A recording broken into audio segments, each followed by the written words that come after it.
I kept looking for the movie. I knew if I looked hard enough I would find it. But the sad fact was, there were 17 different video stores spread across 3 counties that I was able to get to. And it was entirely possible that none of those would have it. Then I would simply have to journey further. I wasn't going to rent something else. And this concludes another chapter of Video Hound's Golden Movie Retriever by Gene Siskel. Perhaps we'll continue that next week. Welcome to another late night horror stream at twitch.tv/purblindgamer. Dear God, it's been a long weekend.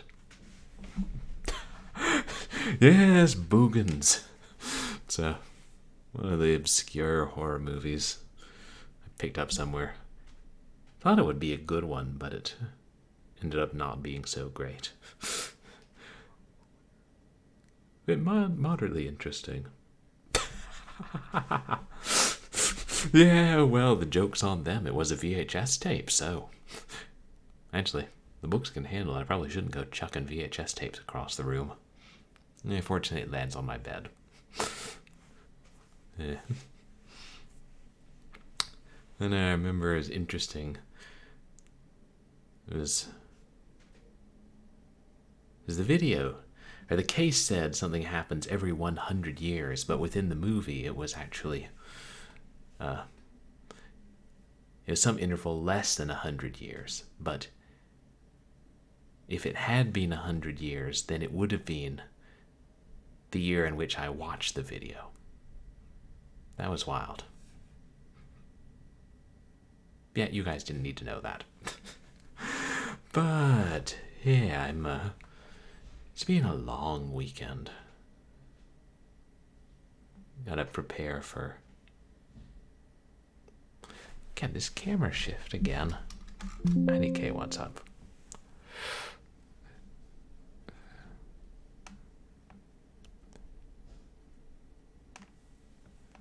There. I think that's better. Yeah, so I've been cleaning up the whole room and reorganizing everything, but it looks halfway decent. Or unsettlingly sparse, one of the two. Not by everyone else's standards.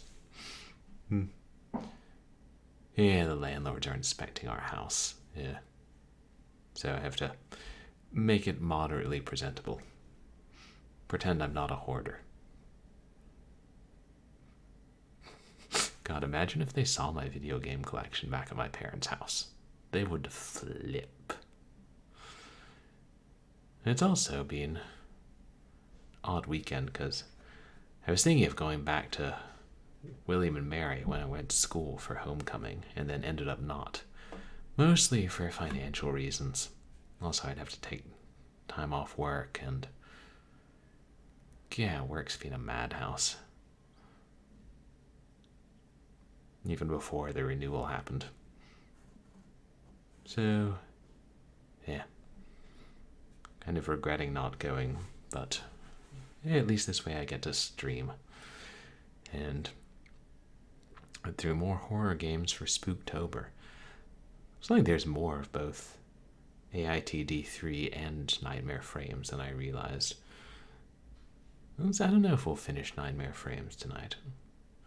I'm also starting a hell of a lot later than intended, but we'll at least see if we can't make some good progress. And yeah, I guess that's about it. Thanks to everybody who came out to my last couple of streams. Last night we played Tales of Mysteria, not to be confused with Shadow over Mystaria. Different matter entirely. Which is a good game. And on Wednesday we played... Oh yeah, we played more Nightmare Frames, right. Which... And I was exhausted on Wednesday. I'm a little more alert now. I just guzzled a cup of black tea. Probably not wise at this hour of the night, but few people have ever accused me of being wise. Except maybe, like, some teachers, and whoever the hell graded my SATs.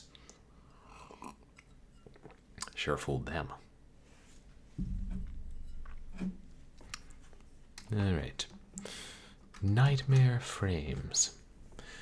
In our last stream, we made it to the town of Serena. We were looking for Edward Keller, or some, any information we could find about him. And it's a pretty strange town. We even got thrown in jail briefly, but then I made friends with the policeman, and I got almost attacked by a. I did kind of get attacked. We had a run-in with a creepy guy living in the sewer, and almost got shot through the door, and did a medical examination of a mutilated dog, and ran into the journalist that had interviewed Keller. And I believe that was where we ended, but I wonder if we can watch that again. They're still trying to find the lost horror movie. It seems darker in here. I'm pretty sure one of the light bulbs in my light burnt out.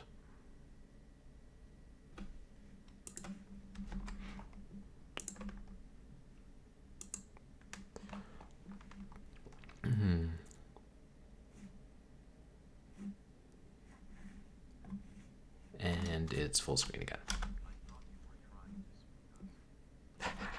Yeah, atmospheric lighting. Mood lighting. Really. Is the game set properly? Yeah. Sized properly. That'd be cool. Maybe got a couple of black lights in here or something. Red lights, I don't know.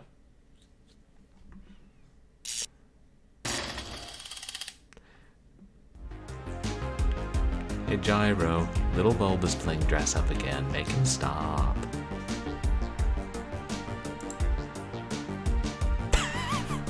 Right. Oops. Threw things a little too high. That hit the light bulb. It's like that Ed Wynn sketch. Oh, a rock is perfect to knock out, to turn off a light. I can't remember. Me watching 90s, 40s television years ago. Hey, WireBrain. Welcome in. No, I'm just starting.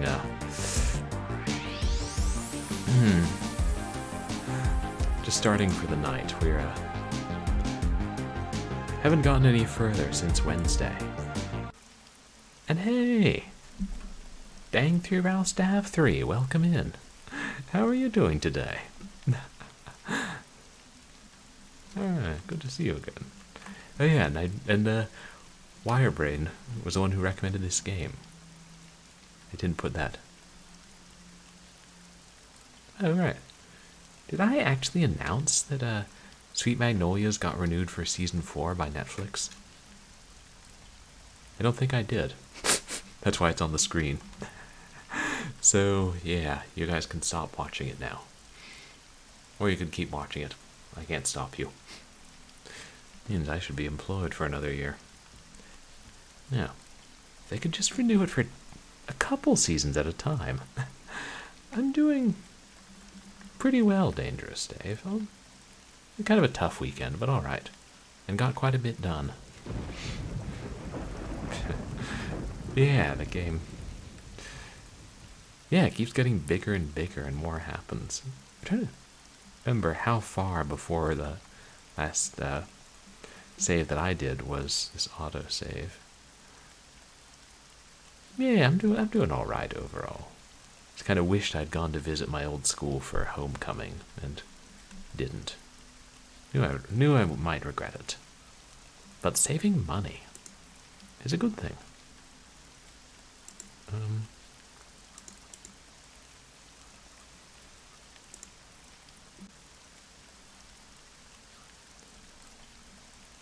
Oh, they're going to make another game. Nice. Well, that'd be cool. I'll have to check out the demo.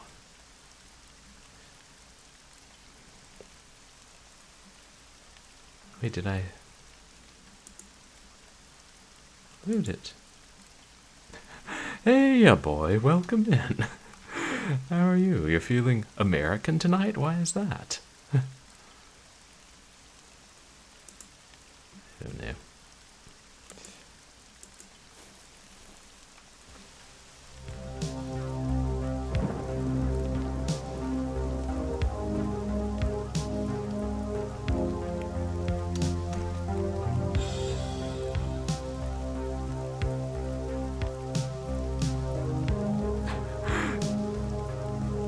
Good ways to go $200 in ammo. Is this in a game?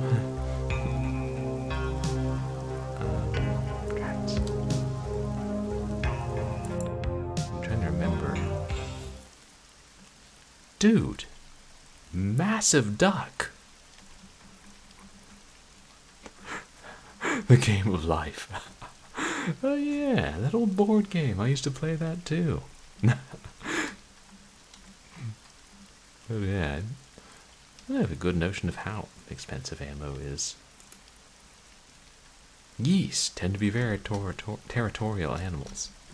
Yeah, those guys are vicious. Oh, oh. And this one in particular doesn't seem to be having a very good day.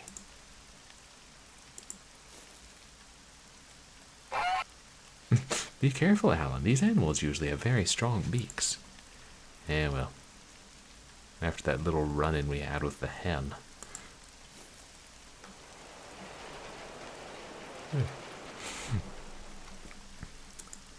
Don't seem to be getting on well with birds. I'm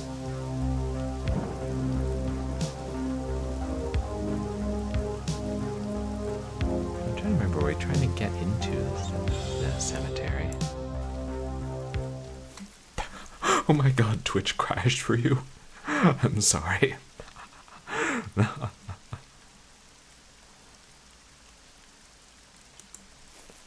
I'm trying to remember now where we've been and where we finished everything. Oh, right. Got it. Yeah, there's entirely too much freedom going on around here. Upside-down crosses, a ram's head, several strange symbols that make up the sinister pentagram that Keller drew with paint? You're not quite sure. If that's red, I'm going to go out on a limb and say it's not paint. It's interesting. Geese have serrated tongues. Smell the lack of liberty.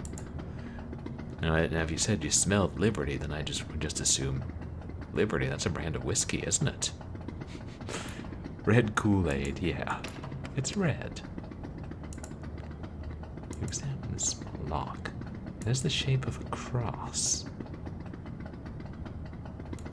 I figured out we had the Bible. Right. Which has a 2,000-year head start on other bestsellers.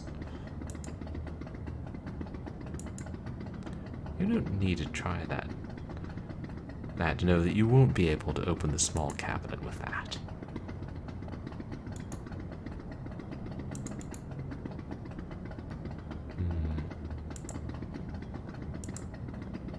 Wait, did we look at the pictures? The person with the gruff expression is Nelson Marsh, former owner of the place you're standing in.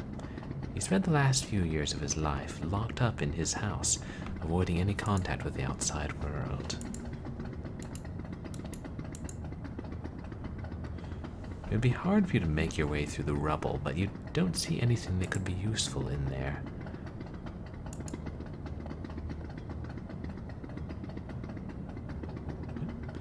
Oh, several pieces of debris and parts of the collapsed ceiling prevent you from reaching the corridor. I was like, where did I go? Hey, Dragon of the West. Welcome in. How are you doing today? You guys, please go check out Dragon of the West. It's going pretty well, thanks. This is a fun game. I'm trying to remember. I was so exhausted last stream. I'm trying to remember exactly where I was and what I was doing at this point. Maybe.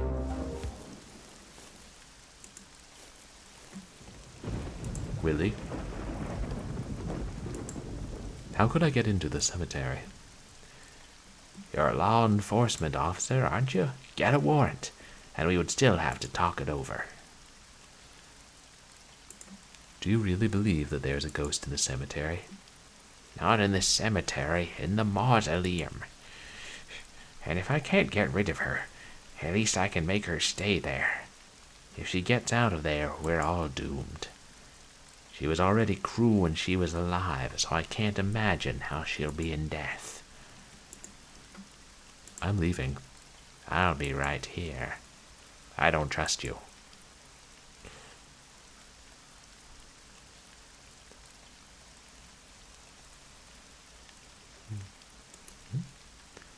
Willie also acts as a gardener, but only from the inside. That's why the entrance to the cemetery looks neglected and overgrown with bushes and weeds. Does that say parterre? I don't know. Sounds French.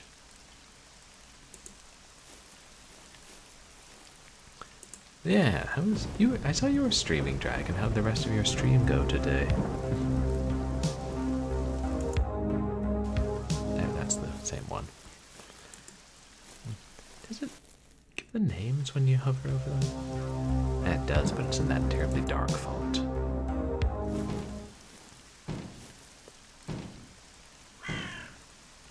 And this is the church, right?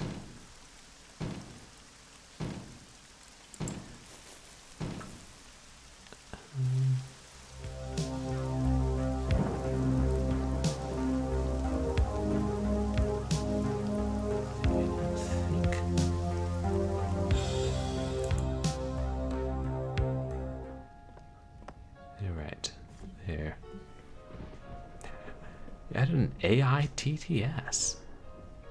Interesting. So is that different from like a normal like TTS you set up in chat? I think Bill Eastman may never enjoy a moment like this again in his life. Don't bother him anymore.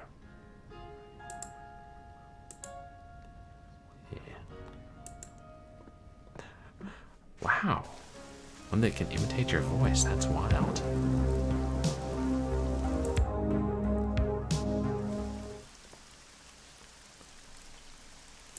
This guy wasn't here before, was he? Tommy has always been rejected, not only by the whole town, but also by his own parents. He lives alone in a small abandoned warehouse on the street adjacent to the one you are in. Hi, are you Tommy? Yeah, I'm Tommy. Tommy... Hey, easy. Don't hurt yourself. I can never remember my last name. This is why they say I'm an idiot. I've been told that you know where I can find... Paul doesn't sell bait anymore. What? Can you tell me where I can find Patrick Robinson?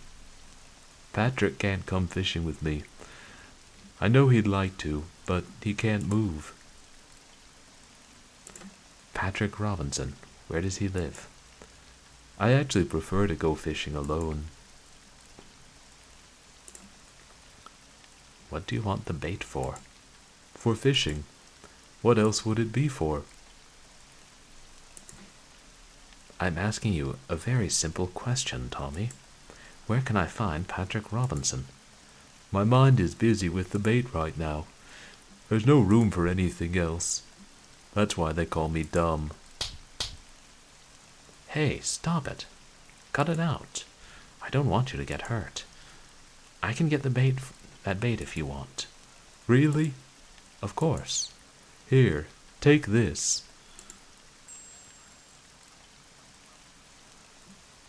Fill it up to the top with worms, okay? Where can I find some worms? Paul used to sell them, but not anymore. If I knew where to find them, I'd do it myself. That I can do.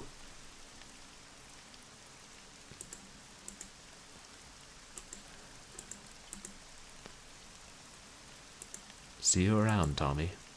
Goodbye, my friend. Maybe down by the river. Short-haired Jesus. Ah, that's a fun twist. We're actually Jesus. How are you doing tonight, Dojilon? Oops. Excuse me. How may I help you? I'll take a look around the store. Perfect. I feel like we got everything we needed from the hardware store, though. If he doesn't sell bait anymore. Why don't you do something to help somebody? God. What movie is that?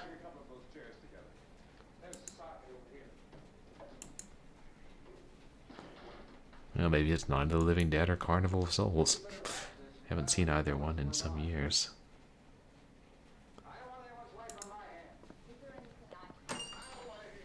It is Night of the Living Dead. Okay. Good movie. I know the sequel is supposed to be good too. Well, the first one. There's barely enough light inside to perceive any shapes, but you can hear the occasional cat meowing. Knocking on every door to get information about Keller is not the most rational course of action. I'm sorry, did somebody accuse me of being rational?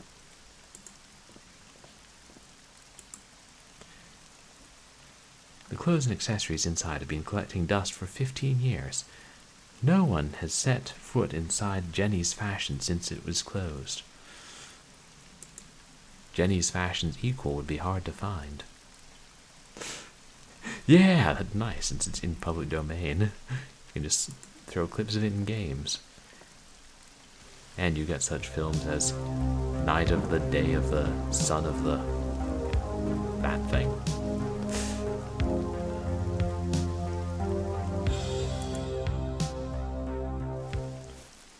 I don't think there's any reason to talk to him again. Yeah, he's going to bother the Barry Milo.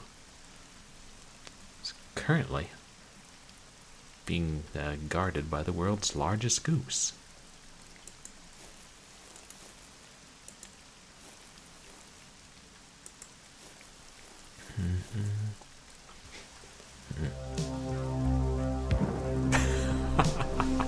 Yeah, Otis survived. Is Otis a cat? Plot twist.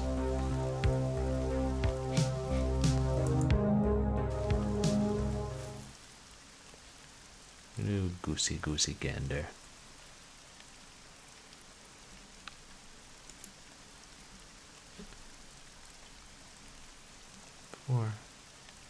Alright, he was talking about the creek.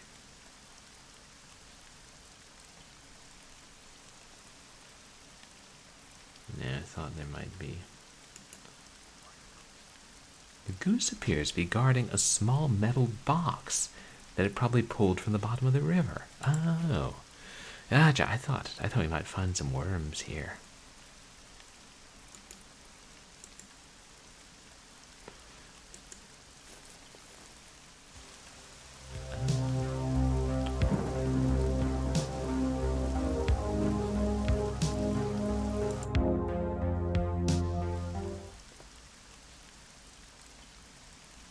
I think there's an...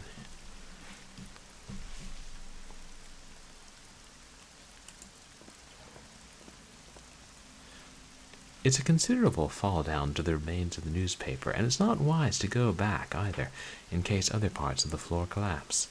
Anyway, now you've gotten what you wanted from down there, so why risk it again? Good point.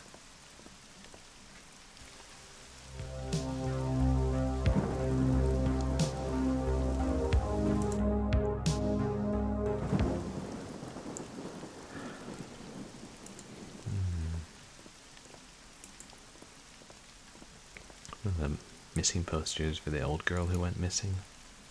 Yeah, Mary Elizabeth Hellman.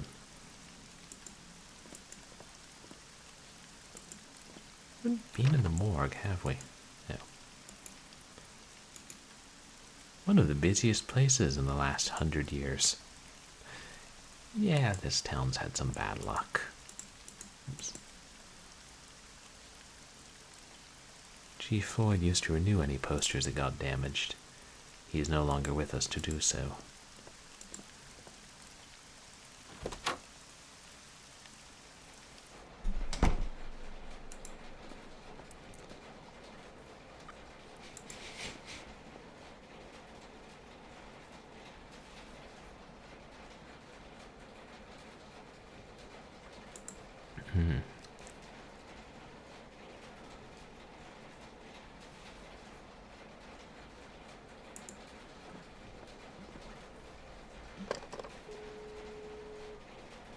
This is Margaret speaking to you from Serena. Who would you like to talk to, Chief?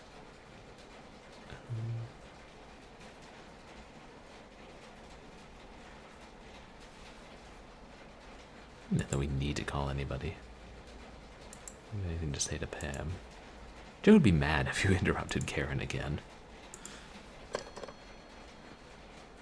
To be fair, when is Joe not mad?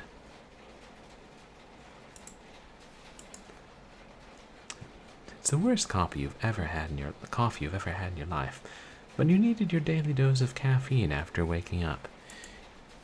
Even if perhaps you shouldn't have drunk the water with which it was made.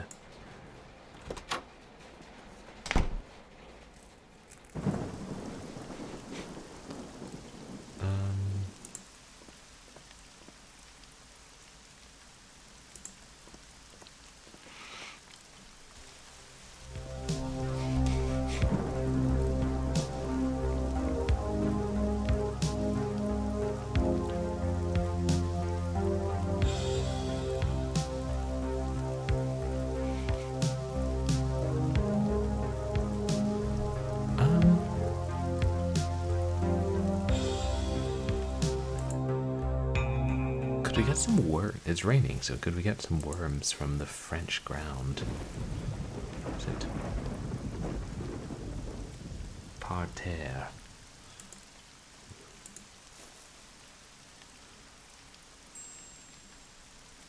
Hey, I hope there's enough. Nice. Several dozen worms wriggle inside the can. Tommy will be happy. We picked up a can of worms. So now we can continue if we run out of lives. I've played Earthworm Jim 2. I think I know what I'm talking about. I don't want to bounce puppies off a goddamn marshmallow for 4 levels. But I digress.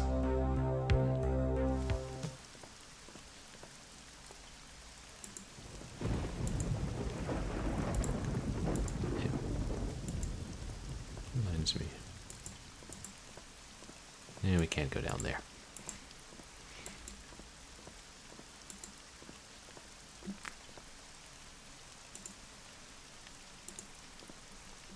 Here you go, some bait. Oh, thanks. I can go fishing now.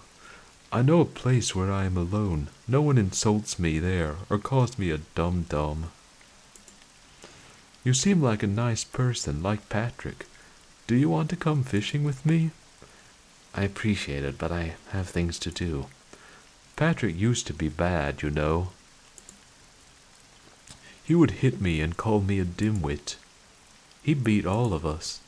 But after the high school fire, he became good. Maybe because he no longer had anyone to hit. Now he behaves real well with me. I read the Bible to him sometimes. Patrick became really religious? Yes, that. The people who believe in God don't make fun of me. They are good people. Like Patrick or Father Adamson. I want to talk with Patrick. Can you tell me where I can find him? Yes, sure. He lives near the lake shore. If you follow a small road just outside of town, you can and you'll end up seeing his caravan.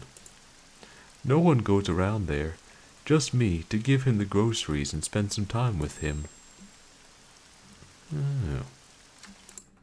Say, yeah. And then when you fail, the big puppy freaks out and mauls you to death. Okay, friend, I'm going fishing. You really don't want to come with me? No, that's all right. Have a good time. I will.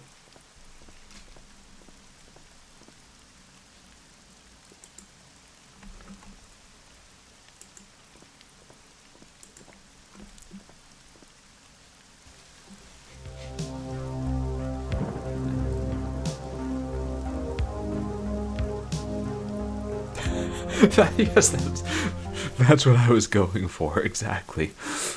Can you tell me about the rabbits? Can you tell me about the rabbits, George?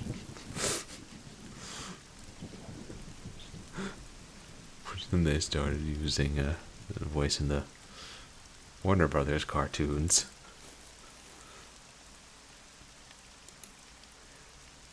A fiberglass virgin prays, leaning against the trailer.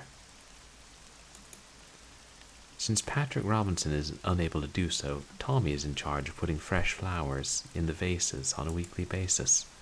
Tommy enjoys that.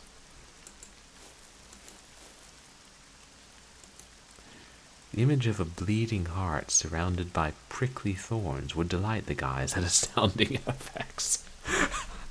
Yeah, you know. It fits right in with horror movies. Religion, horror movies, sometimes there's some overlap. Catholicism's fondness for such cruel and bloody images has always struck you as odd.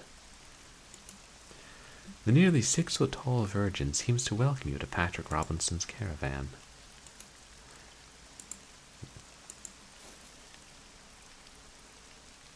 I guess those are all vases.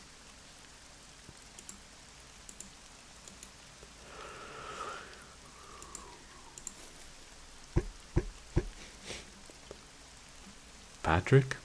Patrick Robinson? There's no response, but you can hear wailing through the door. Wailing? My name is Alan Goldberg. I'm the deputy. I'm coming in, okay? I mean, if he's obviously in distress.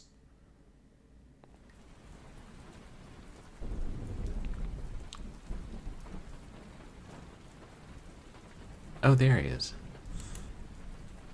Patrick Robinson is squirming in pain. You notice how he unsuccessfully tries to breathe slowly between moans of pain to alleviate the torture he must be going through. Patrick, are you all right? Patrick Robinson is trying to tell you something, but the pain he is suffering from is so intense that it makes it impossible for him to communicate with you.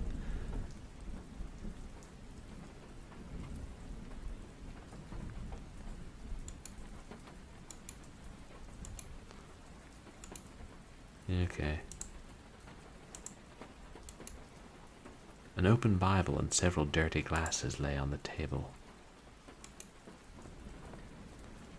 Patrick may not be aware that both inside and outside the trailer, there is even more religious paraphernalia than in Serena's church. Oh, is that a first aid kit? His most prized possession. There are only bandages inside. An empty pill bottle catches your eye. An empty pill bottle catches your hand.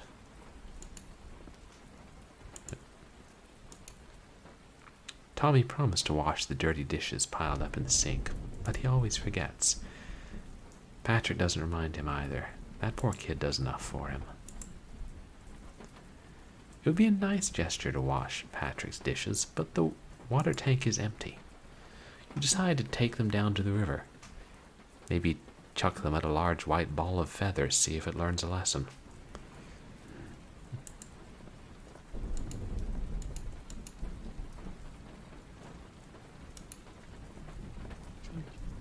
Is that just more of the religious iconography?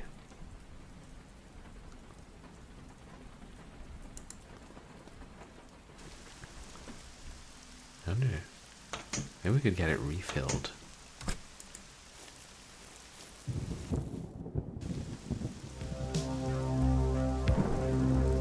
They actually make those like 6-foot tall fiberglass virgin berries.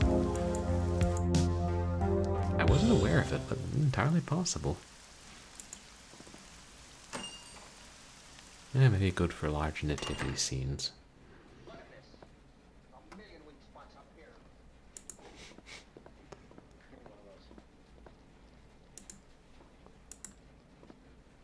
May I ask you a question? How can I help you? Yeah, a little intimidating. I have some medicine here. Oops. Oxymoron, yes. I want a bottle. Does it need a prescription? No, it doesn't. I'm out of stock, though. Today is not my lucky day, I guess. Few people use that drug. It's too strong. I used to order it for just 2 people. One of them was Tommy. Do you know him? Yes, I've been talking to him. He said he needed it for his back pain, but he was actually taking it to that crook. Patrick Robinson. Damn it. He's supposed to be the idiot, not me. He played me for too long, but that's over now. Are you telling me that you are refusing to sell a drug to a person who needs it? Is that legal? I don't care if it's legal or not. This is my business, and I can decide who I sell it to. I see that you're not from here. You don't know Patrick Robinson. Actually, I've been at his place, and believe me, if anyone needs that medicine, it's him. Do you feel sorry for that poor bastard? Don't trust appearances. He deserves to experience all the suffering in the world. Do you believe in karma? Because I do. Let him suffer. He did a lot of damage to Serena. We'll be better off without him once he dies, writhing in agony from the pain he brought on himself. Wow. A bit harsh. Interesting. So the pharmacist is based on Max Wright from Alf. I only saw like a few episodes of that. They were doing some marathon back in the, I don't know, mid-90s when I was very young. And I saw it and tried to describe it to my parents. I'm like, yeah, there's some pig on TV, but it's kind of like a puppet, and it walks on its hind legs and has fur. I'm like, what are you on about? We must stop letting him watch television at the neighbor's house. Was he a pharmacist in that show? Or a druggist? Yeah, furry pig. I mean, that's what, that big nose. That's what it looked like. I said it was some kind of pig on TV, and my mother was like, "Do you mean Arnold the pig, maybe?"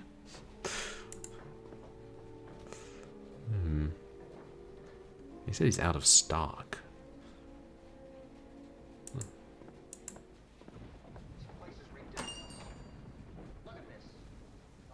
If Tommy has some, and if Tommy is fishing.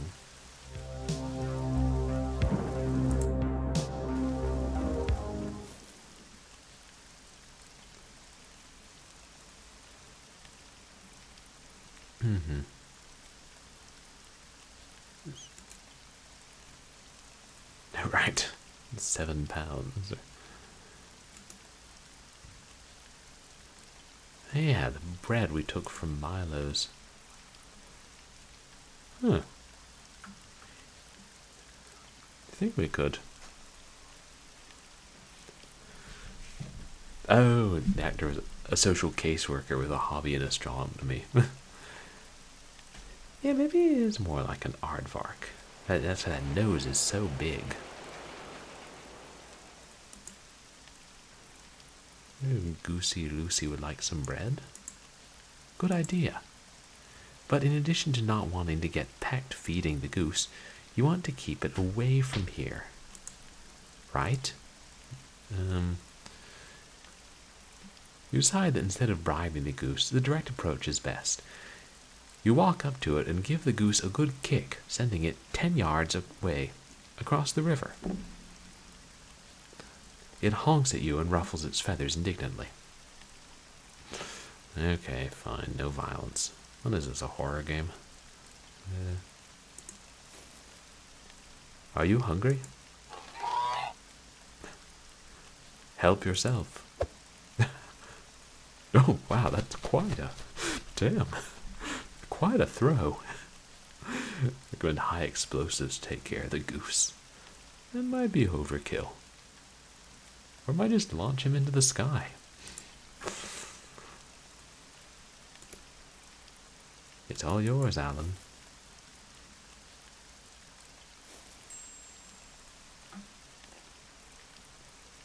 Good thing that goose decided to haul it up from the river today.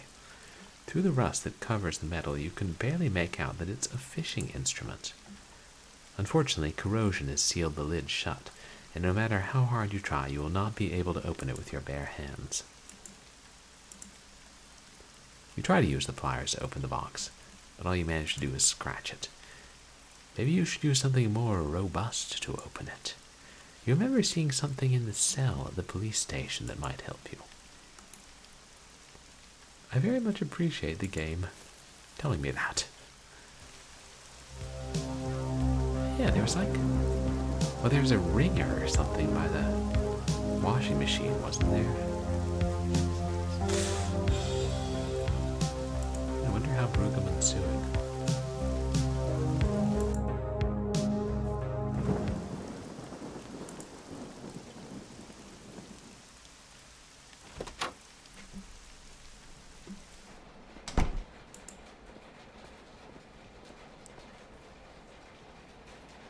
God, me and my brain.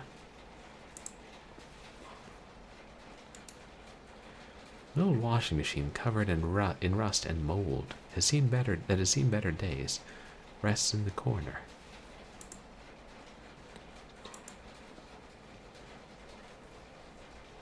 The press, if you need to force something open, but it's missing the handle that turns the screw.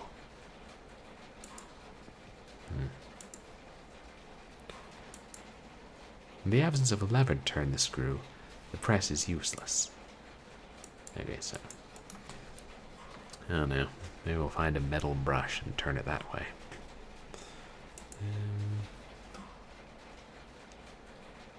Nothing else we can use. Alright. I was going to find Tommy.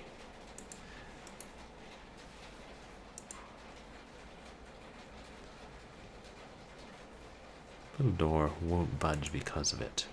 In any case, you don't need to open it.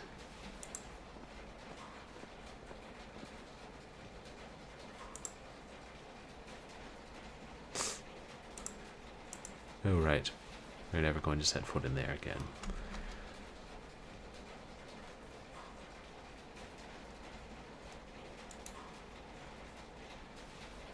Mold, rust, and unknown forms of lichen.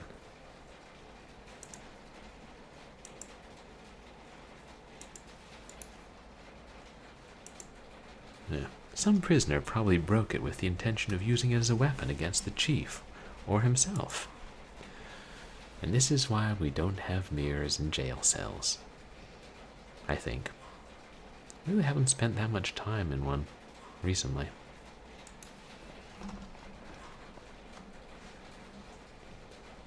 Pieces of clothing. Ladder. Alright. Ladder's in terrible condition.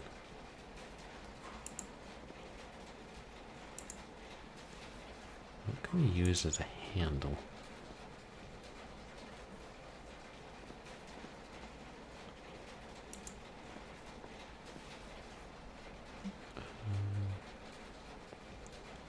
Not much here.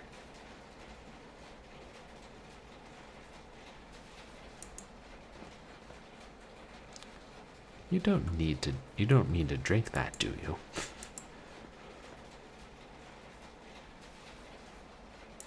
Anyway, we've already looked through all that.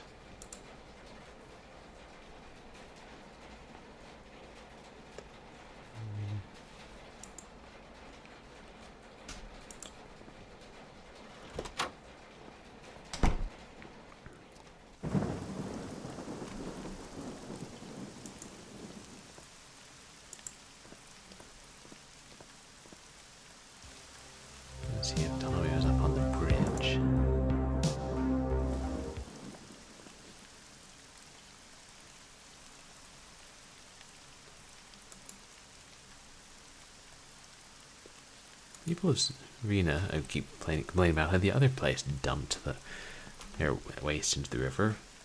But they dump their own trash into the river. It's a teddy bear trapped on the rocks. Oh, crow. Probably influenced by the use of this animal as an ill omen in literature, crows have always struck you as ominous creatures. You have no intention of disturbing the crow, although it wouldn't hurt if it stopped cawing so frequently.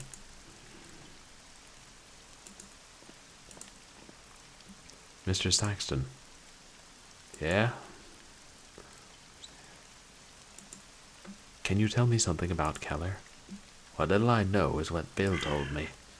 Apparently he came here to shoot a movie, though we never saw any cameras or equipment. What happened to Keller? I have no idea. One day he was no longer here, disappeared just as suddenly as he had arrived. I must go. Take care. And that's just the flowers he leaves for his wife. Oops. I thought I saw it glinting for a moment.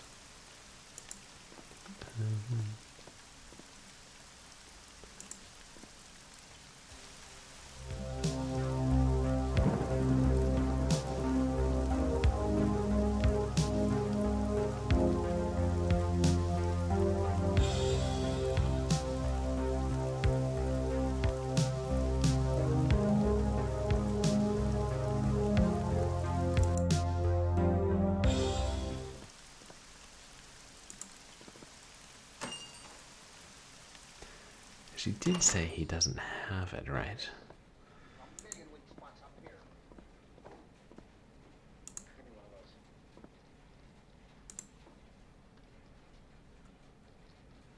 Oh, there's more we can talk about.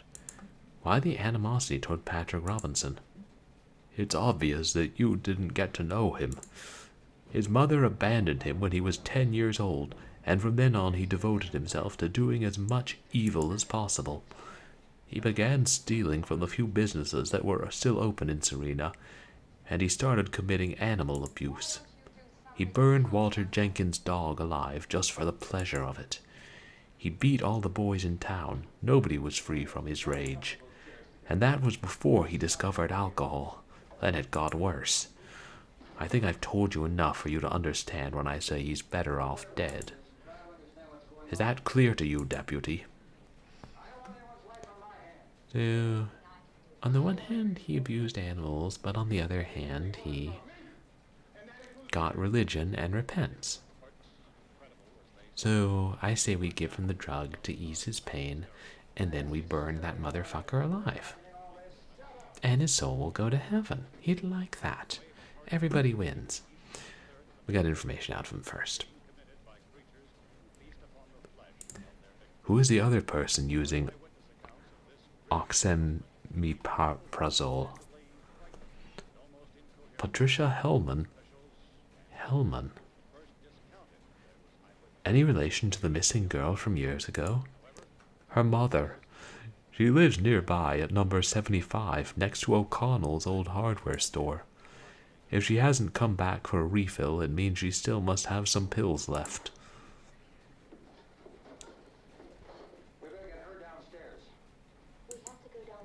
I will take a look around the store. Perfect. I will steal the weights from the balance when you're not looking. Also perfect. Hey, wait. But I was already outside. Here's the hardware store.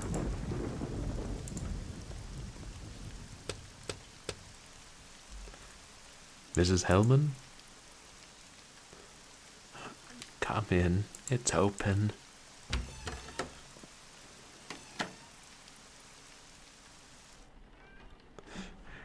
I always leave the door unlocked for Rusty. He knows how to open it. I'm sorry to bother you. My name is Alan Goldberg. The owner of the store told me that Paul, Yes, I think that's his name. He told me that you have a jar with oxymeprazole. Would you be so kind as to give me a couple of pills? It is an urgent matter. I'd be happy to give them to you. Right, guys? But I only have a couple left, and I usually take 2 at a time. One for pain in my eyes, and one for pain in my soul.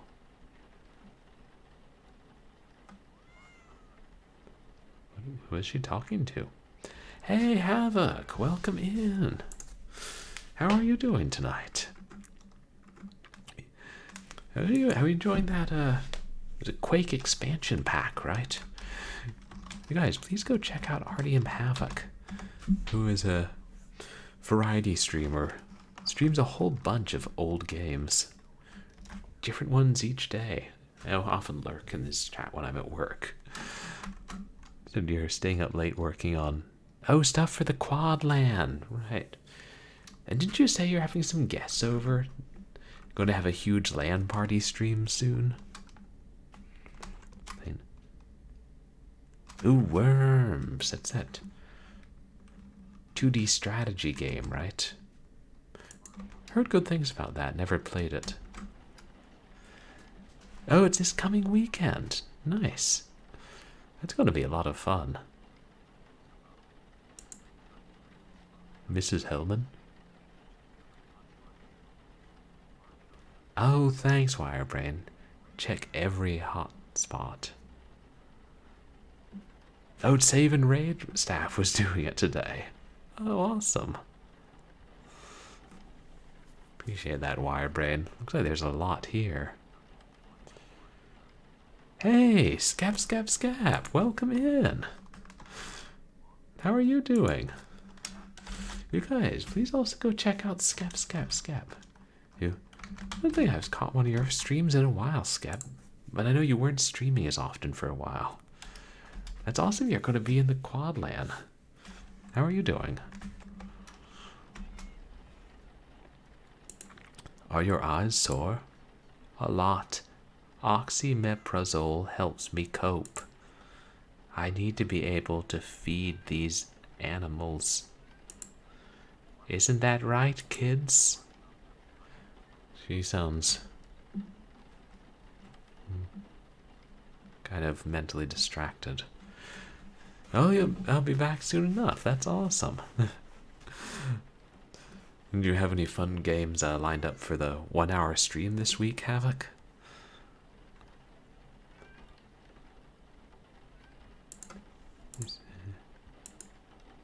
Feed these rascals.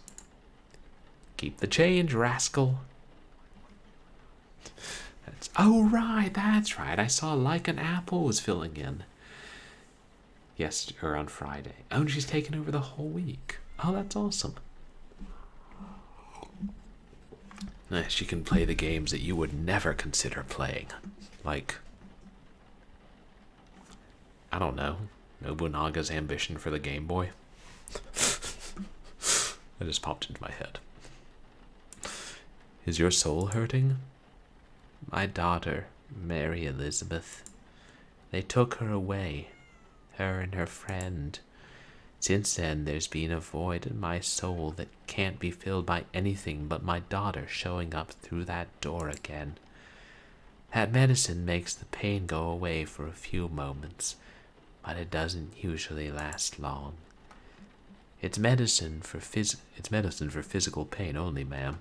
I think antidepressants are more suitable for that. Are you a doctor? No, I'm not. Then stick to what you know. Fine, I'll write a horror movie about you.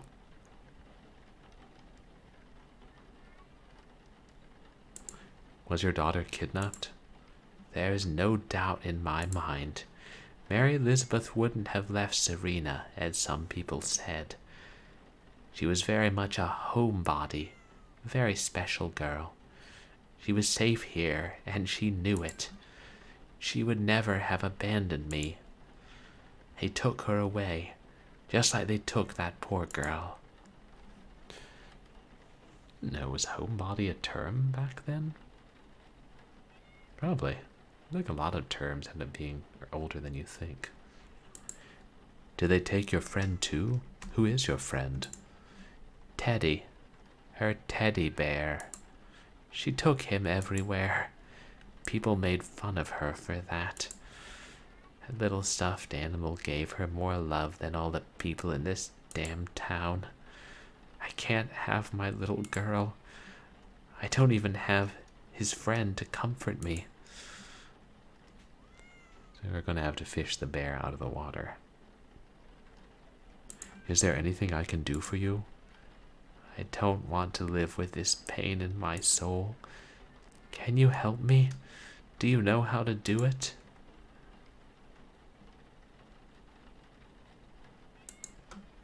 Nice talking to you. The photo must predate the missing person posters you've been seeing all day by 3 or 4 years. It shows Mary Elizabeth with Teddy, her best friend. I see the cat. Smokey waits patiently for Patricia to refill his plate of food. Smokey does not like to be petted. Geez, neither do Goosey Gander or the hen. Oh, you don't like petting cats either. Weird. Perhaps I'm allergic.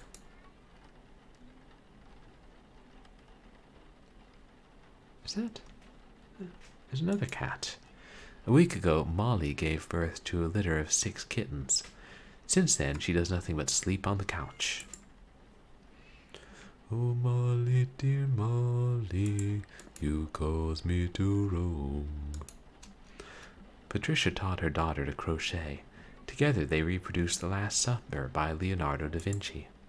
Patricia was proud of Mary Elizabeth. It's a family. Patricia crocheted Elizabeth's name during her pregnancy. When her daughter was born, her eyes reminded her of her grandmother, Mary. At that moment, she decided to name her Mary Elizabeth in her honor. Is that a paper?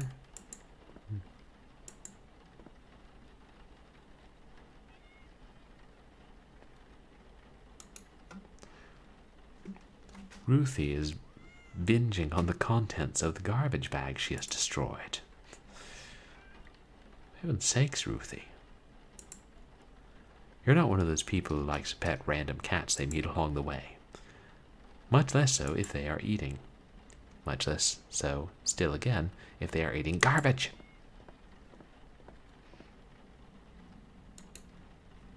The garbage bag gives off an unbearable smell, but neither the cat nor Patricia seems to mind. You rummage through the trash for anything useful.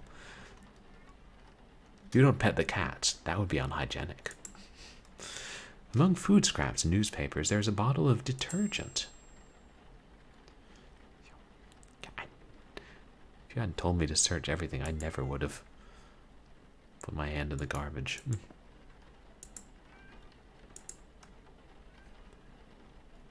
Nothing else. Under the lamp, you can see a jar of oxymeprazole with 2 pills inside. Wearing that uniform does...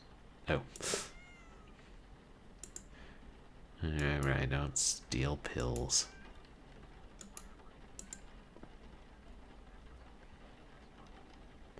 Yeah, definitely a pain. I think we've messed around with everything that doesn't have 4 legs and a tail.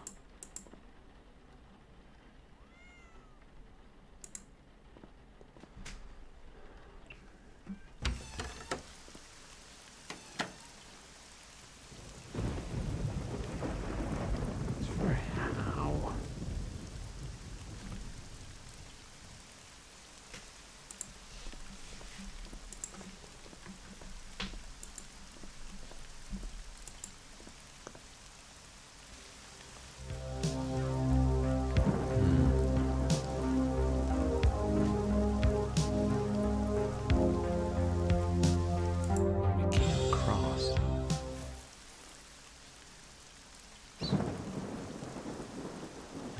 anything useful here.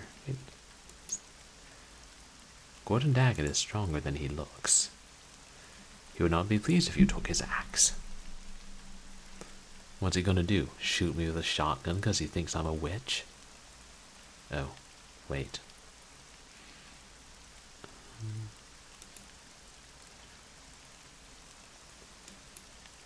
Yes.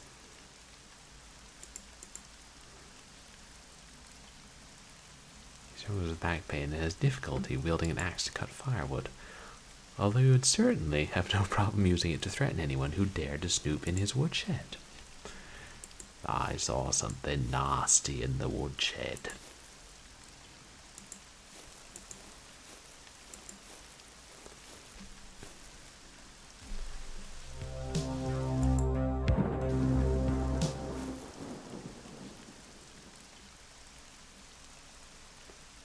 Yeah, that's just a reflection in the water.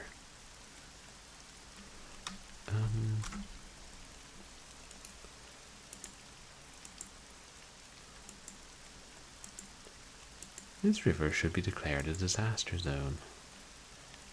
Lots of freight trains pass through here every day. If you wait, you may see one go by. What happens if we click on the train?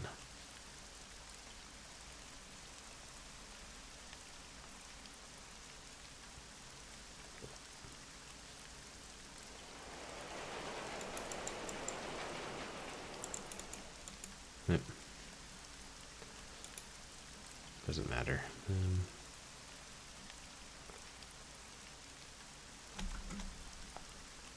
That's.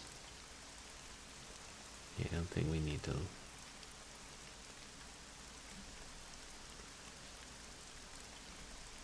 It's on the river. I thought we might have seen Tommy here, but no.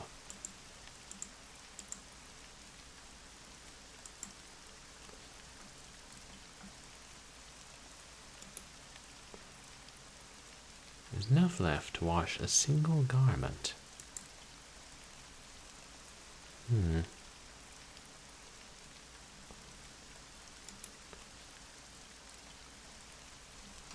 Can barely make out that it's a fishing instrument, right?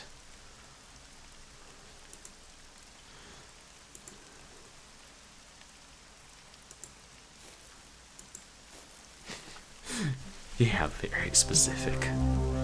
And only one garment.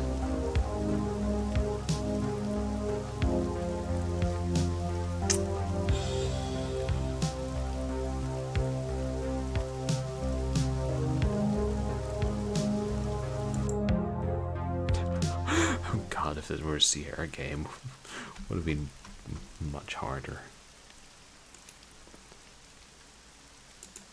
Have we searched here?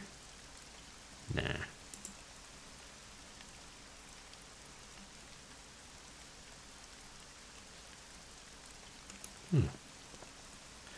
A large gap in the middle of the repair shop deters you from going back inside.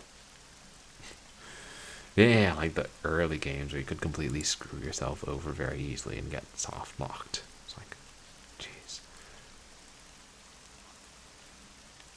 Yeah, you locked your game, hoped you saved a lot. After the point where you locked yourself, which was hours ago. Looking at you, leather goddesses of Phobos. And see where Sierra learned it.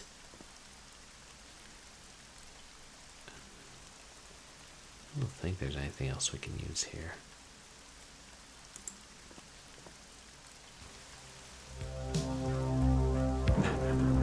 Yeah, not good programming. I guess they get somewhat of a pass because they were old.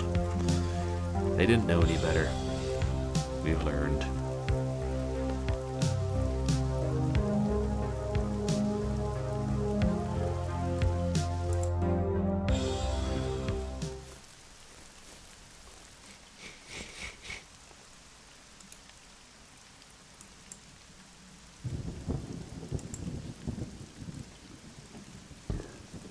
You don't know what you saw in the newsroom of the old Serena Gazette, but it wasn't a vampire.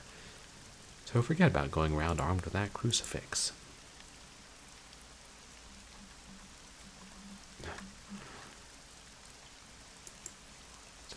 Oh, it's a poster. I thought it was an actual, like, 3D likeness of a bleeding heart, but no, it's a poster. Yeah, it looks like Jesus now. He's with all this religious paraphernalia.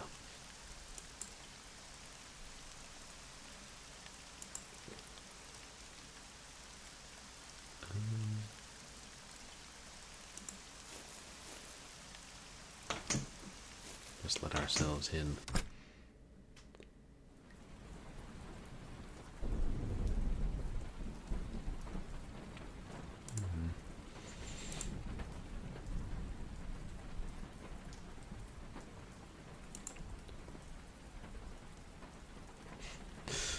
I don't think it's appropriate to search the drawers in front of their owner, even if he's barely aware of what's going on around him.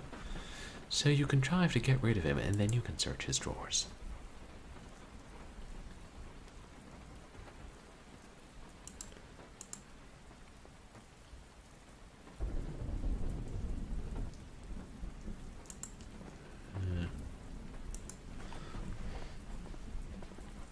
Nothing we can use here. Right, stab him and then search the drawers. But only after we talk to him. Besides, I think we decided we're going to give him the pills, talk to him, and then burn him alive.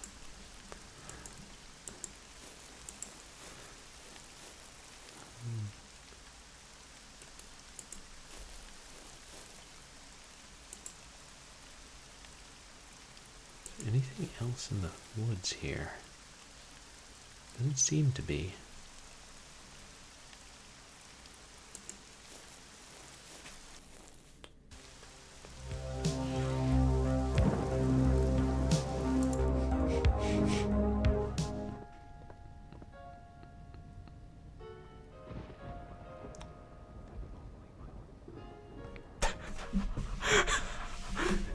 It's not me, it's the game.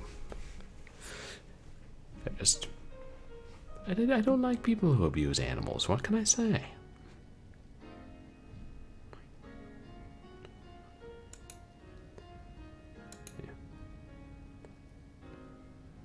Nothing we can steal.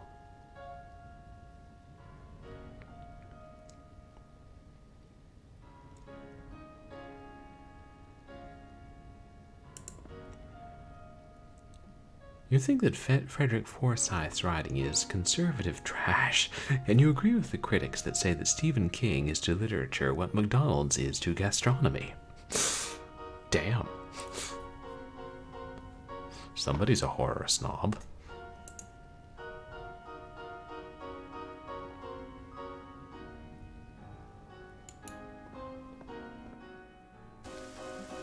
Entirely too much classical music.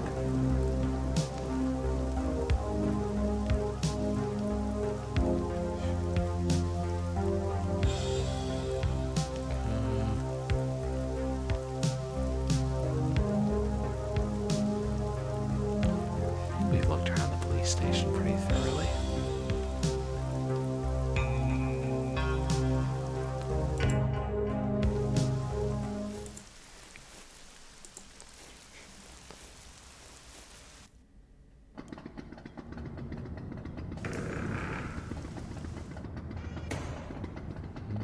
Not much here.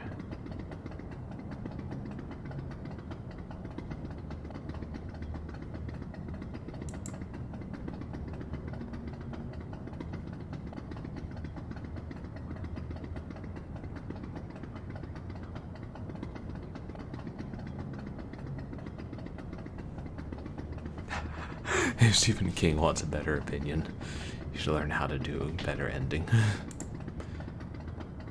Yeah, I know some of them. The ending was kind of a letdown. My father has read, I think, more than I have. He said The Shining had a really good ending. The Dead Zone had a really not good ending. And I remember reading Cell and thinking the ending of that one could have been good. Could have been better. Okay, what else have I read by King? Can't remember. Alright, I read Jerusalem's Lot, which is like a longish short story. That one was really good. Oh. Dirty Vines. Yeah. Suppose it's here not to jump the wall, but all those lovely vines.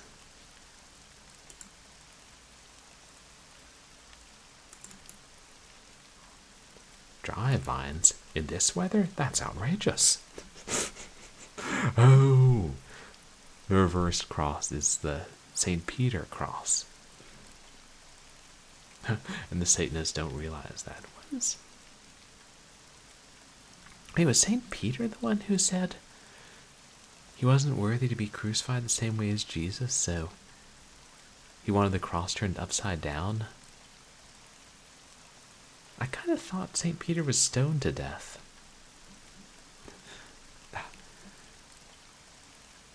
No. Oh. In the Stand, it's like Lord of the Rings in America, but ends with a deus ex machina instead of heroic tasks or deeds. Yeah. I only saw the adaptation of The Stand. So that was a mini-series, right?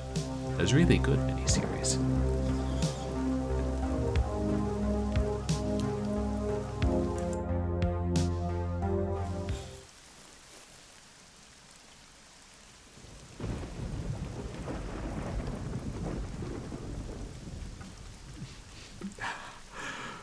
Right. Now I remember that scene from the adaptation. It seemed pretty effective in the show, like seeing it on the screen.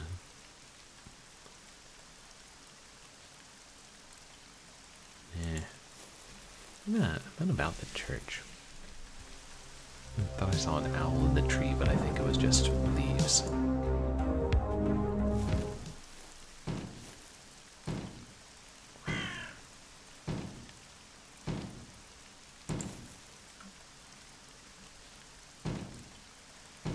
There's Mary Elizabeth Hellman.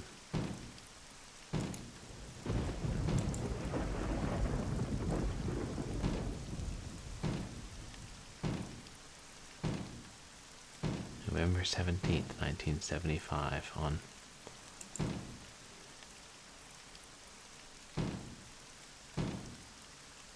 Serena.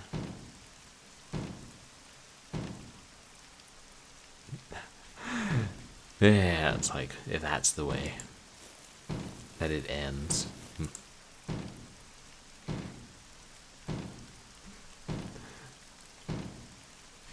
God makes it all work out. Yeah, like, figure out a way to use that window to generate energy. I mean, I suppose that's what windmills are, but do we really believe that it's the wind causing those shutters to flap open and close like that? Possible to close. Annoying noise that drives Father Adamson crazy. He could rip the shutters off their hinges. He decides not to. That's why he nailed it in place with a board instead of going for the more logical option of installing the latch on the inside.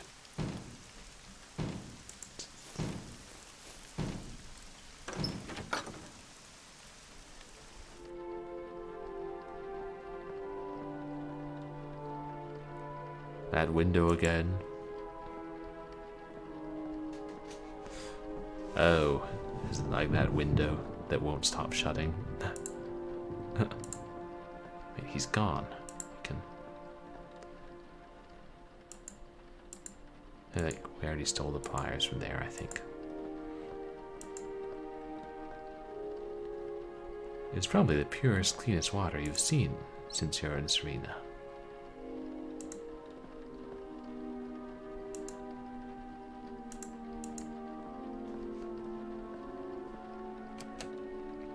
Closed. Sometimes when this game says closed, they mean locked. I don't know.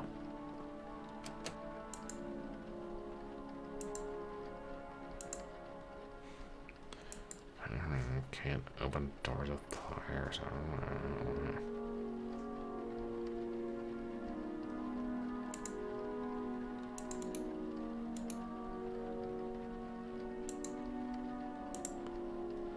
Can we fill it with water? Nice clean water. Yeah.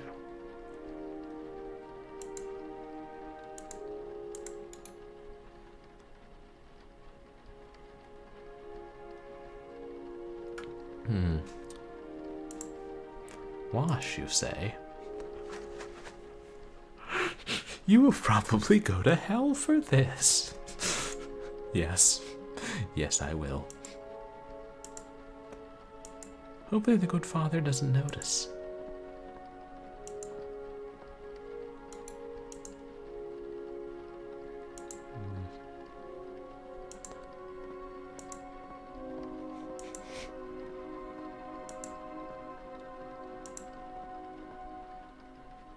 It's all part of the toolbox. Yeah. But can't go into the confessional.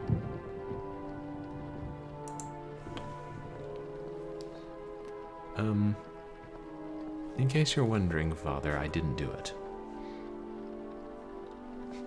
Oh good, he didn't notice.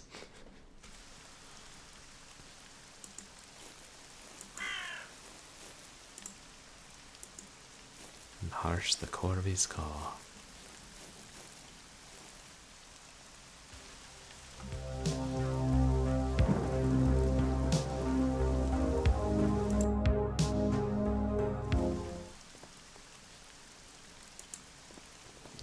As soon as we get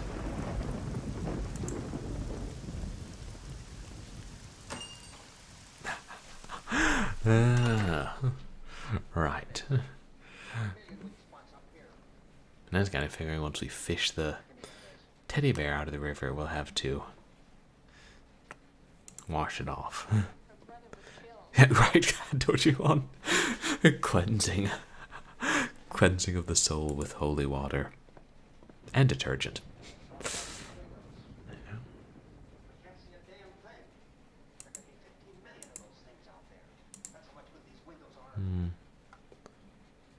Design of the tobacco packages does not belong to this decade.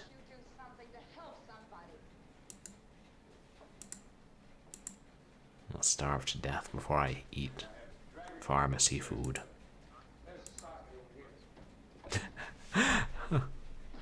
Given there has been no children in Serena for over a decade, and that they were the only ones who came to buy chewing gum, these must be hard as rocks. Yeah, baptizing Teddy Ruxpin.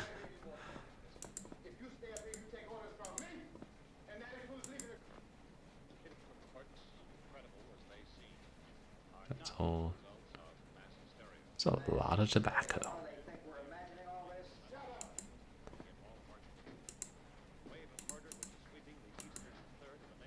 Excuse me. Oh no, I wasn't trying to talk to you.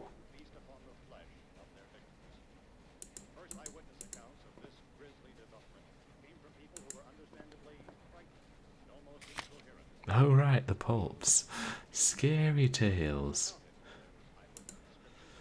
The incessant buzzing became increasingly louder the closer Ray got to it. Jack threw his hands to his head in a vain attempt to stop that piercing sound. Do you want to know how I know that? His former co-worker asked when he was already less than a meter away from him. Meter? What the hell is this? These European pulps finding their way to America. I don't trust it. In his mind, he forged an image of that fateful night when he thought he had been alone with Catherine. Ray was there, in the shadows. He could see everything.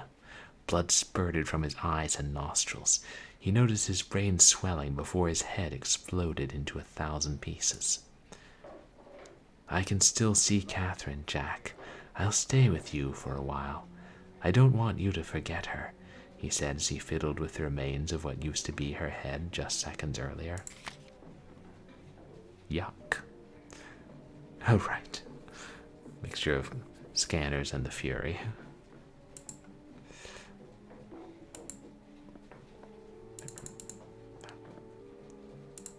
Should be able to click him through the counter.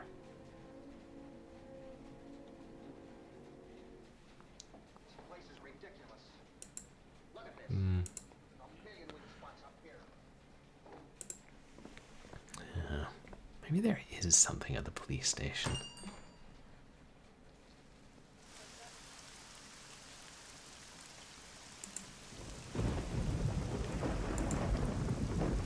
You could go into the hardware store. If you manage to force the shutter open, you will only find an old wooden table and several rusty metal shelves among layers of dust.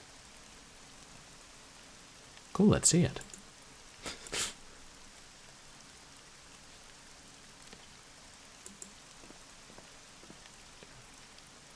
There are still particles of insecticide floating inside, so you don't dare go inside.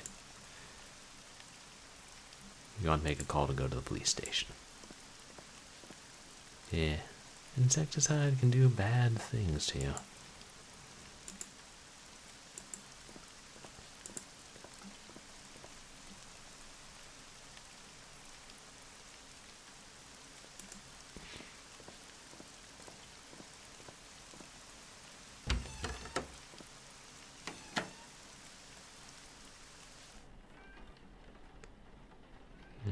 There's nothing down here. Behave yourself, Ruthie.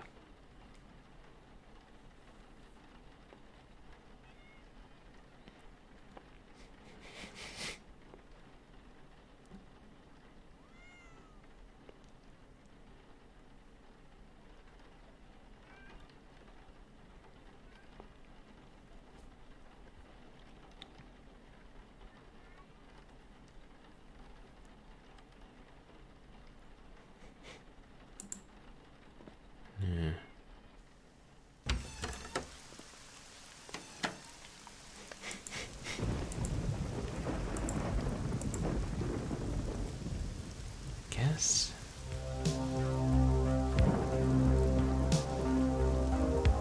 Not keen.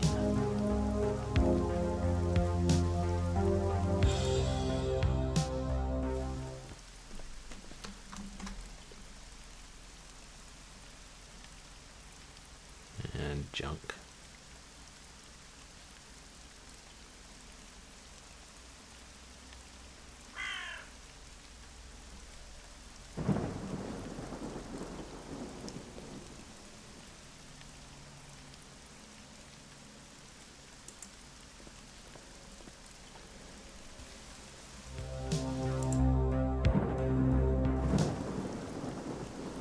Okay, there's got to be something here.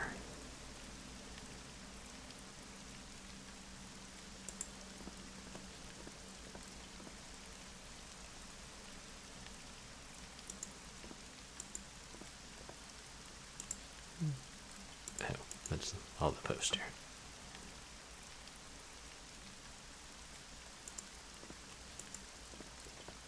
We can't go in there.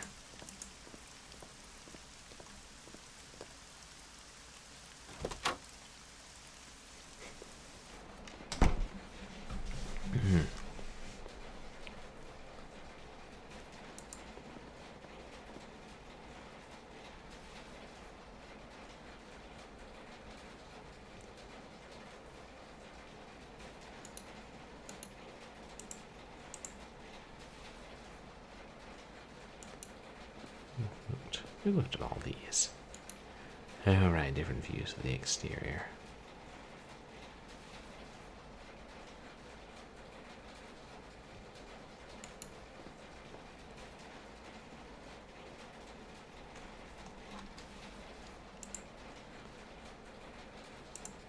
Right. We've looked through all these, yeah.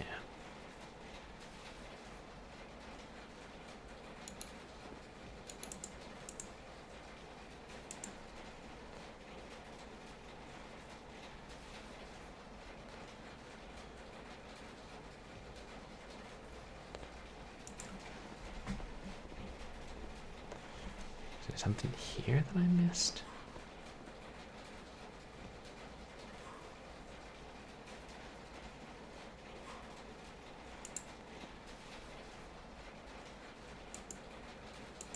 Don't want to stick your hand in there. You can root through a garbage bag that a cat has ripped open. You're not going to stick your hand into a moldy laundry hamper. That's yucky.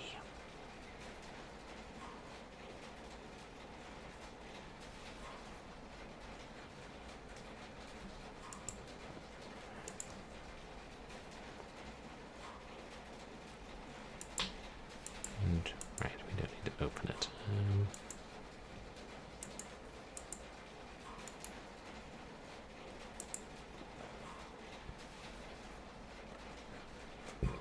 I did try the pliers on this, right? I feel like that was the most obvious thing. Right, right. Never turn the screw.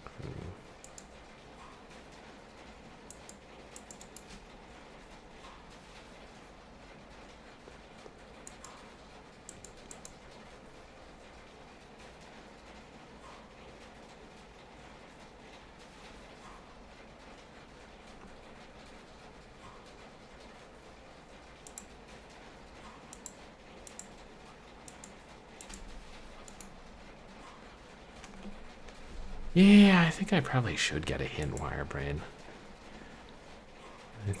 I mean, I know that's the item I'm missing, but I think I've been to every location.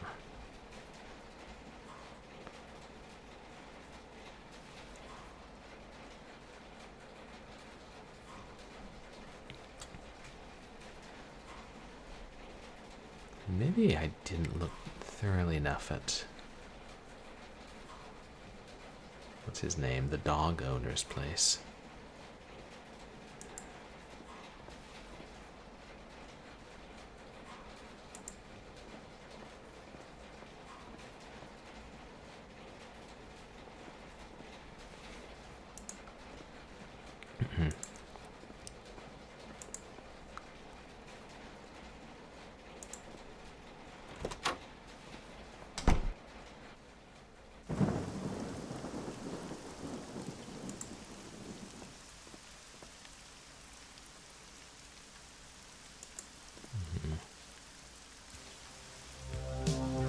Yeah, I'll definitely take a hint at this point. Hmm.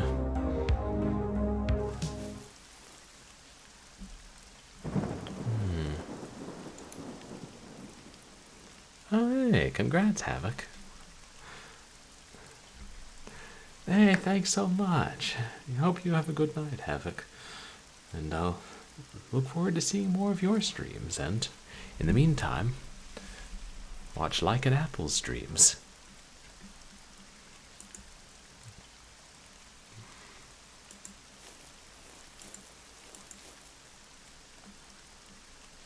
Yeah, sure, WireBrain. I've got wallet, weight, Bible, pliers, pill jar, fishing box. Aw.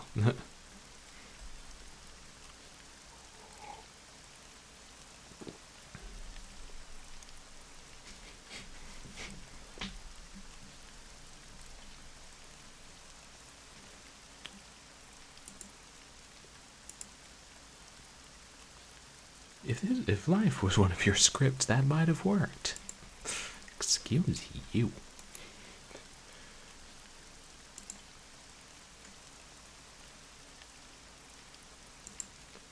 Okay, no deer corpses. Damn it, I was hungry.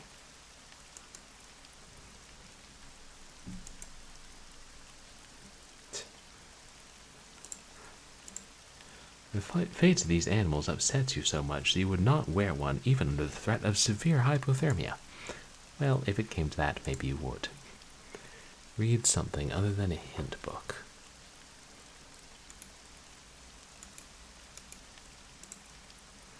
When you open the Bible, you find what at first glance seems to be a small key, but is actually a small crucifix.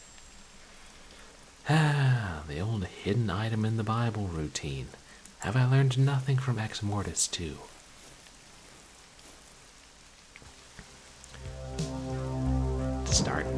buying up old Bibles and cutting holes in them and hiding things in there.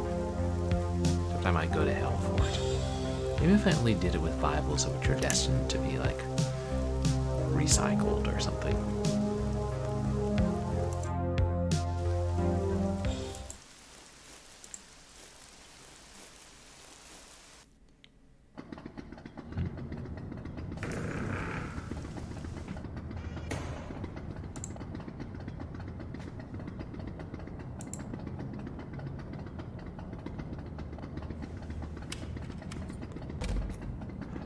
Inside, you see a key with a label. No, it can't be. The key was lying on a small film reel. Is that the film you were looking for? There's only one way to find out. It can't be that easy. You place the film in the reel in the feed shaft, and with a satisfied smile, you flip the switch on the drive motor.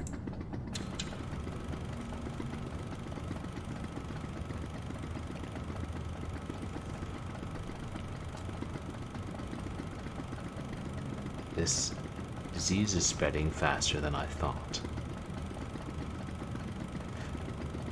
I barely have any strength left. I'm running out of time. Although, coming to Serena to conceive the ritual was the best idea I ever had. This city's history has been written in blood since its foundation.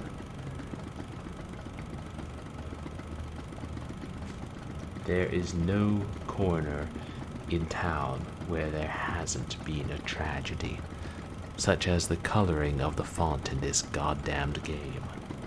That's a tragedy. This house, for example, it's perfect for my interactions. I can still smell the misery. Nelson Marsh got up to early that day. He butchered his 3 daughters and his wife before the clock struck 8. Still soaked in their blood, he had breakfast like any other day, and no one in town ever knew what had happened. They only discovered the bodies after Marsh died. The people of Serena didn't give it any importance. There can be no other place in the world more suitable for my job. Everything is ready. I think I have spent enough time on the invocations. But I am concerned about the final offerings. I can't afford to go little by little. I need to do something big, more than what is strictly required. This will ensure that the pact is carried out with all the guarantees. I can't wait to feel their fears. To shape them to become.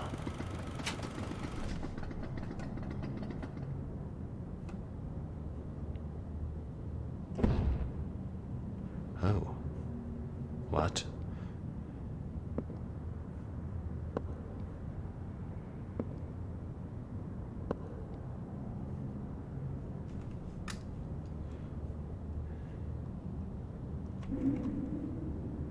Wait.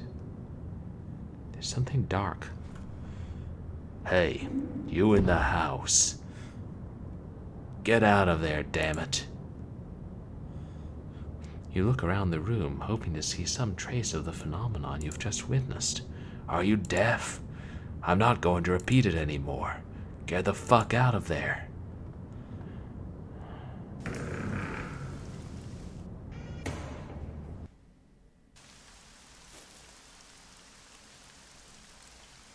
Ooh. Hey, you. What the hell were you doing in there? Investigating. Investigating? Damn it, investigating what? That house is doomed. It always was. and even more so because of that film director. I don't need you to come and make everything worse. Take it easy, pal, and put that iron rod down. Easy? I live right next door, with my family. I don't want old Marsh to come and kill my family like he did with his own because of you. Because of me? For God's sake, will you stop threatening me with that thing? Are you giving me orders? Fuck it. Oh. That will teach you not to stick your nose where it doesn't belong. And don't come back here. Yeah, all I heard was iron rod.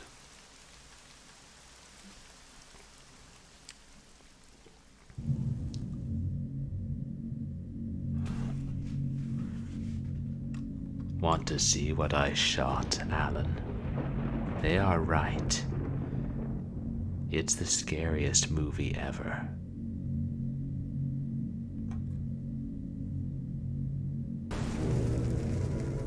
Ugh. Every film needs an audience, and this one even more so. It's all yours, Alan. Look for it, Alan. Alan. Oh my God, are you? My head. I feel as if some fucker hit you with his iron rod, right? Tell me who did this. A guy. He said he lives next door. O'Halloran. That damn hick. You want me to report him, Alan? No, it's not necessary. Did I hear you say yes? Maybe this kind of thing is normal in Los Angeles, but not here. At least not with me as chief of police. I'll give that son of a bitch what he deserves right now. Let it go, Rick. What? Do you want an assault on law enforcement officer to go unpunished? Because that's what you are, my friend. Take this.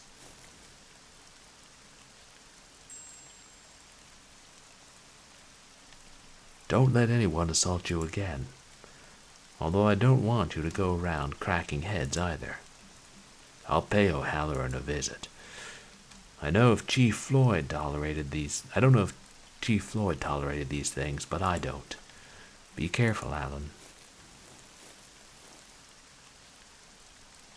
By the way, how's your quest for that film going? Keller used to live in this house. I went to take a look. And what did you find? No signs of it. Maybe it's somewhere else. Or someone in town has it. I hope so, Rick. I hope so. So what I'm guessing is Keller set the high school fire and filmed it. And it can't be that simple. There's the iron. Okay, I already got it. I mean, that's what he handed me. Mr. Keller's crypt. Okay.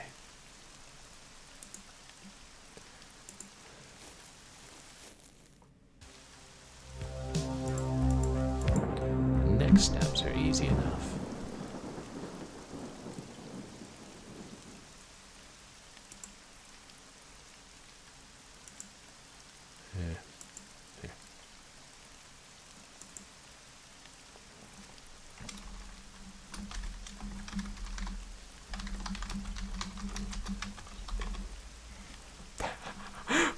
Well, thanks.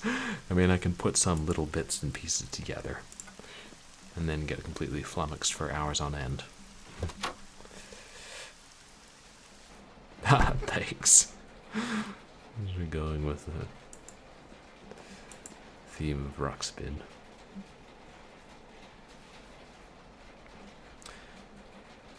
One of these days I want to do a horror short about Teddy Ruxpin being evil. and saying things. I know it's already been done.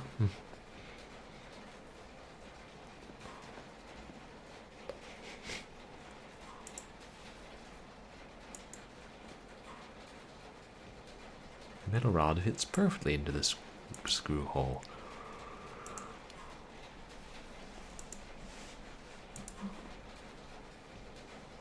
You place the box in the press and start turning the lever.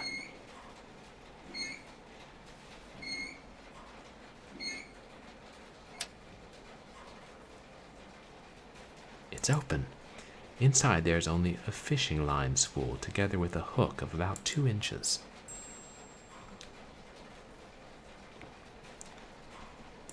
Big enough hook to snag a bear.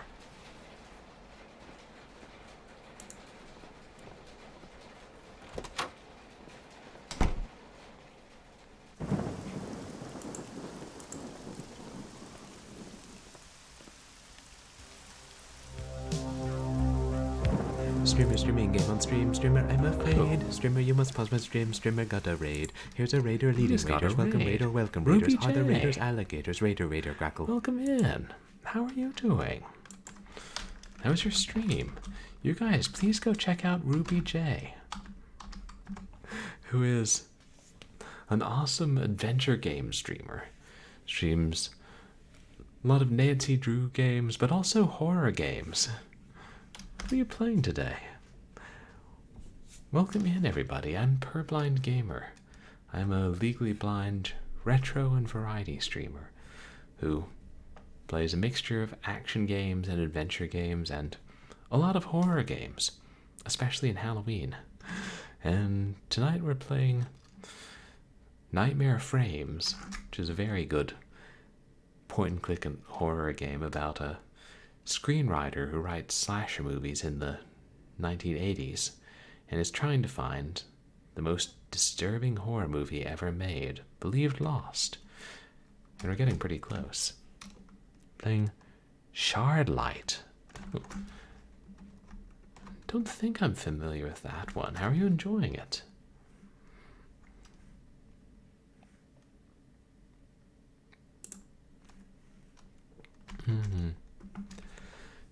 Yeah, we're what do I think? It's a pretty complicated plot. I definitely recommend this game, which you can, if you like adventure and horror, and you can find it on Steam. Oh, so this game won. Nightmare Frames won the AGS awards for best game and best story. Nice. I'd say it earned it. There been so many great games and so many great horror games made with Adventure Game Studio. What is Shardlight about? I mean, it kind of sounds like a, Windows 3.1 puzzle game. I certainly hope it's not that. Oh, that's also published by Wadget Eye. And is that the one I saw you playing like a couple weeks ago with the same voice actor, or is that a different one? God, Wadget Eye has some great games. In this game, we just found a film reel that the disturbing director of this lost horror film recorded, and also appeared to us in a vision.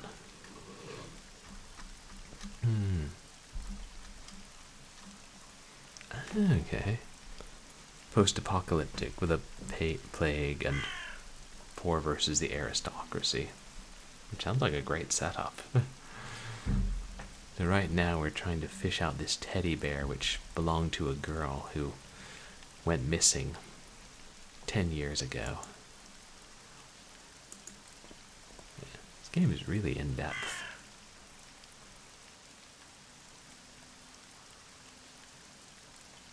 Damn it! The line is very light, so the wind under the bridge makes it impossible for you to control the hook. Oh, we need to weight it. Good thing we stole something from the drugstore. The puzzles are really good and really unique.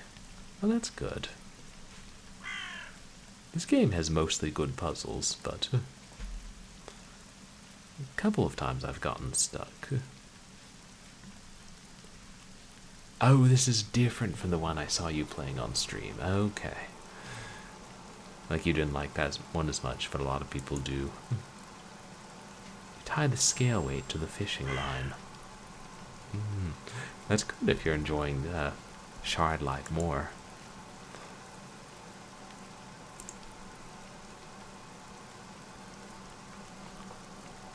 Come on, Ruxpin. Time to get born again.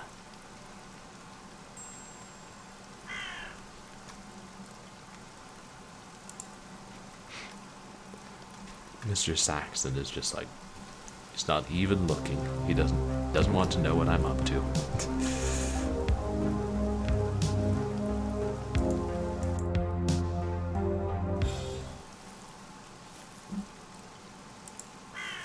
Yeah. He secured the window.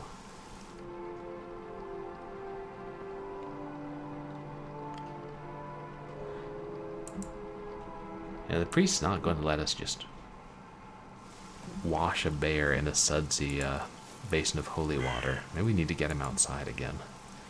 The board is securely fastened to the window with 4 nails.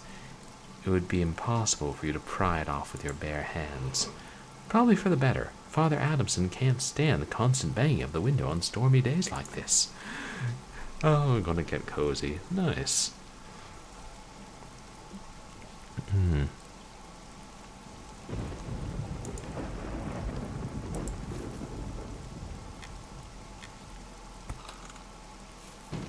Oops. Looks like the nails came undone.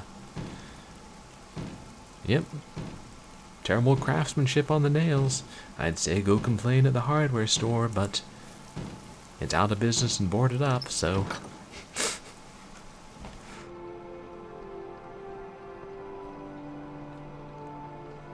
Again with that. I thought I had fixed the problem. Yeah, me too, Father. Funny how nails work, or don't.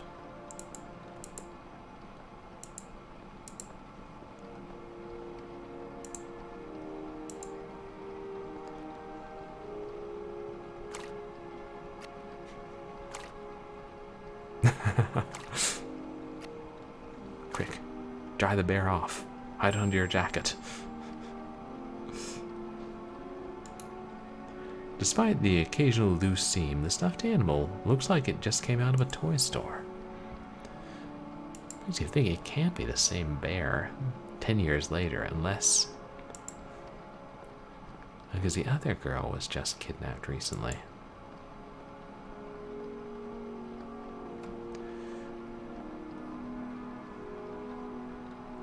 Forgive me, Father, for I have laundered.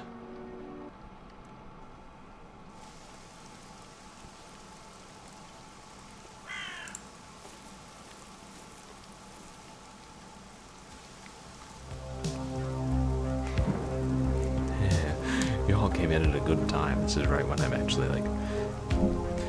I pretty much figured out all the steps and I just needed one item that I was missing. All I had to do was piss off a redneck so he could hit me with the item that I was missing. I gotta remember that in future games.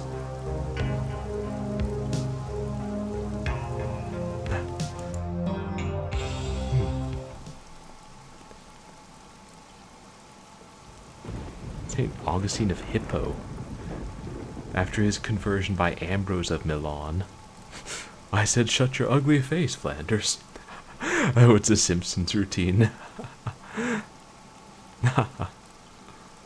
That's funny. Simpsons has some great writing sometimes.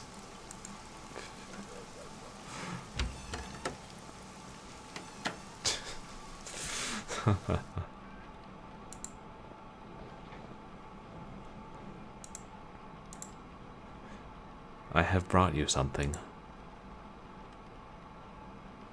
Teddy, Where did you find it?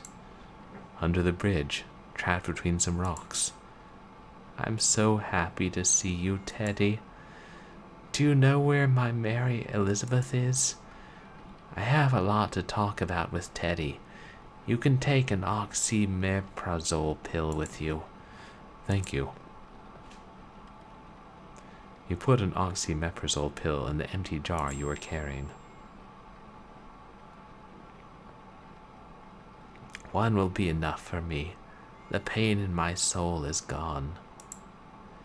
All that's left is the pain in my eyes, you know. I had to rip them off because I kept seeing her ghost. Good heavens. It was a shade with glowing eyes. It wasn't her. I know she's still alive. I must go. Be careful out there. Serenity is damned. She's a helmet. It was she? She wasn't the same one who... No. Because there was a woman who, tore out her eyes when Keller first tried to do the ritual with the ancient book in the 60s. I was not expect. I should have expected that. With her hair covering her face and the way she talked about the pain in her eyes. And we can take that to Patrick. Oh. Flanders had the Simpsons kids and was trying to baptize them. And Homer dove in and took the baptism instead of Bart.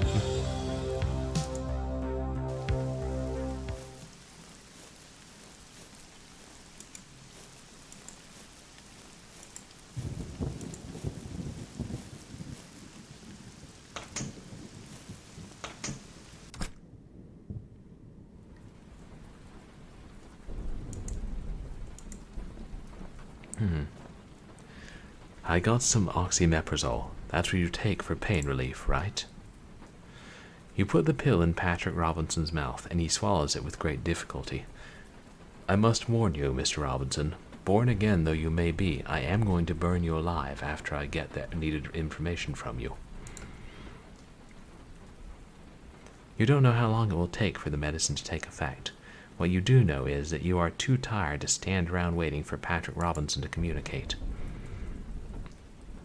The fatigue you've accumulated throughout the day begins to take its toll. You can barely keep your eyes open. You decide to take a well-deserved break.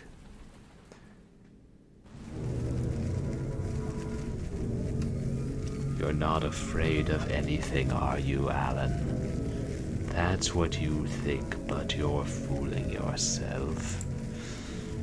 Find that film and you'll find me.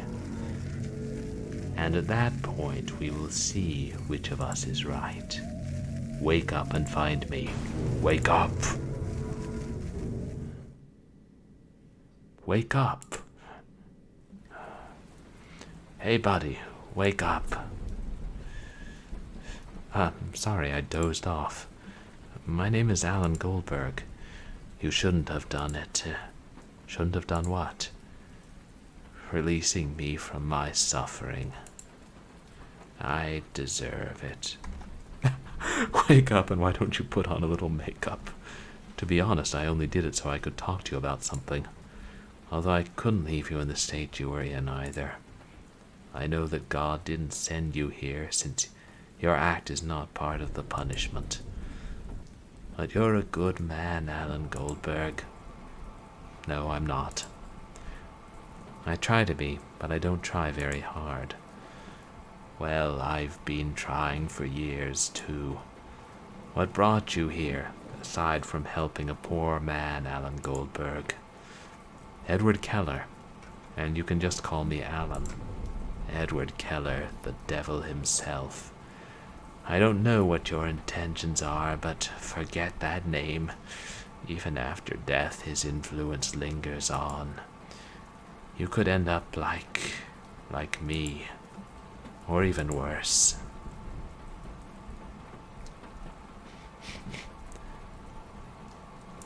How did you become Keller's assistant? He was very sick when he came to Serena.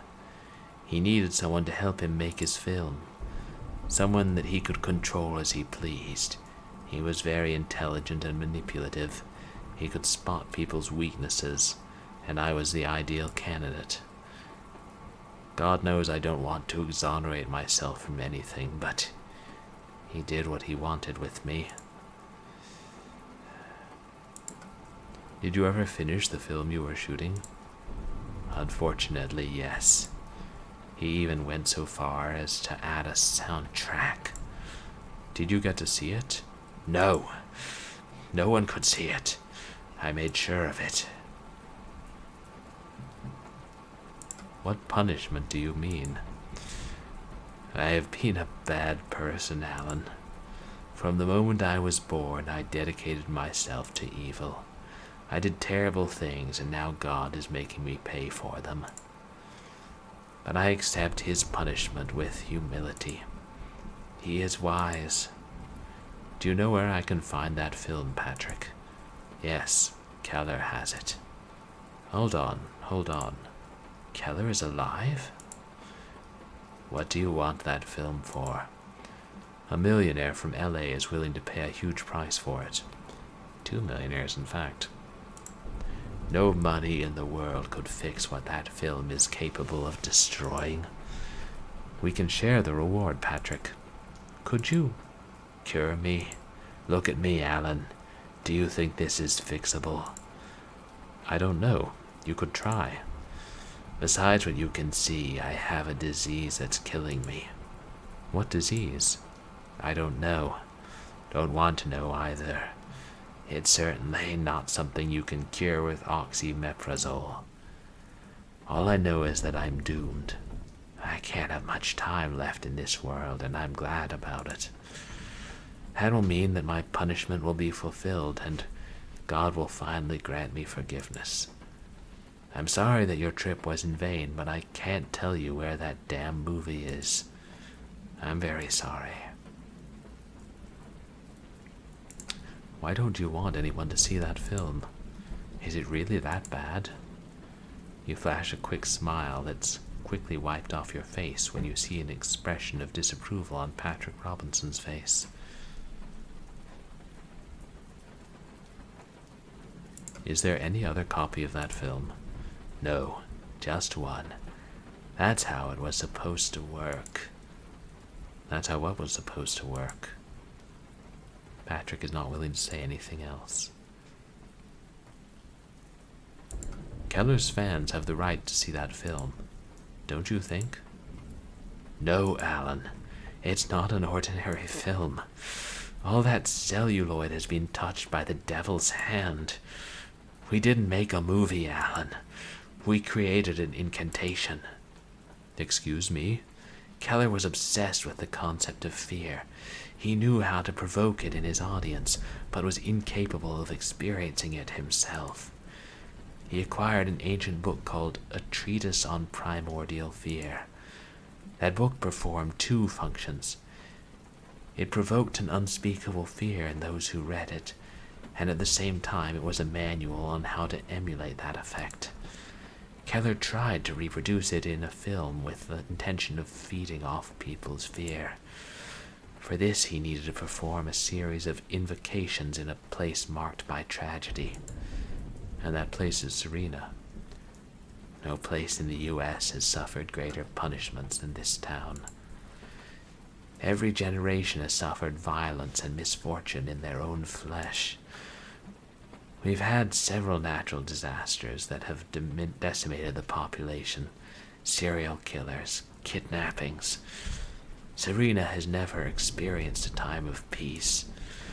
Even the settlers that came here 2 centuries ago ended up killing each other. As you can see, Keller found in Serena the perfect place for his incantations. But he went far beyond the teachings of the book.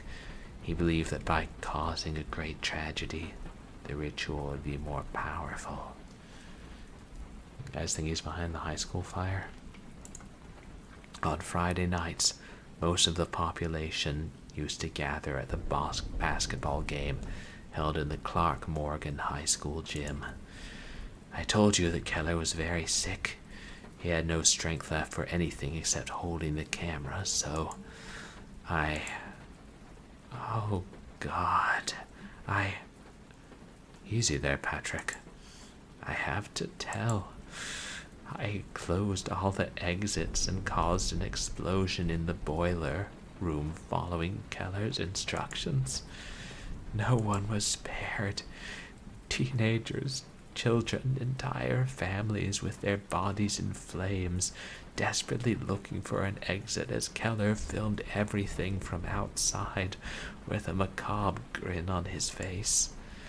The smell of burning flesh spread throughout the town. The screams were deafening. Oh Lord, I can still hear them.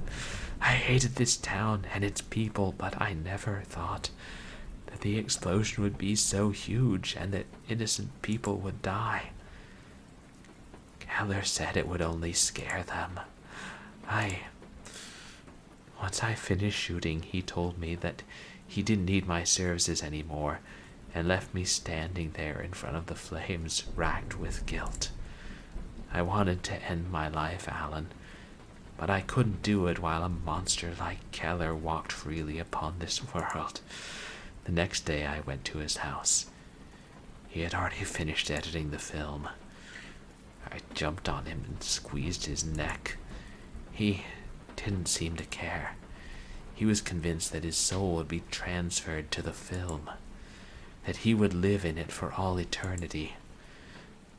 Once he died, I left with the film can, not knowing what to do with it. The apparitions began that very same night.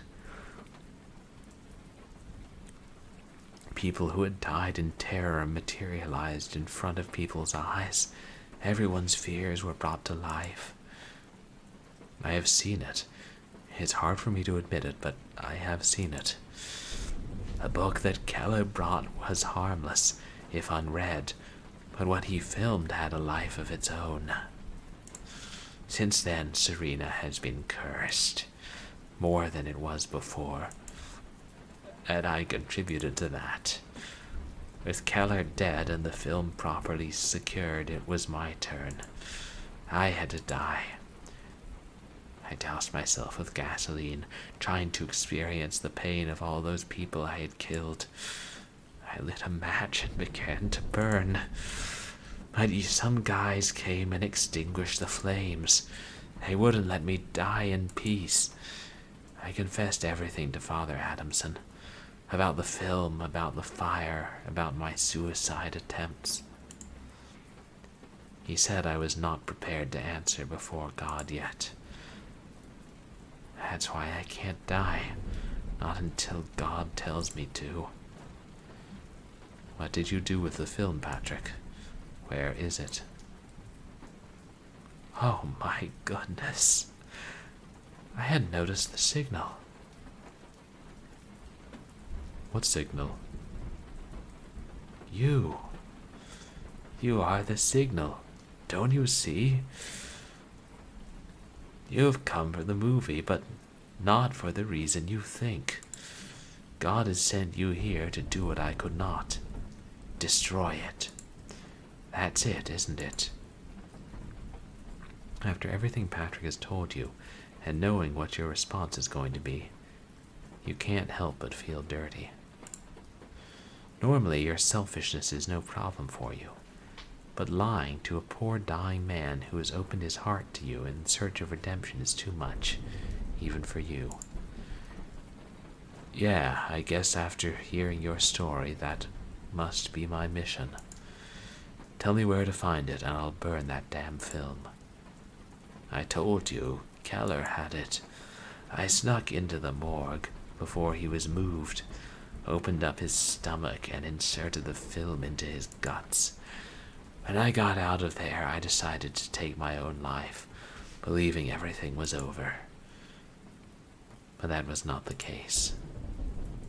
The film's influence spread through its contact with Keller. He lives eternally in it. I'm a mess, Alan. Serena became a haunted town because of me. So the film can be found in Keller's body in the cemetery.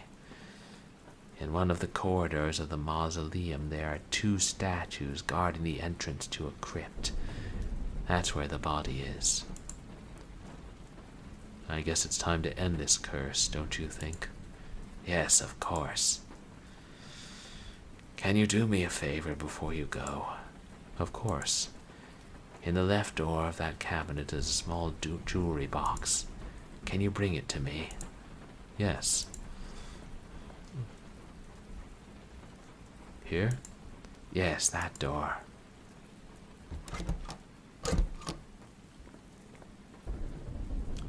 Here you go. Thank you. I must go now, Patrick.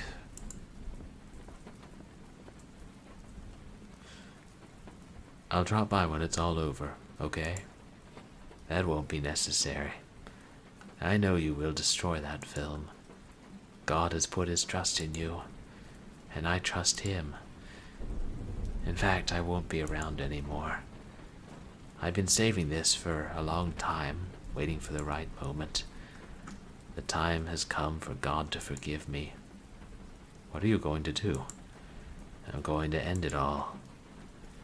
Put an end to the curse, Alan. Patrick! Oh shit, no.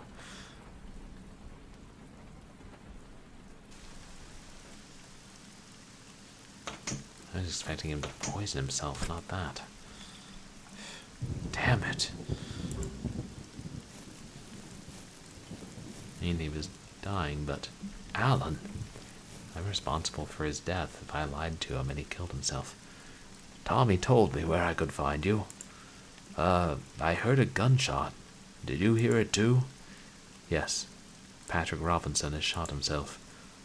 Who the hell is Patrick Robinson? The guy that lived in that trailer. So he shot himself? What the fuck are you saying? Go check the corpse. You'll see that it was a suicide. Hey, Ruby, welcome back. Easy, Alan. I believe you. But you can't deny that since you've arrived, strange things have been happening. I don't need to be here for strange things to happen, and you know it. All right. Let's calm down, shall we? Jesus, Mary, and Joseph. Watch out, Alan. What the fuck? That Daggett son of a bitch was right. It's the witch who ate his dog. Get out of the way, Alan. Shoot, what if it's Mary Ellen? Wait a minute. What are you doing? I know who she is, Rick. Put the gun down. What? Are you serious?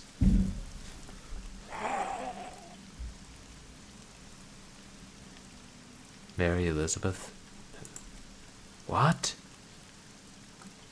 Mary Elizabeth Hellman? Her picture is all over town still. There was also a portrait of her at her house. Look at her face, Rick. I'm convinced it's her. Fuck, it's true.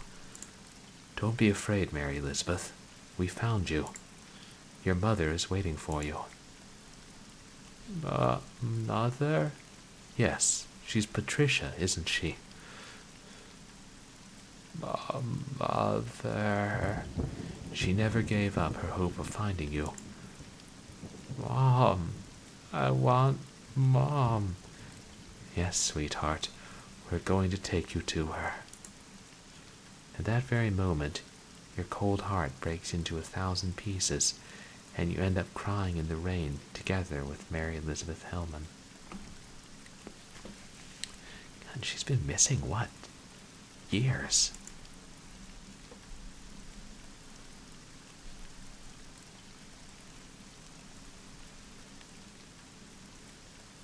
Morgue.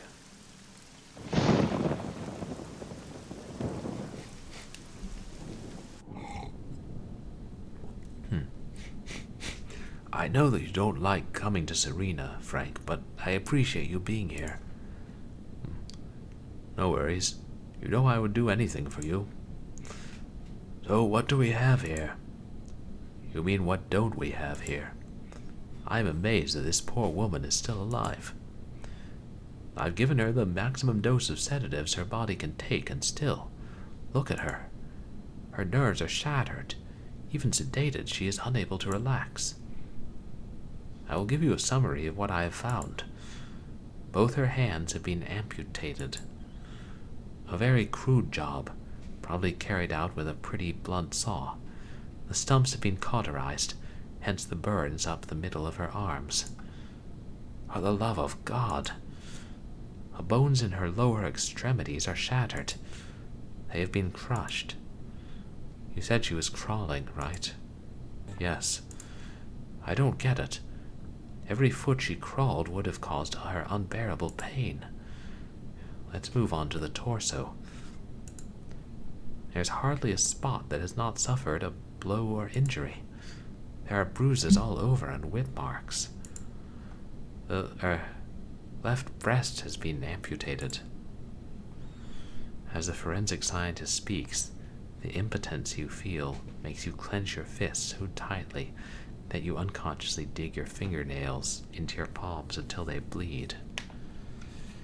Wow, this is really disturbing. This game goes hard. Also, her tongue has been cut out. Maybe the son of a bitch who did all this was tired of the poor girl begging for death. Are you okay, Goldberg? You look pale. You can go outside and get some air if you want. I understand. No, never mind. Has she suffered any kind of... Yes. She's been sexually abused on repeated occasions.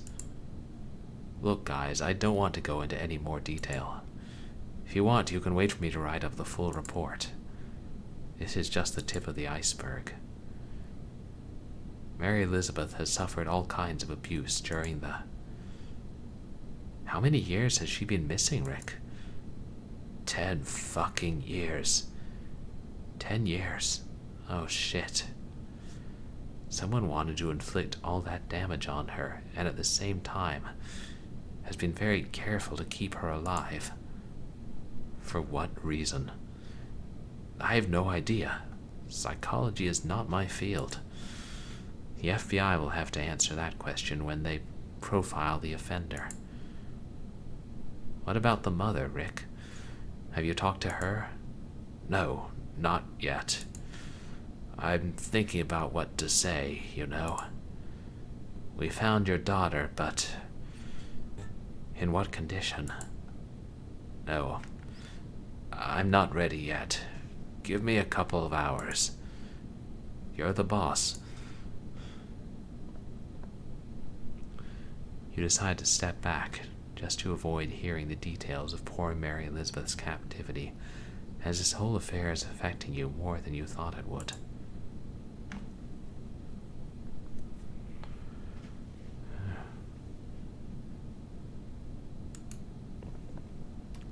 An anatomical skeleton stares at you with empty sockets from the far end of the room.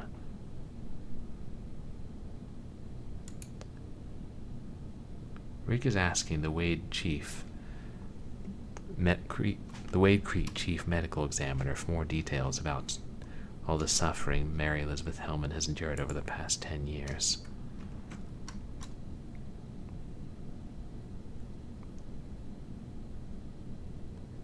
We'll look around here because I don't want to come back here after we leave.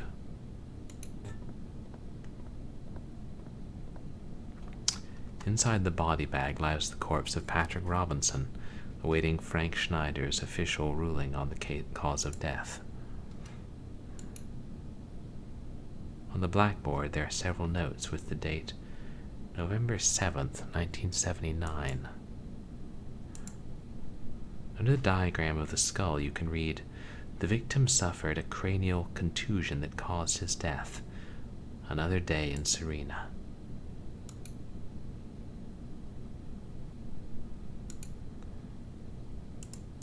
Drawers haven't been opened in years.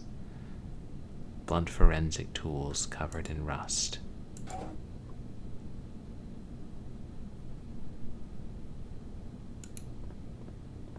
Oh, that's the exit.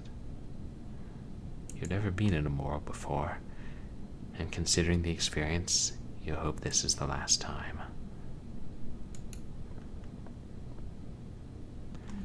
This hose is used to clean up any blood that may have fallen on the floor and flush it down the drain.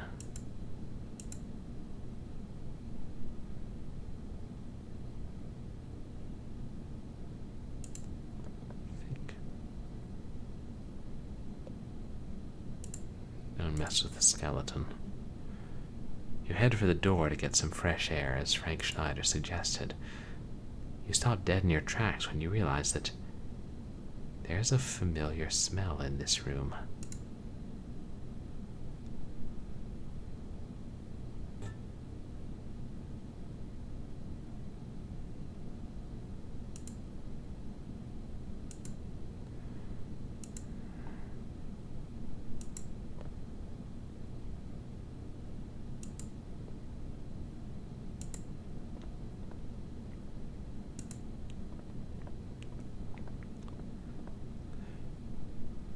Can't imagine what must be going through that girl's head right now.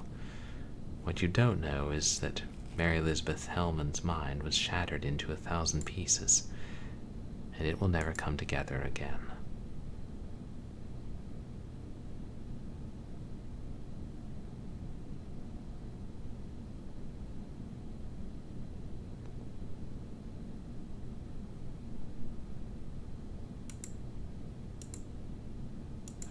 Still won't let me leave.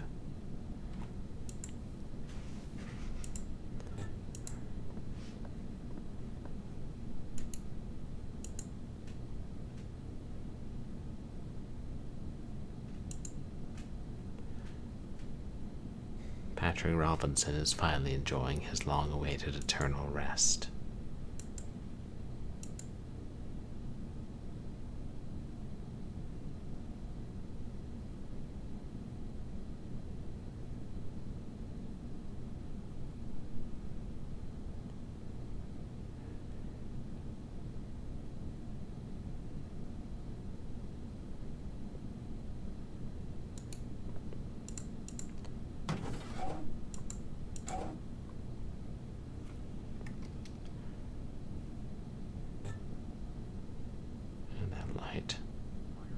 There's some...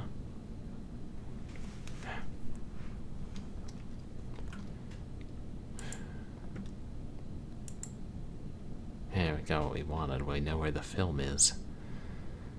All we have to do is go and get it. Which is, of course, a terrible idea.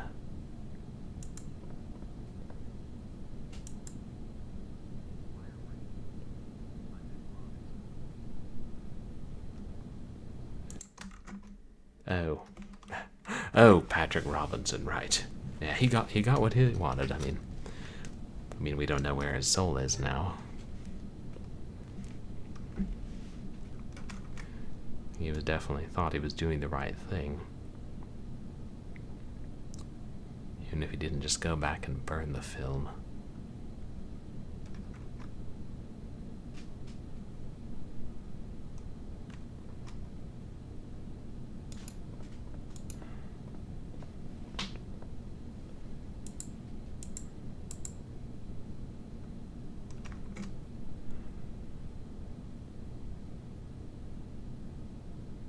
That.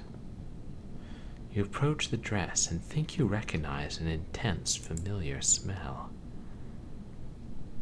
You smell the fabric, and indeed, you know where you can find the source of that characteristic odor. No way. Hold on, Frank. Alan. Come here.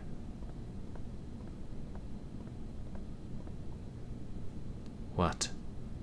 This place is pretty dark, and hopefully I'm wrong, but tell me you weren't smelling Mary Elizabeth's clothes.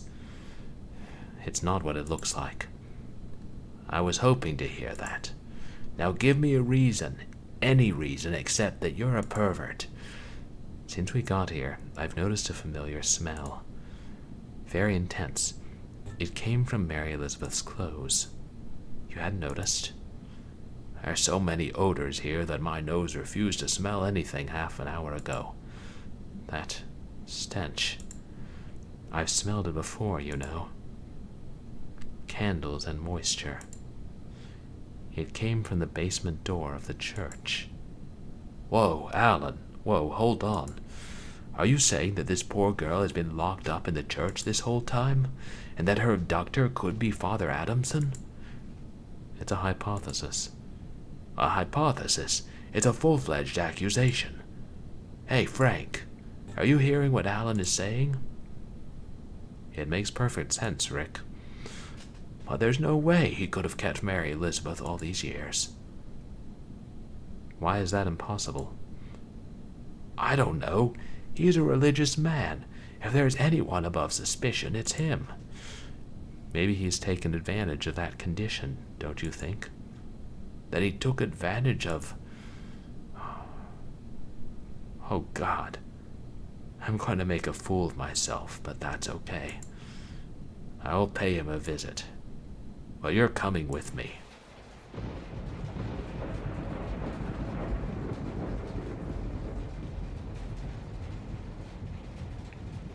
There's nobody here. That's the door, isn't it? Get closer.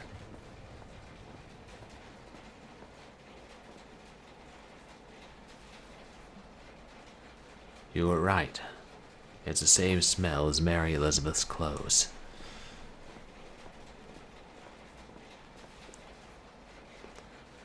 I should go find Father Adamson. I think it is the most reasonable thing to do. What for? What do you mean, what for? I don't have a search warrant. And you think he will cooperate by talking to him? Probably. For God's sake, Rick. Have you not seen what he did to Mary Elizabeth? The guy's a fucking psycho. If he feels cornered, who knows how he might react, or what he might be capable of. What do you suggest? Kick the door in. We are looking for evidence, aren't we? Once we have it, find him and arrest him. You stick to screenwriting and let the police do things the way they should be done. I need to follow proper procedure. If I break that door down and it turns out there's nothing there, I'll be in trouble. Listen to me. Stay here while I go and look for Father Adamson. He lives close by. Do whatever you want. Procedure, Alan, procedure.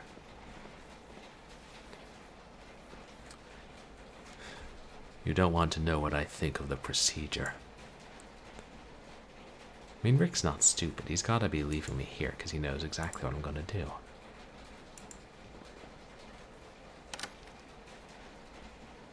True, I'm not a cop. Just a concerned private citizen. Rick? Is that you? Shit. What the hell? Father Adamson is not home. Was that you making that noise? Excuse me? It wasn't you? I don't know what you're talking about. I just got here. I've been thinking, you know. Everything points towards Father Adamson being the one who held Mary Elizabeth captive. I don't care what a judge says. The evidence is irrefutable. Wow, it's nice of you to finally acknowledge that. I'm sorry for doubting you. And I shouldn't. You're smart and I'm just a small-town police chief doing what I can. Don't say that. I had a strict religious upbringing, and I can't conceive that a man of God would be capable of these things. He is still a human. Are you religious, Alan? Not at all. Do you believe in anything? I only believe in Billy Wilder. Who? Billy. Never mind. Let's open that door. Because there was another girl who went missing just recently, right? It's locked. So what if she's down there? I see. How good are you at picking locks? Pretty bad. Streaming game on stream. That makes two of us. Streamer, you must pause my stream. Streamer got a raid. Here's a raider leading raiders. Welcome raider, welcome Oh, raiders. Are the Asmodon. raiders alligators? Raider, crackle. Thank you so much for the raid. How are you doing? How was your stream? You guys, please go check out Asmodon.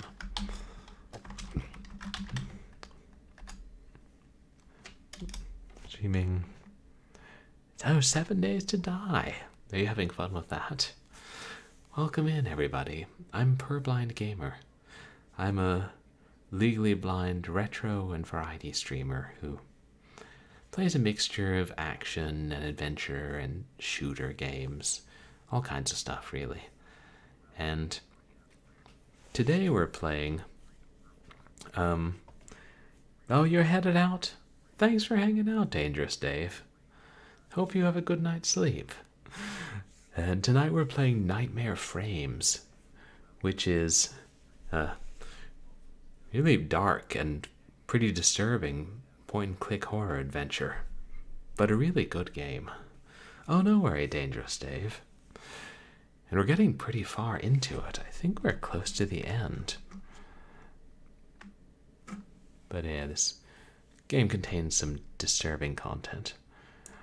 And hey, House of Mike, welcome in. How's it going? You guys, please go check out House of Mike as well. What are you streaming most recently? Crash Bandicoot 4. It's about time. Like a spin-off of Amityville 1992.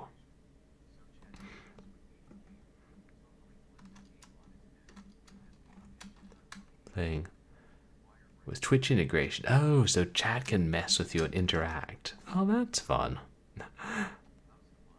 Okay, so we are really close to the end, huh, WireBrain? Like, what do you think? We have just another hour or less?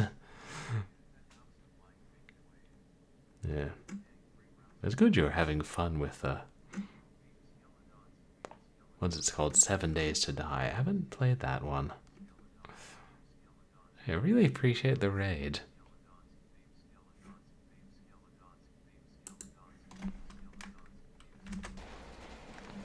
That makes two of us. Oops. Right. Ready, the dialogue is... When I focus on the game, the dialogue automatically fades from one to the next, so... Gotta be ready to read it all. You love it? Oh, 7 Days to Die a lot. That's awesome. Okay. Well, I guess I'm going to try and press through and finish it. And that'll be kind of late, but... It's close to midnight now, but I think I can do it.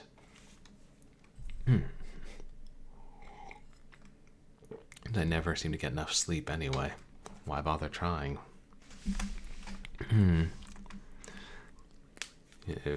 Oh, right. You play a lot of survival stuff, but you try different stuff too. Nightmare Frames, where involves the search for this disturbing and supernatural horror movie that this enigmatic director made. And we found out where it is, but... Well, it's in his corpse, actually.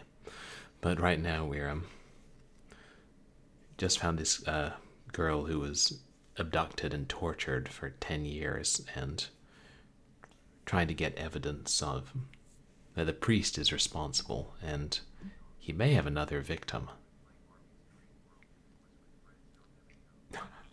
He would play Barbie's Dream World if it was with friends. That's does sound quite different from the games you normally play. And playing games with friends usually makes things better. Except maybe Mario Party.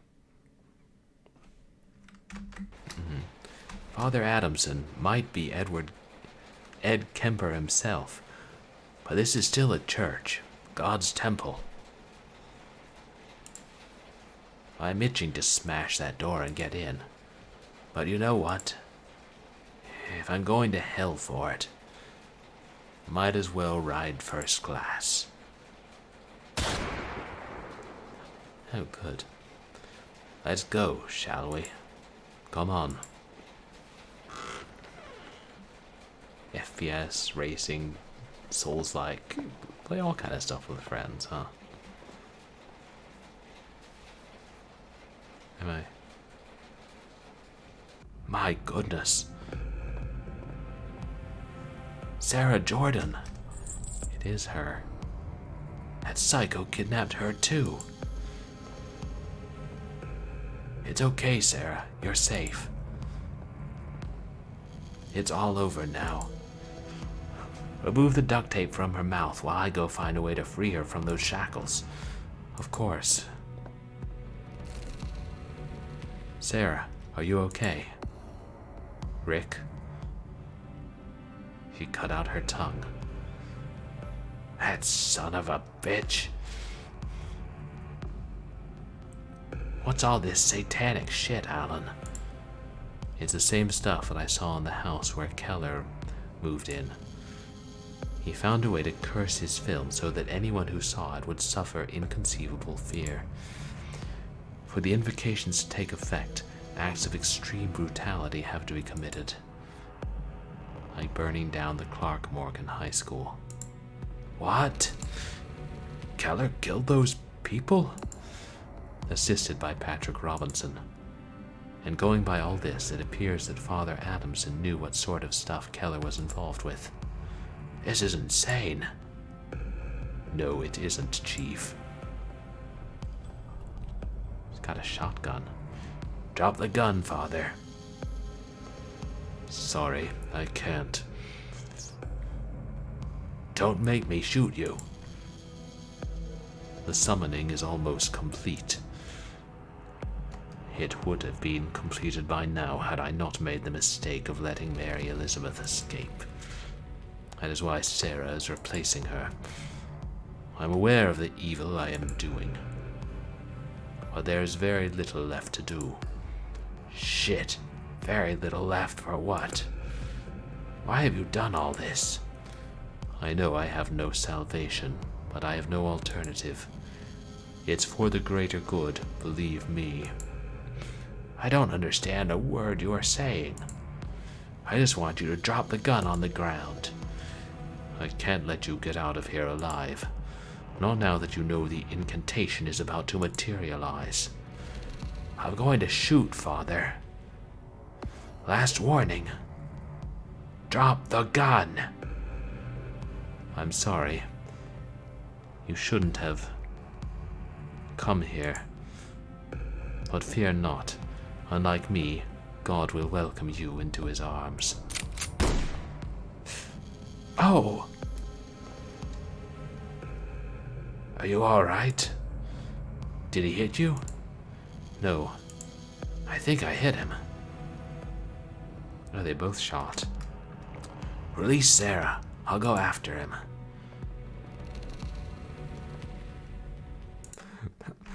Hey there, MattGlad. Welcome in. Yeah, not me doing the summonings, just watching them. And you guys, please go check out MattGlad, who streams a bunch of different types of games, but especially old school FPSs. Hope you're doing well, MattGlad.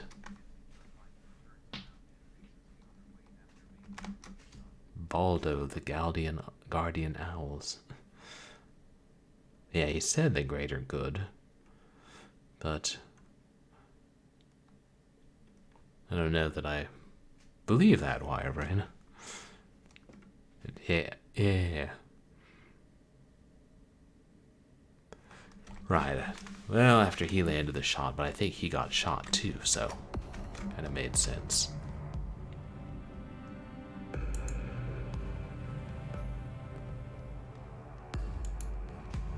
You look at Sarah and hope with all your heart that she is still there behind that lost gaze. Oh, Hot Fuzz. I haven't seen that in so long. That's a great movie.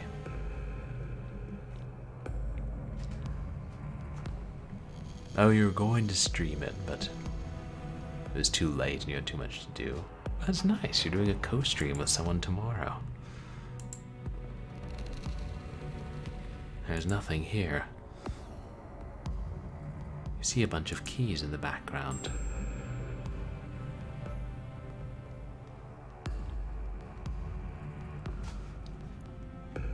Is that another fiberglass? In his quest to do as much evil as possible, Father Adamson has desecrated a statue of the Virgin, similar to the ones Patrick Robinson had in front of his caravan.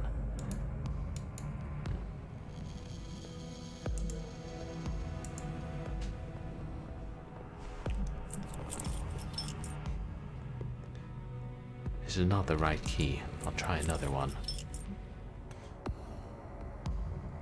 What are you doing with the gun? You ruined everything. Don't do it, Father. No! I'll be right back, Sarah. I'm sorry, I have to.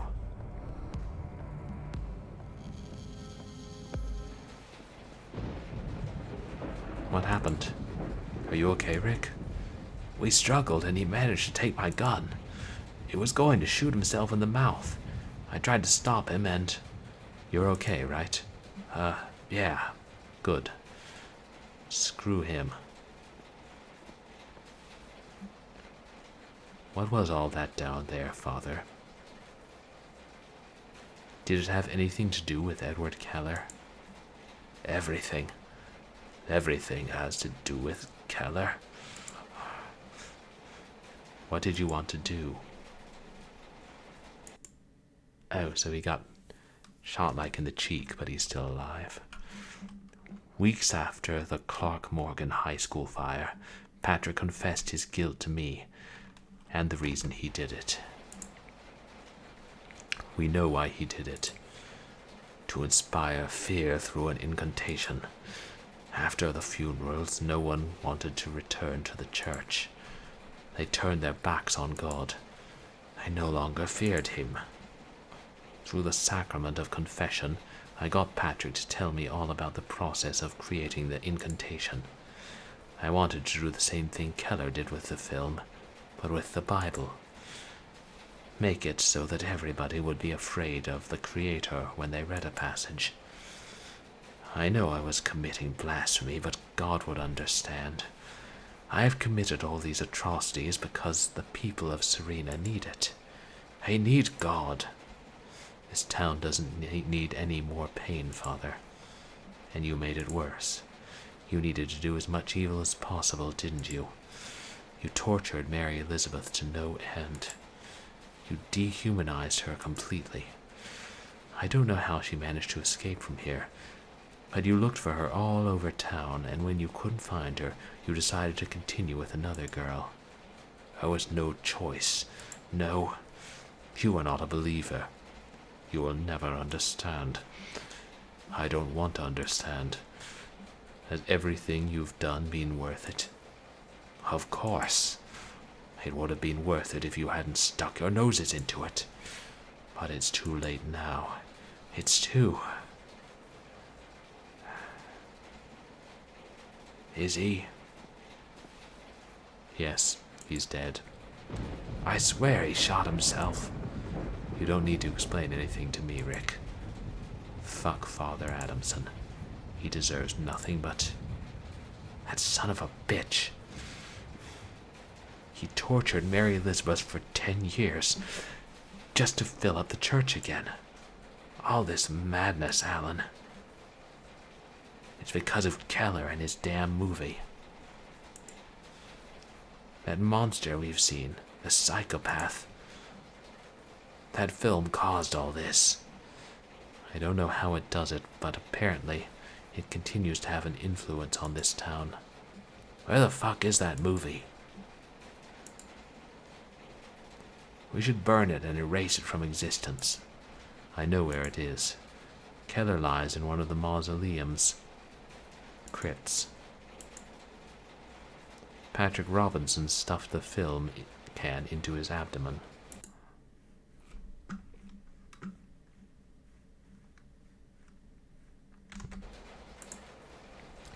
Keller's body in the cemetery? Yes, and I think I have the key to the mausoleum. So what are we waiting for? Let's destroy that film. Go ahead, I'll see you there. I will release Sarah and make a call to Wade Creek to get this all taken care of. See you there. Oh, Willie boy. Open the gate, Willie. Chief Bowman and I have to go in. What? Now? We need to access the mausoleum. A mausoleum? That's where she is. Willie, please. No one is getting in no matter what Chief Bowman says. What about me? Step aside, Alan. Open the gate, Willie. I can't do that, Chief. Don't mess with me, Willie. I could take you away for obstructing an investigation. So open the fucking gate. All right. The gate is open, but I will not open the mausoleum for you. It doesn't matter. We have the key. Do whatever you want. I warned you. I will not be held responsible if you turn up dead. What are you talking about? Charlotte Wilkes. Her ghost wanders around the mausoleum. Her I don't have time for this kind of nonsense, Willie. I will not bear your death on my conscience. And get out of my way.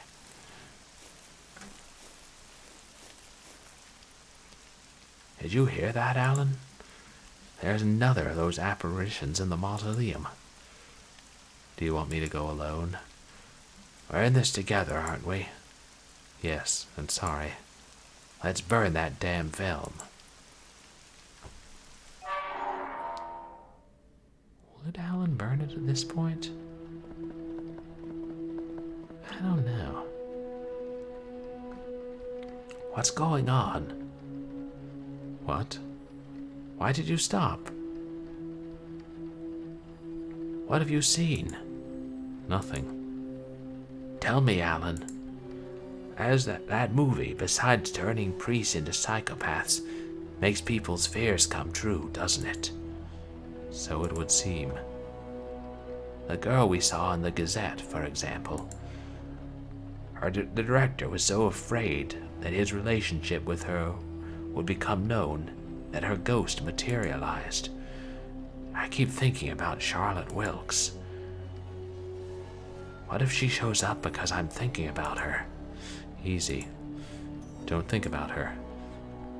By the way, I didn't tell you earlier, but I witnessed an apparition at Keller's house. Nelson Marsh? You saw him? That was his old house.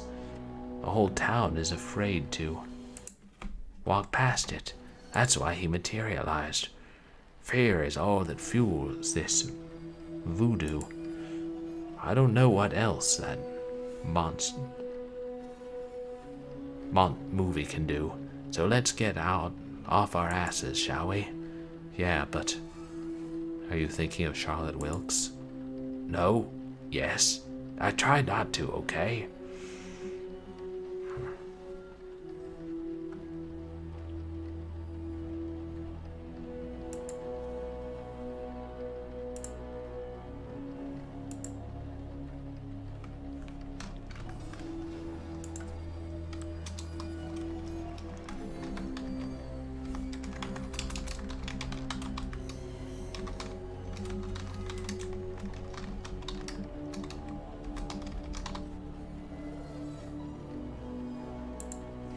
Right, you say not to think about it. That's a way to get somebody to think about it.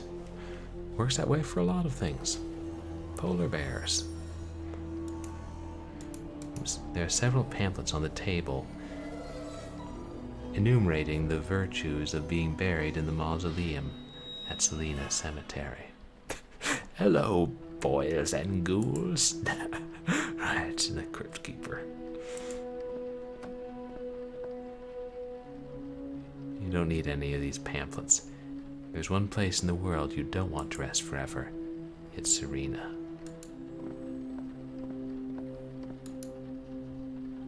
Who is it? I have no idea. He must be the one who built this mausoleum. Willie must adore him.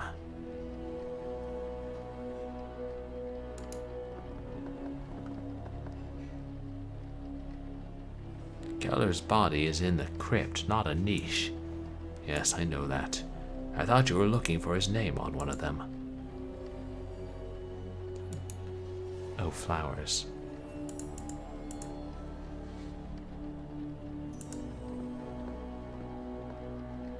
Is that the way we came in, though?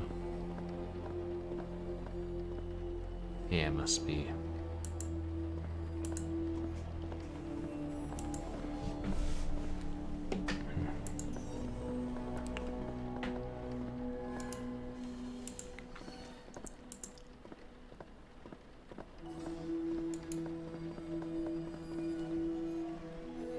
The name E. Glover is engraved on the marble plaque above the door. Glover. I have the PC port of that. I can play that if anybody wants me to.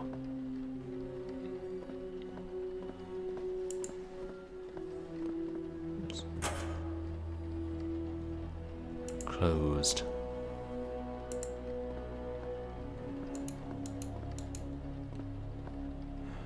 Plaque above the door has no name on it.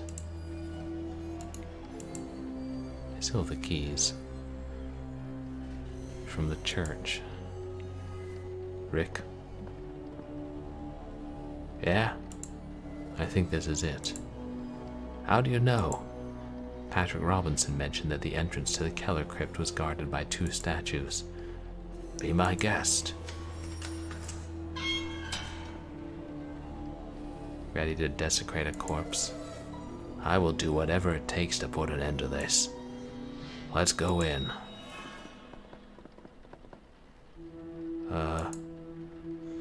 Take this. I think it will be good for, well, you know. What did he give us? Thank you. Oh, a knife. Or something. Ready?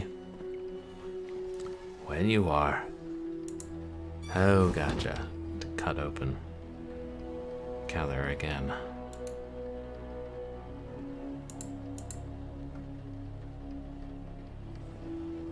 It is incredible that the body is still so well preserved after 15 years. Witchcraft. Hey, let's pull up one finger at a time in a specific order. That's how we have to do it in these games, right?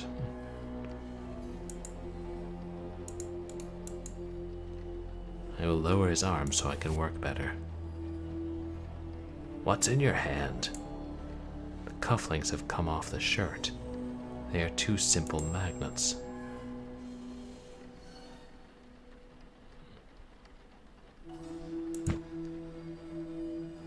Wait a minute.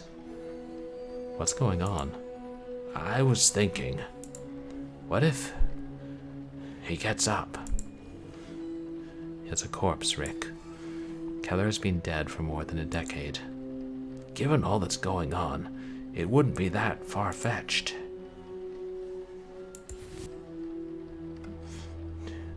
Had you put the dead man's tie in your pocket?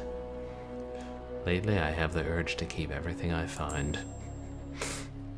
Again, adventure game protagonist.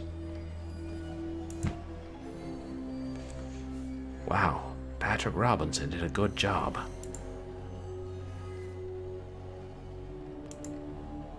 It's going to be disgusting.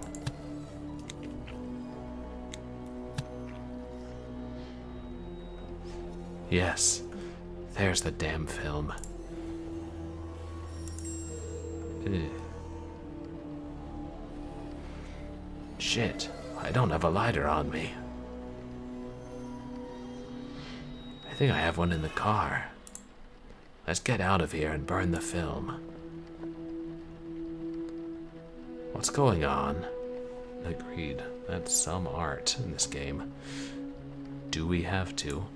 Of course we have to. That's the way to put an end to this fucking curse. Do the same things happen in Wade Creek?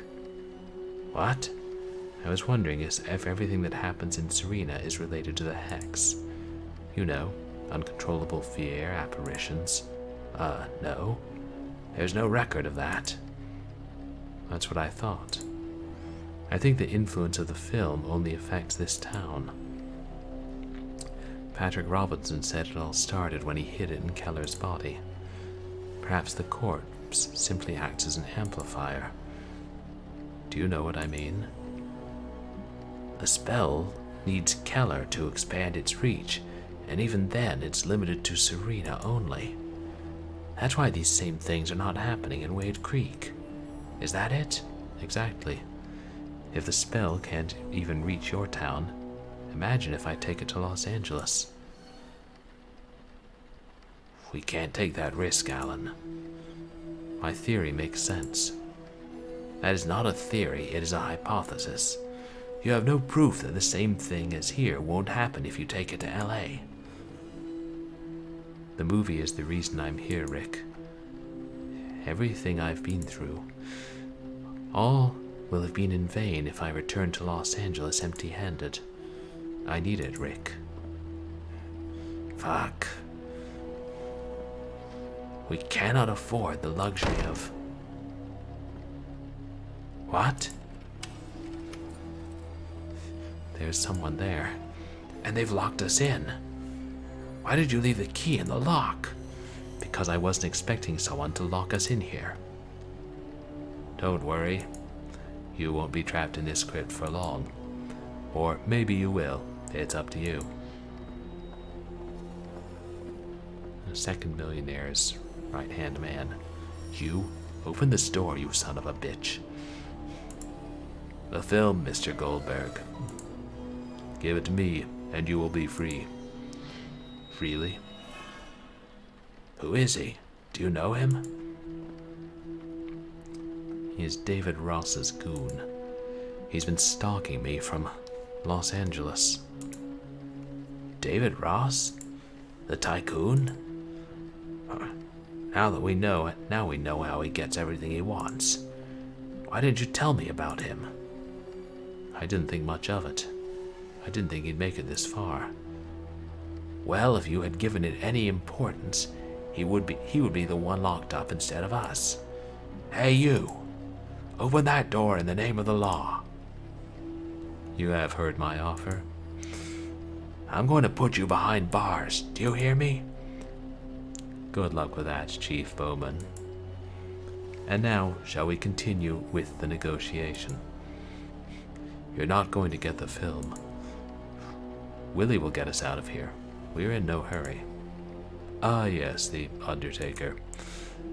I can pay him a visit and make sure no one enters the mausoleum again for a long time. Do you want to have the death of that poor devil on your conscience?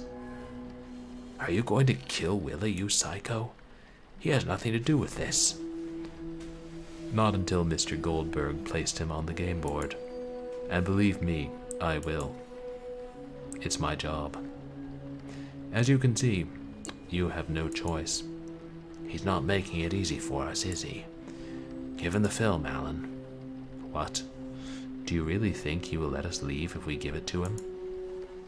I am many things, Mr. Goldberg. But I am, above all, a man of my word. Give it to him, Alan. No. We have no choice. Are you serious? In the case that he's telling the truth, do you think he will risk it? He gives us the key, we open the door and knock him down. Although there is a 1 in a million chance of that happening, I do not advise you to try it. Hand me the film over here, please. Alan, as soon as we open that door, we'll hunt him down. He won't make it to Los Angeles, I promise you. Shit.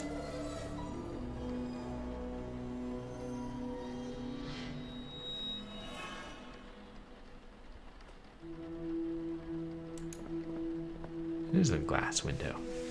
A flaming chalice in front of a radiant sun. You don't know its meaning, but you suppose that the words serenity and peace have something to do with it. No serenity in Serena, I'll tell you that.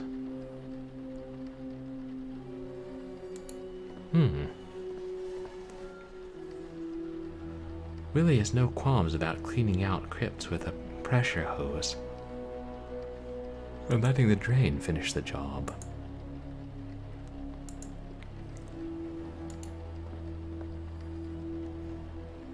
If it weren't for the air vents, the atmosphere in the crypt would be unbearable.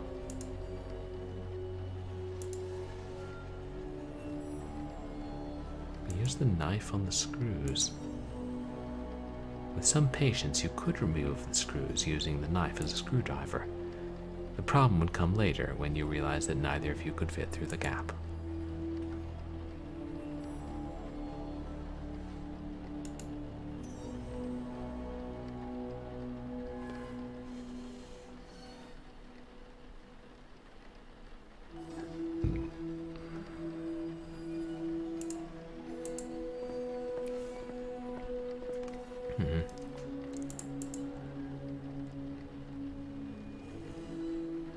Magnets.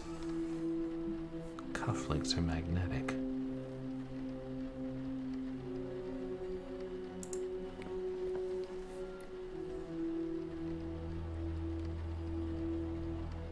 There, there's a gap 15 inches wide in a wall. Can't be that simple.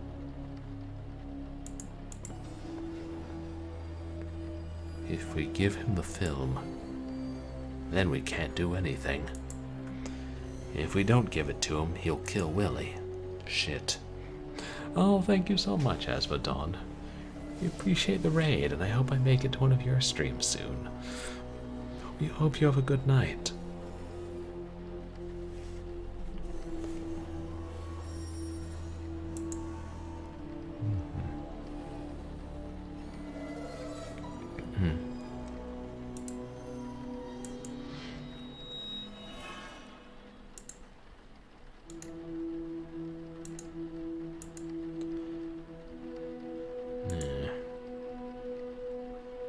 We can give it to him.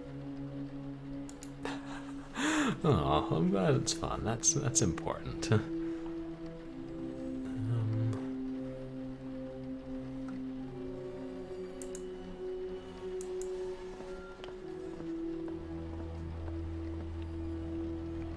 You don't want to throw that down the grate.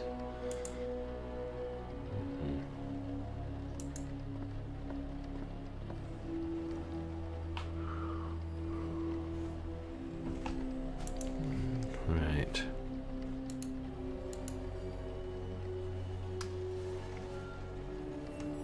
The only hotspots are the vents, the drain, window, Keller.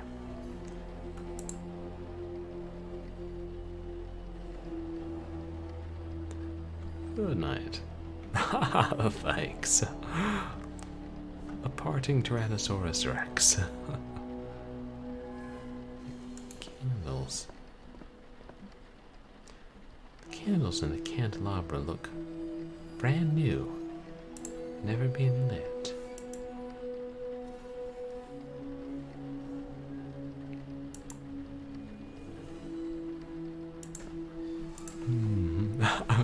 Right, Rexy.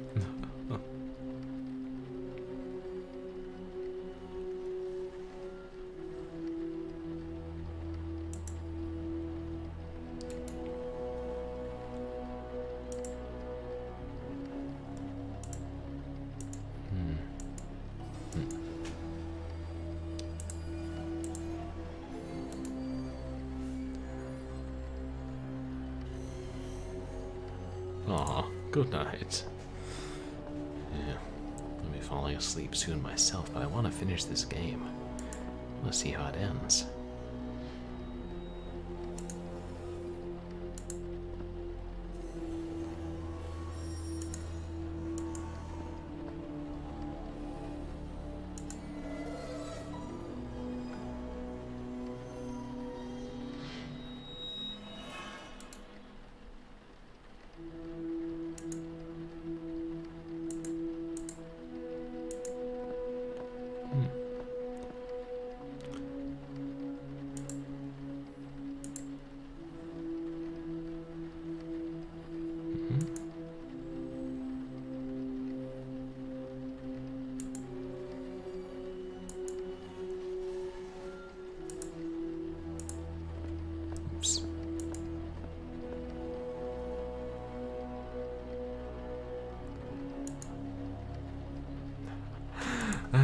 Thanks, WireBrain. Let me...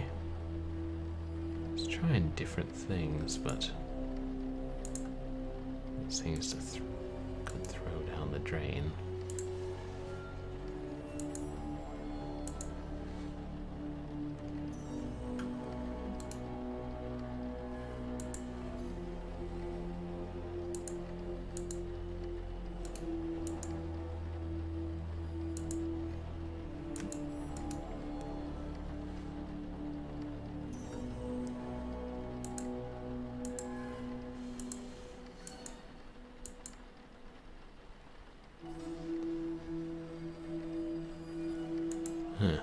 Combine that object with the cufflinks. That tells me that something needs to be combined with them.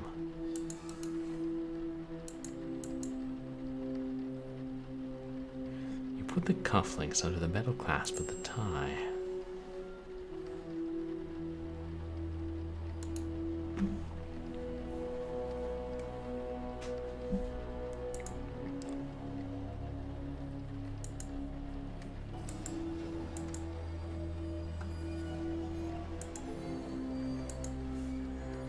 Careful, Alan. Who knows what that film could do?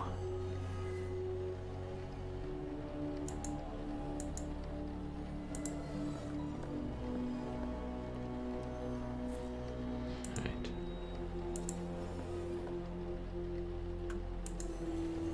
What's the plan with this tie thing?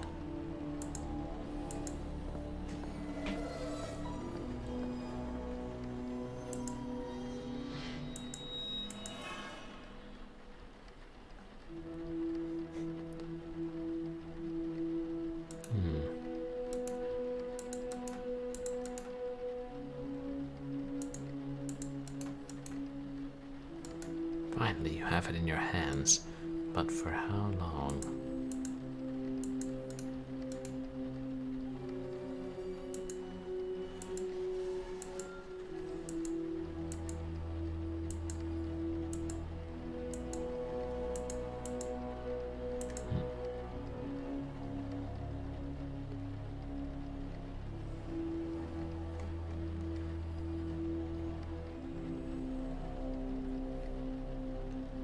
I could figure out the importance of the magnets.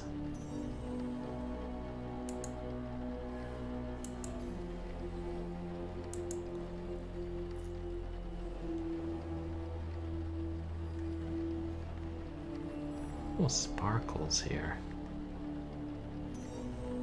Yeah, maybe they're dust motes dancing in the light.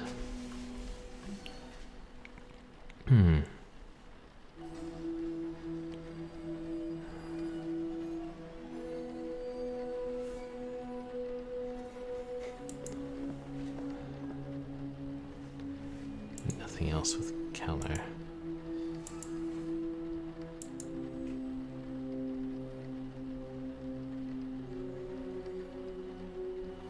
Yeah, sure, I'll take a hint, WireBrain.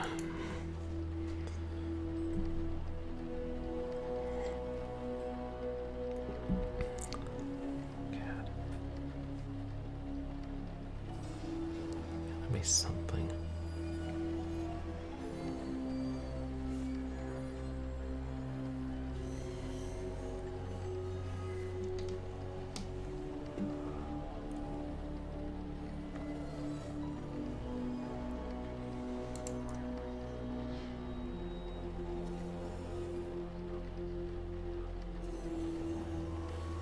The most obvious thing.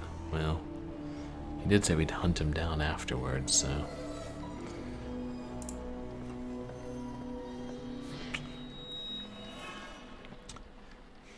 Don't overthink it, Mr. Goldberg. Thanks a lot. Mr. Ross will be grateful for your cooperation. If this door wasn't standing between us, I would strangle you with my bare hands. That would be understandable. And now, please step away from the door. I will keep my word. Try to catch the keys mid-flight, Alan. As soon as we have them, you open quickly and I'll take care of the rest. All right? Alright. Ready? Ready. Unspitootery. Oh, come on. Really? It has been a pleasure doing business with you. Have a nice day. I didn't even see them coming. I know. Let's try to get out of here any way we can. He kept his word, but he's still gonna let us die?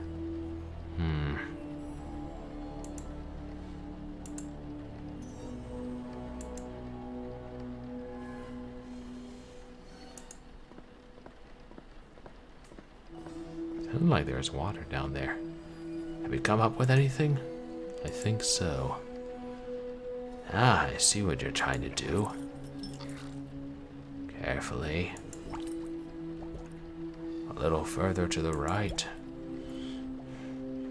When you bring it up, be careful with... Rick? Yeah? Please. Oh, sorry. Got them. Let's get out of here.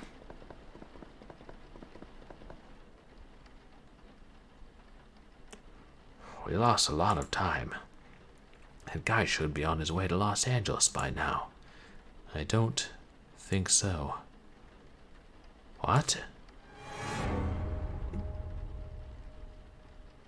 Oh, shit. Charlotte. Charlotte Wilkes. Calm down, Rick. How do you expect me to calm down? Because if you don't... Oh no. Try not to be afraid. Think about something else. What? This black magic feeds on the fear it provokes. You've got to counteract it. How? Hurry up. What makes you happy?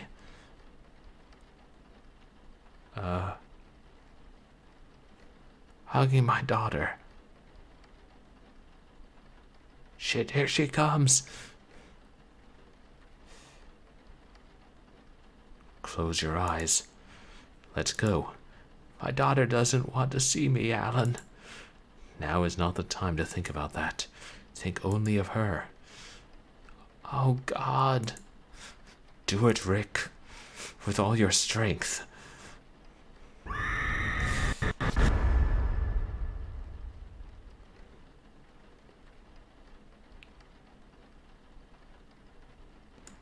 You can open your eyes. Where? You did a good job, my friend. It felt like I was holding her in my arms. I was just thinking about her and the moment of... She has a stubborn father, you know.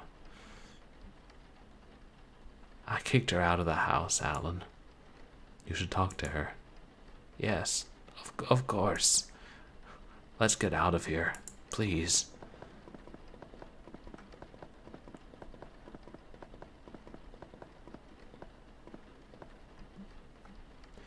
I can only imagine the terror this man has suffered to end up like this. Look, his hair's gone all white. You didn't seem too scared when we had Charlotte Wilkes right under our noses. Don't you feel anything? Uneasiness, confusion. What's wrong with you? Are you from another planet or what? The important thing is we can recover the film. Shall we get out of here? I was hoping you'd say that. There's still time to destroy that film for good, Alan. Are you sure you want to take it back to Los Angeles? My future depends on it. I hope it's worth the risk. I've told you before, I don't think the spell has any influence beyond Serena. May God hear you, Alan. If you notice anything weird on the way to Los Angeles, you know what to do, right? Yes, I don't want any surprises either. Anyway, can I give you a ride back to L.A.? It's the least I can do for you. No need for that, Rick.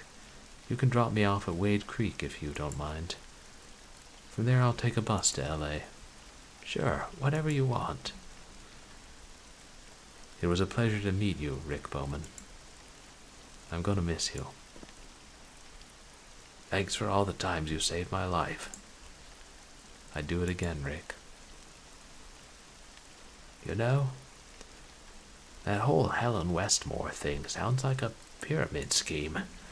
If it doesn't work out the way you planned, and the scriptwriter thing doesn't suit you, I'll always be glad to have you as my deputy. You're really good at it. I appreciate it, but I'll pass. Too many surprises.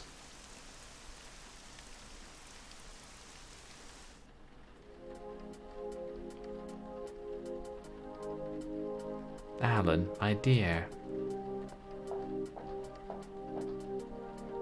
How was the trip back? Good. Very fast. Thank you, Helen. You're welcome.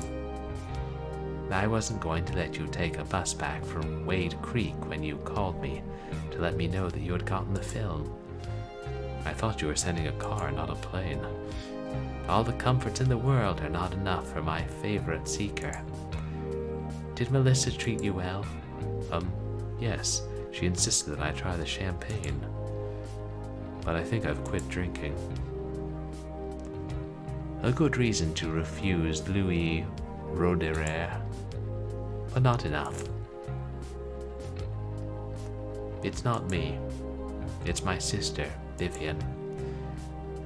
She died in a car accident in '47. I am sorry. That's fine. That's life, Alan. The resemblance is striking. We were twins. People used to mistake us for each other. So, do you have it here? May I see it?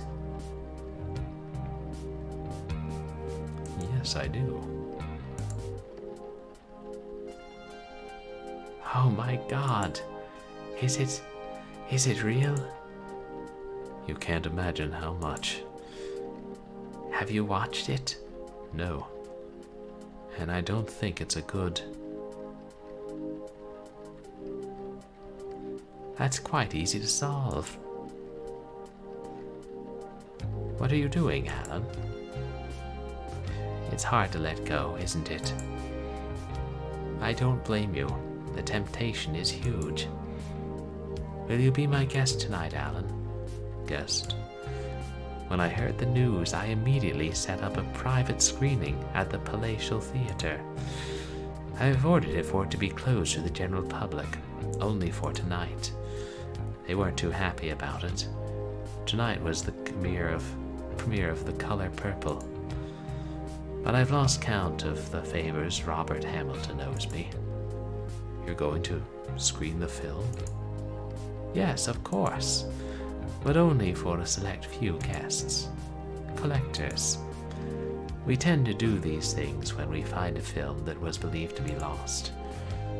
I don't think that's a good idea, Helen. I know from your interviews that you don't like crowds. But don't worry. There will only be 7 of us, including you. No, and I beg you to. My driver is waiting for us. On the way, you can think about your future if you haven't already decided. Are you ready to take on the world, Seeker?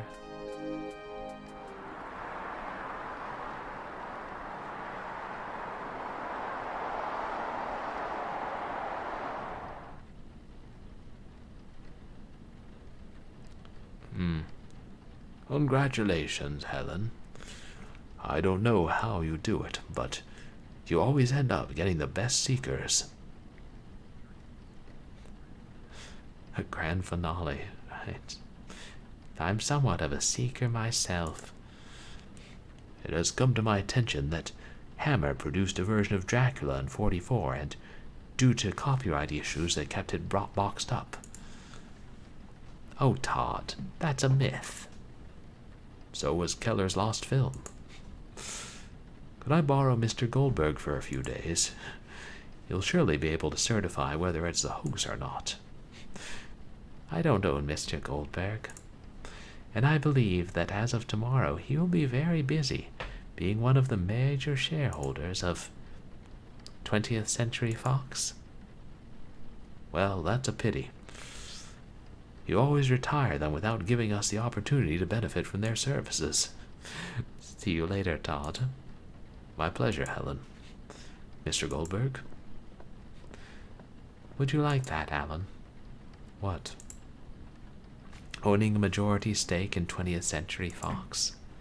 Or perhaps Paramount? So you wouldn't have to put up with guys like Barry Landau calling you, telling you what a studio should produce. Alan, are you here? Hey, Kimikos Dragon.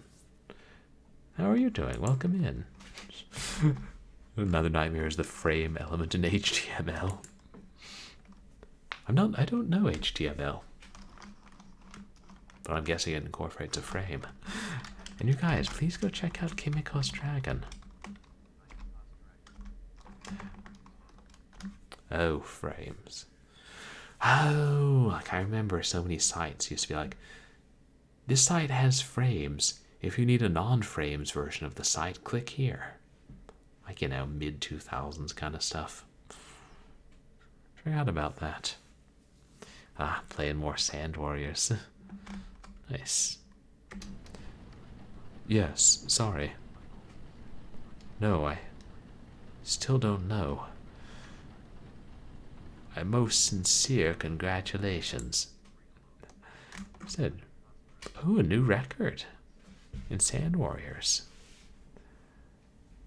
178 kills in a single mission. That's impressive. I think you really know this game. I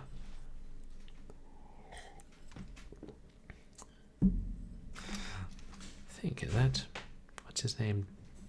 David Raw? The other millionaire?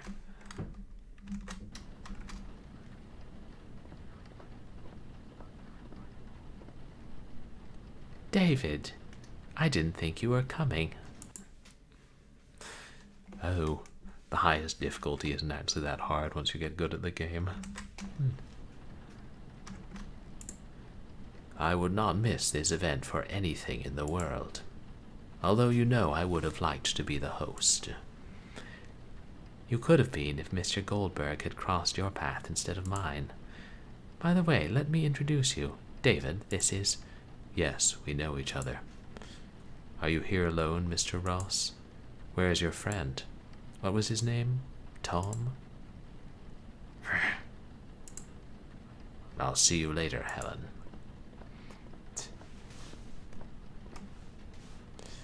That guy's goon. Move this. Oh. All the difficulties does is modify the damage they do. Oh, and the score changes by the difficulty. That's interesting. Makes sense they should give you some kind of bonus for the higher scores. That guy's goon followed me all the way to Serena and tried to snatch the film from me.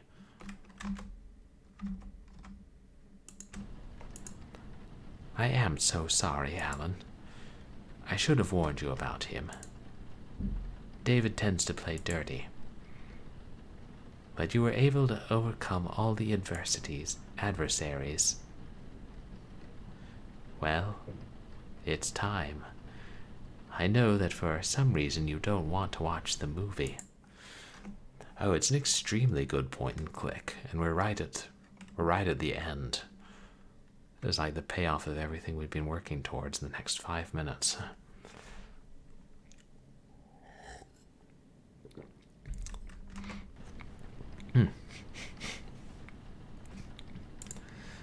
I'm not going to do it either. I have all the time in the world to watch it whenever I want. I'd rather enjoy the envy of my competitors' faces during the screening. Stay here, Alan. I'll present the movie and get back to you. This is not going to end well. Dear friends, welcome to this very special evening. To be a collector is to talk about disappointment, isn't it? We spend years chasing films that will eventually end up in the hands of one of us. Isn't that so, David? I am very sorry, gentlemen. We blindly believe in the myth of these lost films, masterpieces that only a select few have been able to enjoy. And when we finally get the chance to see them by ourselves, what do we feel? That's right, disappointment. That's why we have pinned so many of our hopes onto Edward Keller's lost film. A visionary, a true master of horror. Bloody mind games arrived without warning. It took us all by surprise. Until then, no movie had ever scared every single person who watched it. A true work of art, unsurpassed to this day.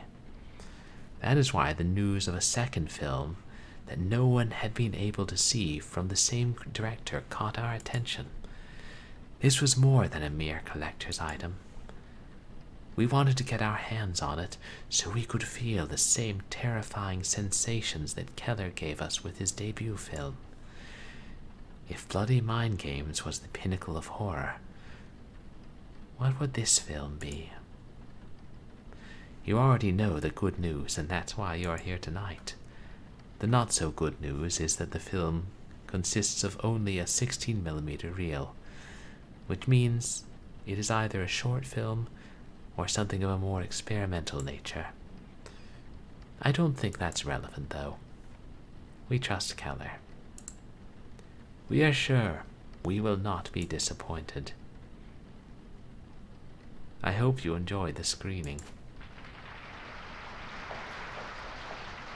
A lot of applause for only 7 people. I doubt Goldberg's applauding.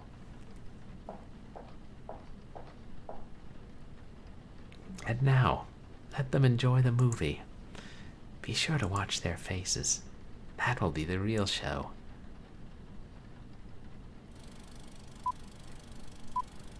Should we be watching this, chat?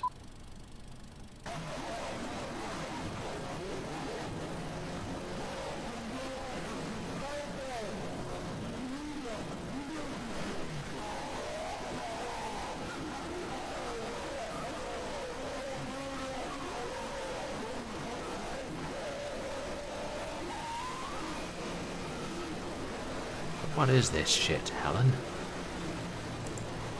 Is this a joke? This the scariest movie ever? My heart. Turn on the lights and call an ambulance. I think Ashby is having a heart attack. Oh God. My head is going to explode. I can't bear the pain. What's happening? My head. Helen. Help me, Helen.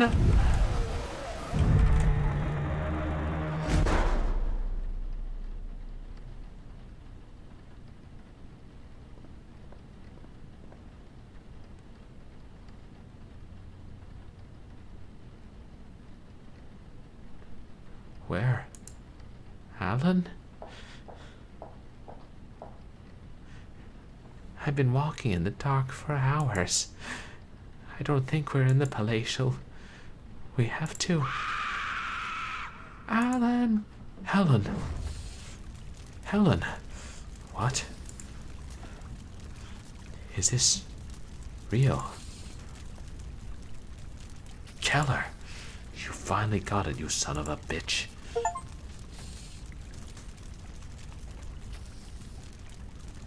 Oh, we're in control again. As you approach the fountain, you hear a faint tinkling sound in the background. You suspect that it is something made of glass. A few minutes ago, you witnessed Paul Ashby, the owner of the largest chain of movie theaters in the West Coast, settle into one of the seats in the palatial theater. Now his mutilated body is connected to this strange machinery that seems to be extracting all his blood and organs.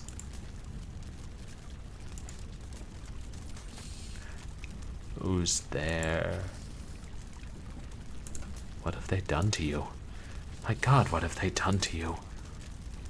Nobody has done anything to me. It was me. I have always been terrified of blood, and this place knew it. After many years of torture, I have managed to overcome my fear. Look at me. I am the blood. Right. Gone from the slow burn to the inferno of horror. How can I help you? You want to help me? Don't turn off the machine. Oops. How did you manage to overcome your fear?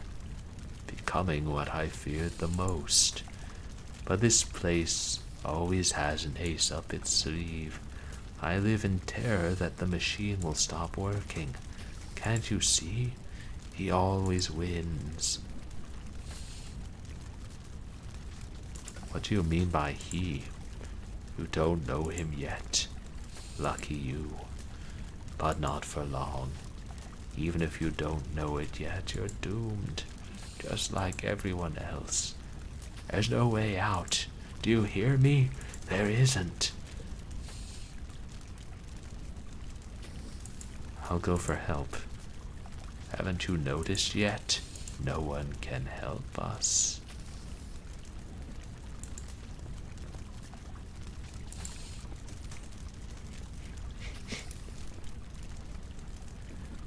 Perhaps it is part of the machinery that sucks the blood out of Paul Ashby.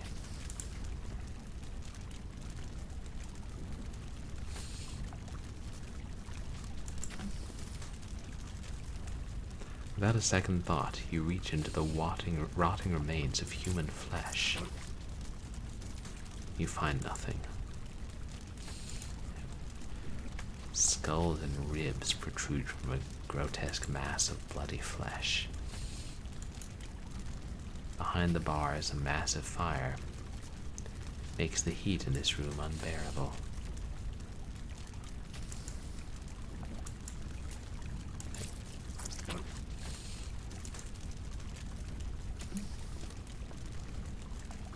Right. Worth of the machinery. A metal hole in each slot. Something must have fitted in there.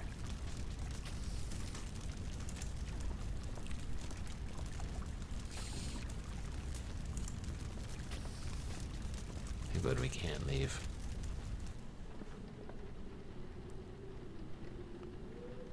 Seeker. Why? Why are you so calm? Why aren't your nerves shattered? You look just as you did when I saw you and Helen at the Palatial Theater. That was a long time ago. What's happening here? I know it's a nightmare, but it looks real, doesn't it? Because it's real. It's not a dream. There's no way out. I've been looking for one for years. I have to end this. Come down from there, please. We can find a way to... Did you hear what I said? There isn't. I'd rather die than run away from my father forever. He's here. He's not dead. He wants to finish what he started. We can.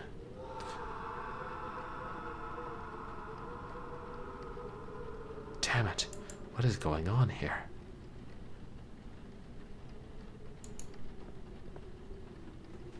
A strange square piece that emits a pulsating glow.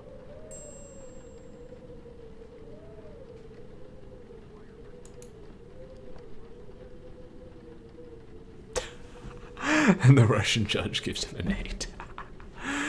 The strange creature breathes compulsively. With each exhalation, a slimy liquid oozes from the orifice of its back.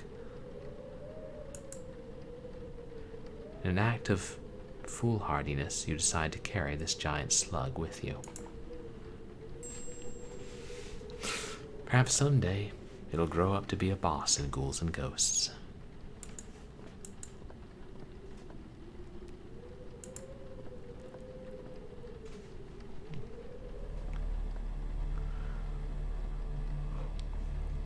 Goldberg, you have tried to kill me.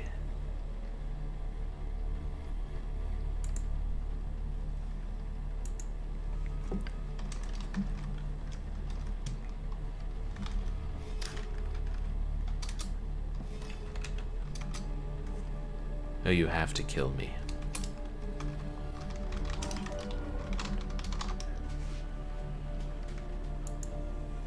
Oh, gotcha. He's asking me to kill him. You have a hard time recognizing Todd Dixon.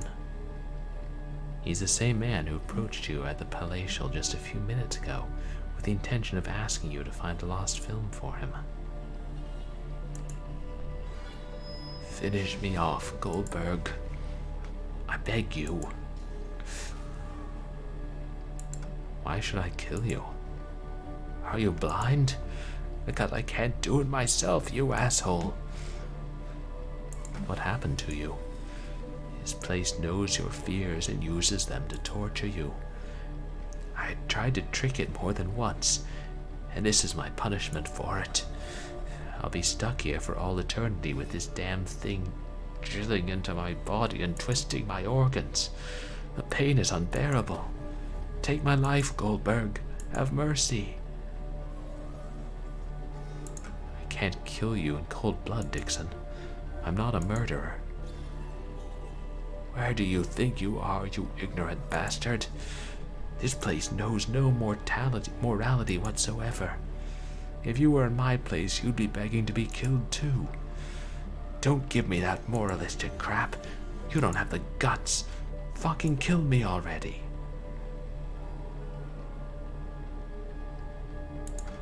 I'll find a way to help you.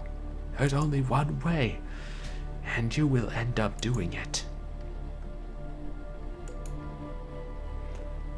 The bloody man in the painting with the disfigured face seems to follow you with his eyes.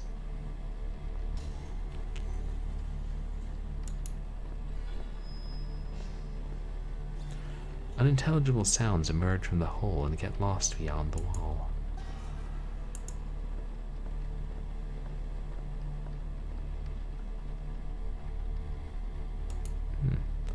The face carved on this piece vaguely reminds you of Helen Westmore. It seems calm, but don't let your guard down.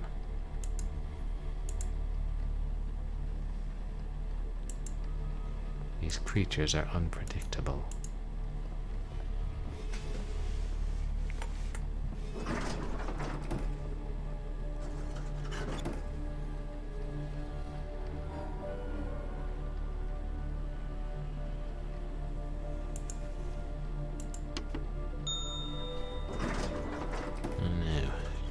Exploring this floor first. Wait, I saw something on the ground.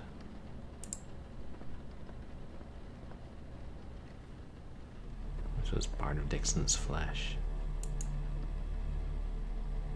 Here's the part that wasn't stained by his blood.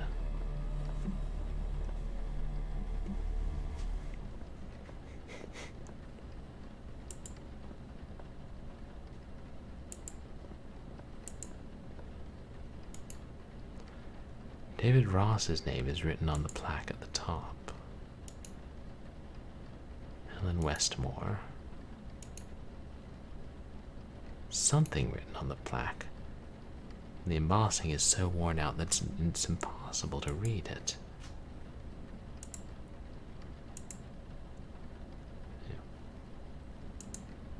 Missing pieces.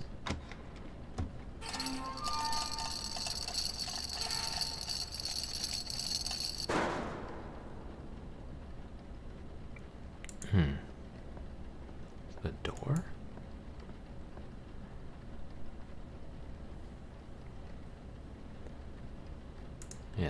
Yeah, the door's related to Helen.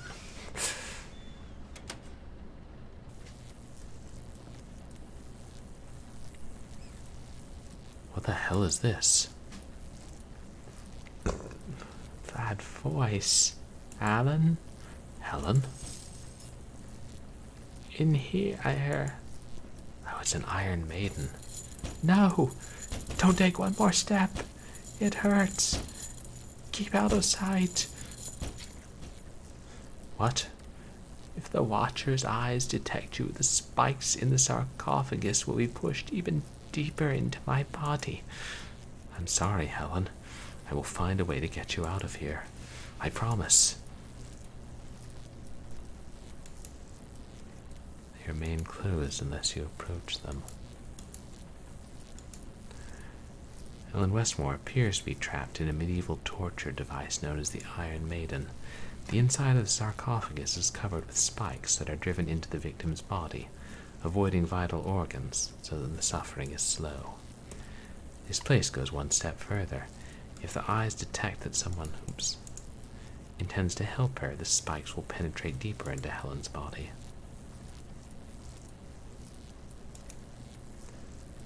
Rusty dagger stuck in the potting soil.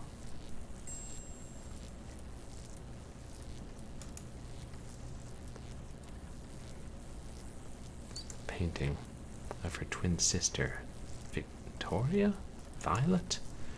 Although you'd swear that the thing she was holding in her right hand was a glass, not Helen's decapitated head. Yeah, that's different.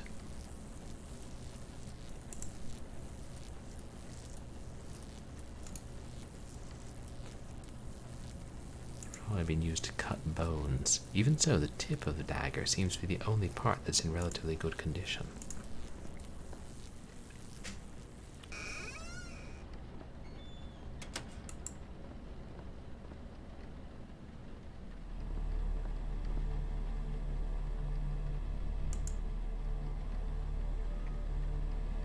Could kill him.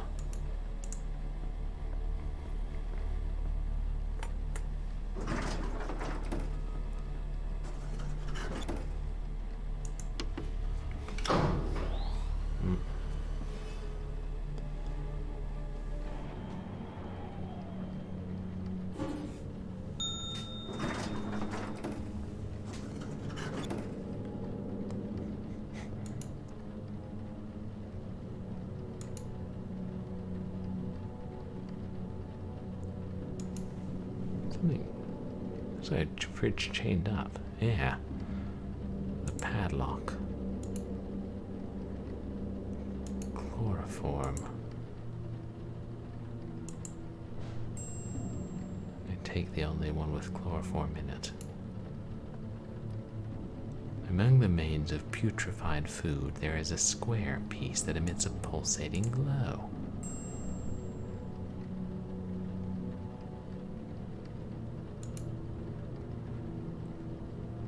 Advanced states of decomposition.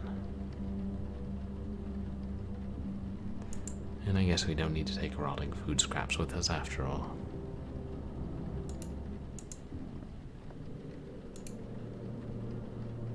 You look through the glass. Something exploded inside, covering the oven walls with blood. There's no gas. Hear someone breathing inside. What are you doing? Find another place to hide. How did you get here? I didn't see you at the Palatial Theater. Well, I was there. I'm the projectionist. I had filmed the Westmore heiress and brought back. Had something. Fuck, what's going on here? Suddenly I find myself in this bad dream. And she's here. She? Yes, damn it. The Witch of Ainsworth Street. An old white woman who abducted children who got into trouble at night to make stew from their bones.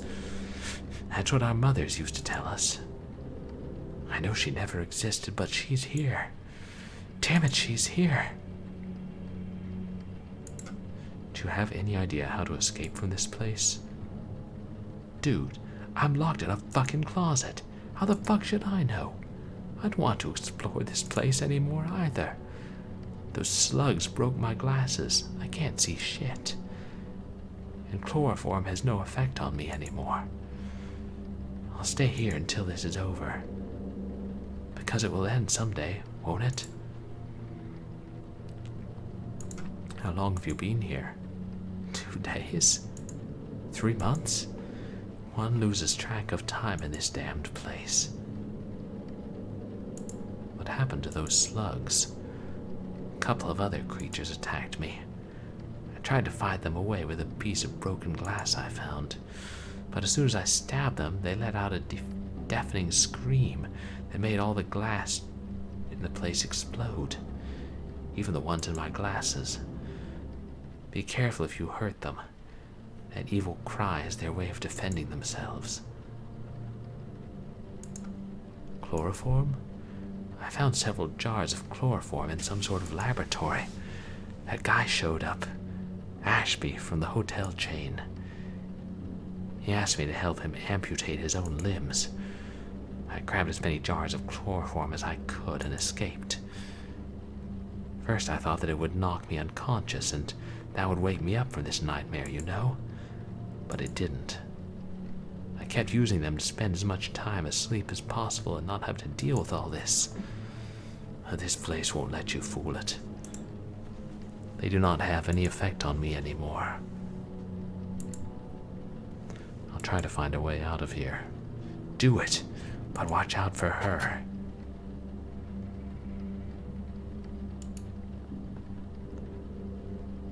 Flies hover over decomposing meat.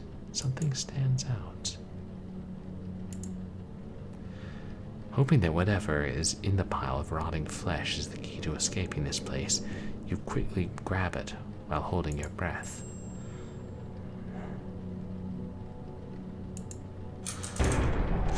Oh, shit. What was that? It's her, isn't it?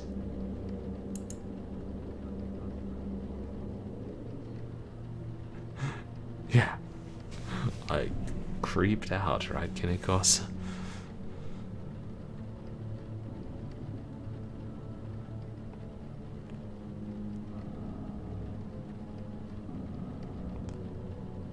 Nothing else over there.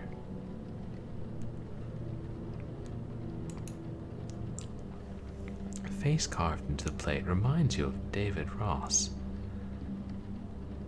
Unscrupulous tycoon who did everything he could to stop you from getting Keller's film.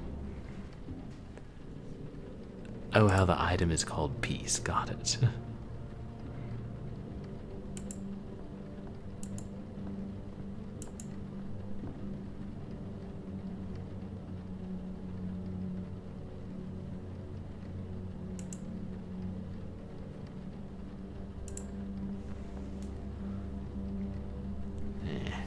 The lock with the dagger.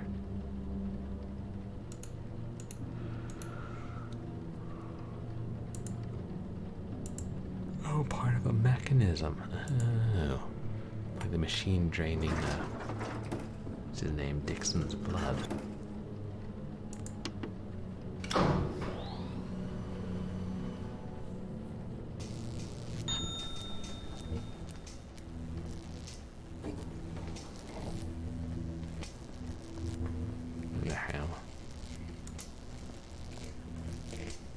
The large eye inside the tank is kept alive by the slimy liquid it's submerged in. It seems to feed on the energy it extracts from the bodies hanging from the columns. The beam draws energy from the corpse, and you'd swear the eye is feeding off it.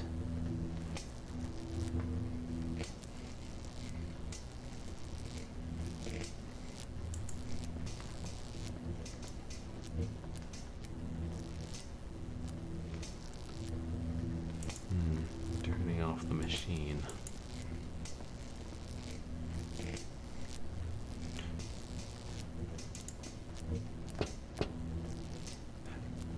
You estimate the thickness of the glass at 1.5 inches.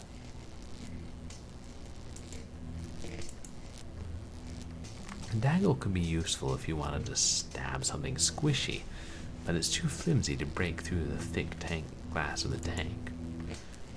That will not have any effect on the tank glass. Stab something squishy, which screams and breaks glass, you say. Sorry.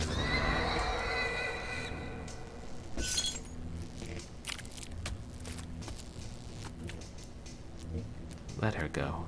You don't need her anymore.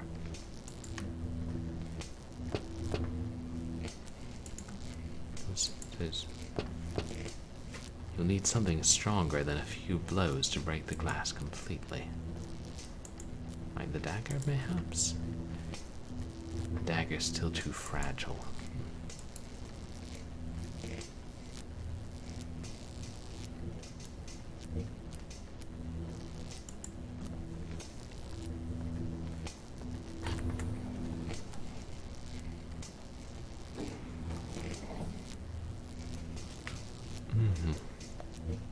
What's the alarm do? What a piece. Yeah.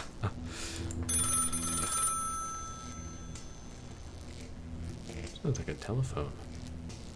There's no response. Better that way.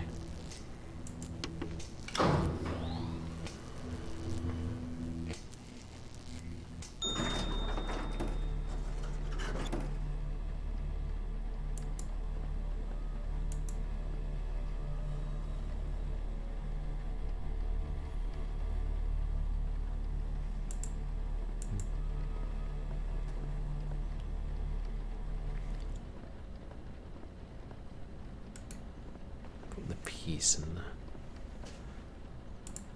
Yeah, okay. That's David Ross. I wonder if the middle one's Keller himself.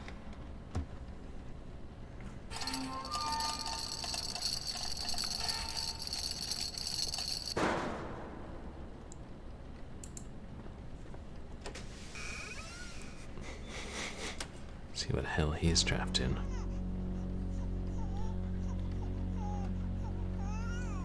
For God's sake.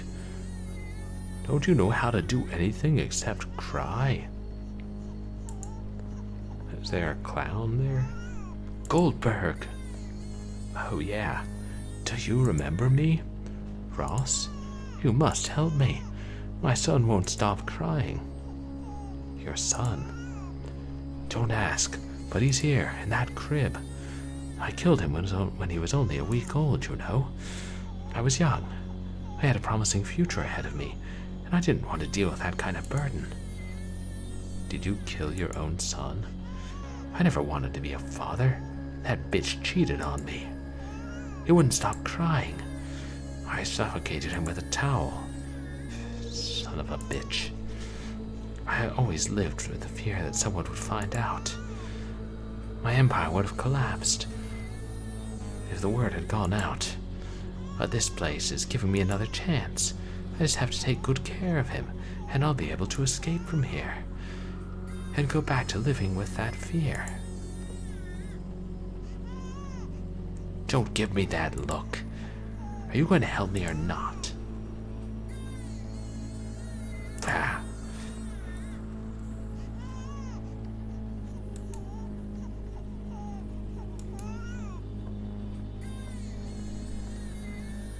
The baby is covered up to his waist with a blanket and appears to be very healthy.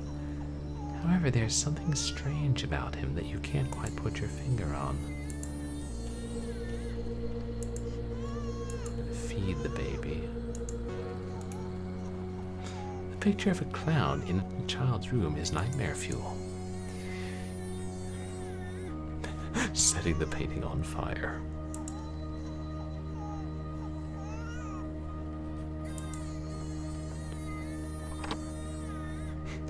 Nightmare fuel indeed. Yeah, all the doors are locked.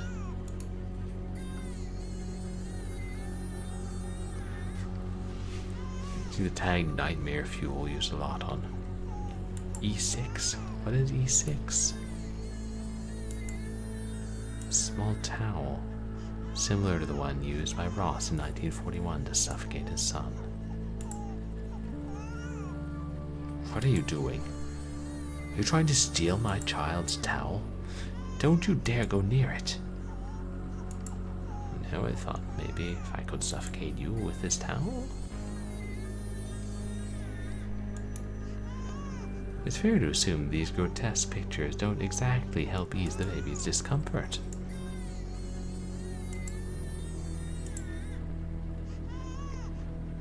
Oh, okay, the image board for furry-related artwork.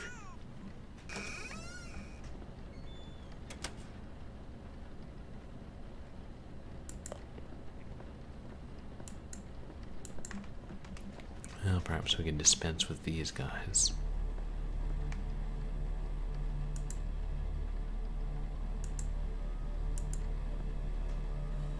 You are many things, Alan, but not a killer. You fucking coward.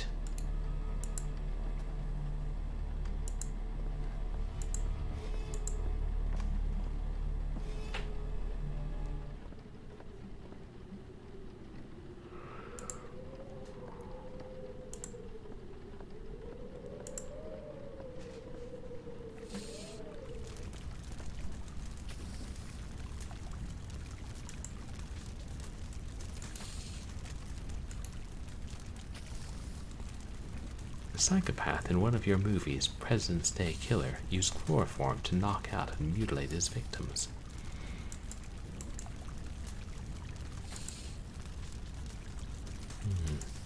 Chloroform.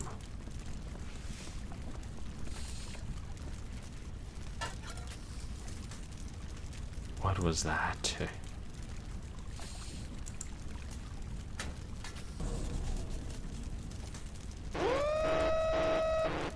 No! No way! Turn the machine back on!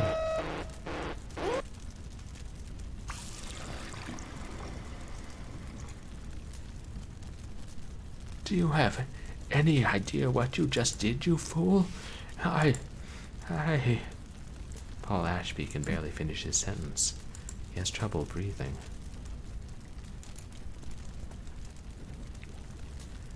Small glass baby bottle.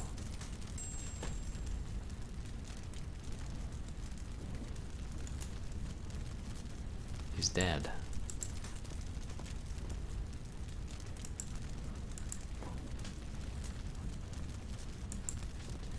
Yeah, this is definitely a point and click game.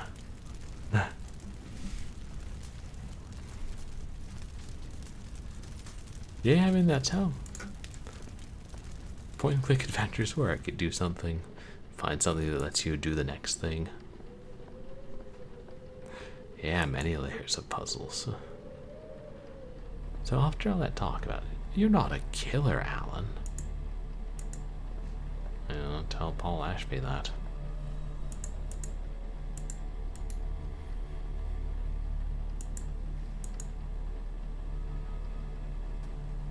Chloroform does not work the same way as smelling salts. You need to make sure to block his nostrils so that all he breathes is chloroform. Okay, gotcha. So we shut up the baby, we take the towel, and we can chloroform, what's his name?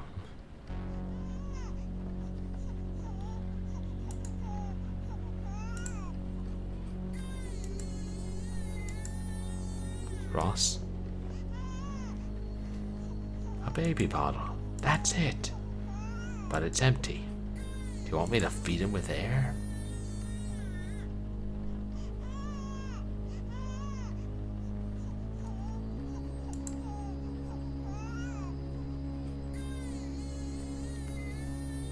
Trunk.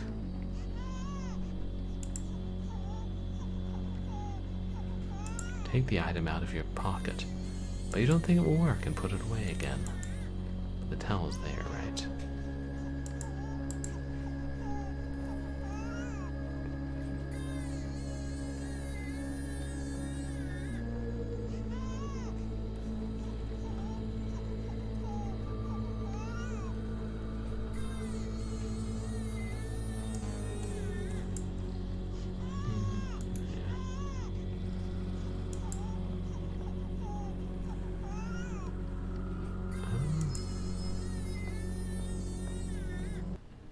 There's something in the kitchen. Which I think was floor number 1.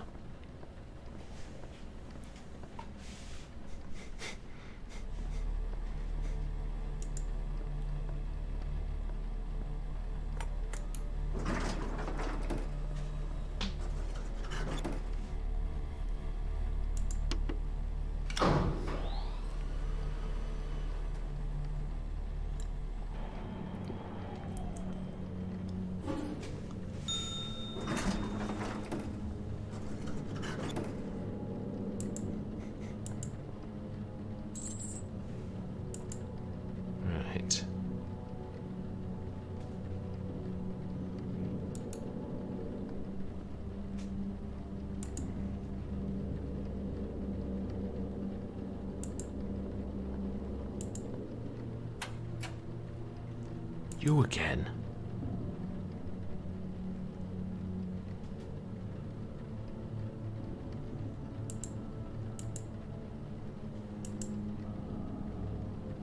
All right.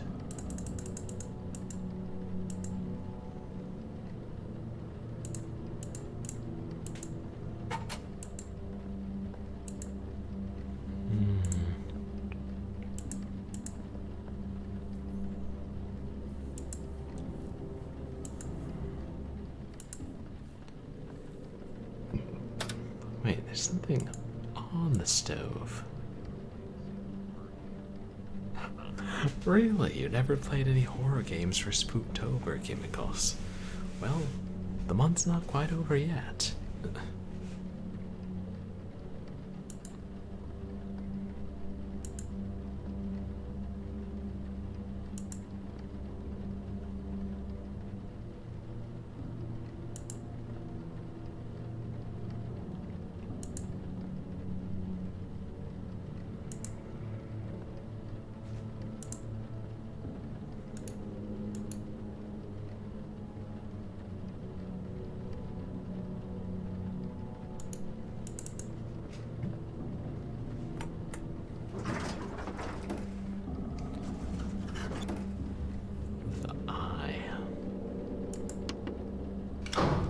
Sure we have to find something better.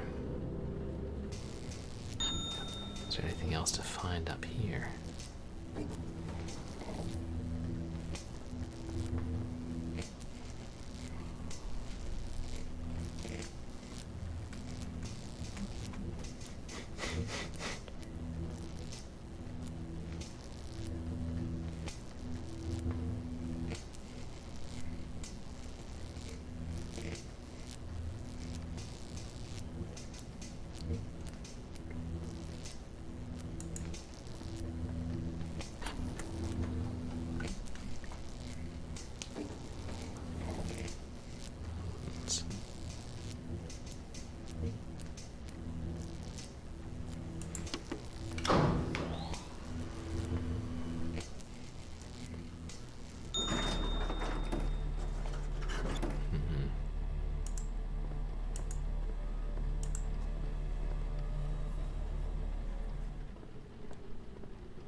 Nothing here but traces of blood beginning to dry.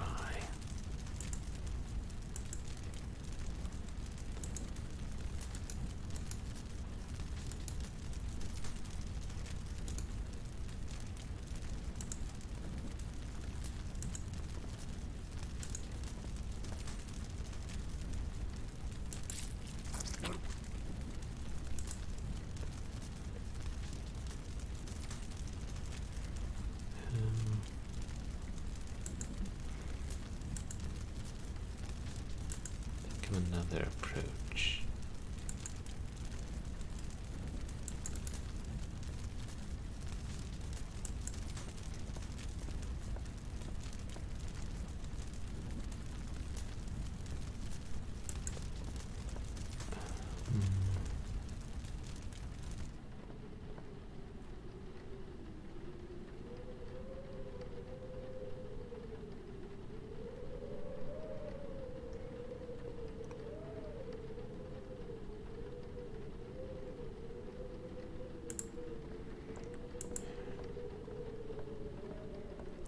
Fill out the baby bottle.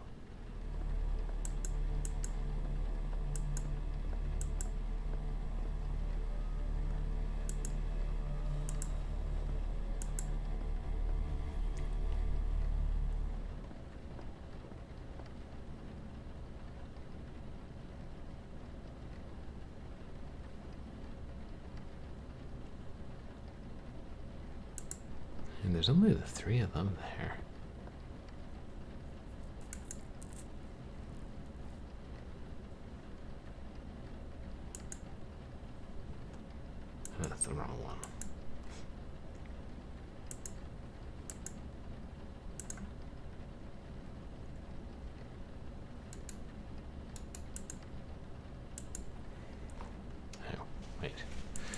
I don't need to mess with those anymore if the doors are here.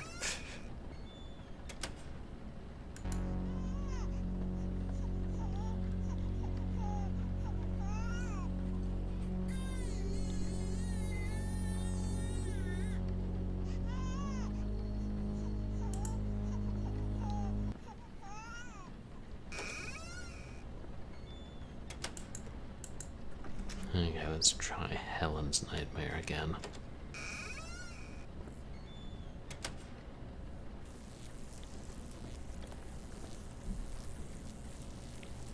Helen, is that you? It's me, Helen. Get me out of here, please.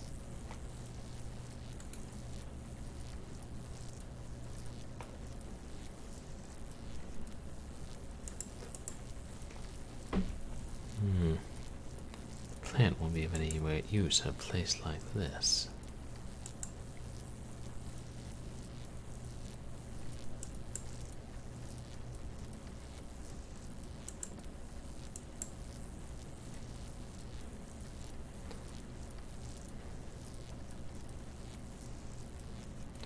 Because my movement here is so limited.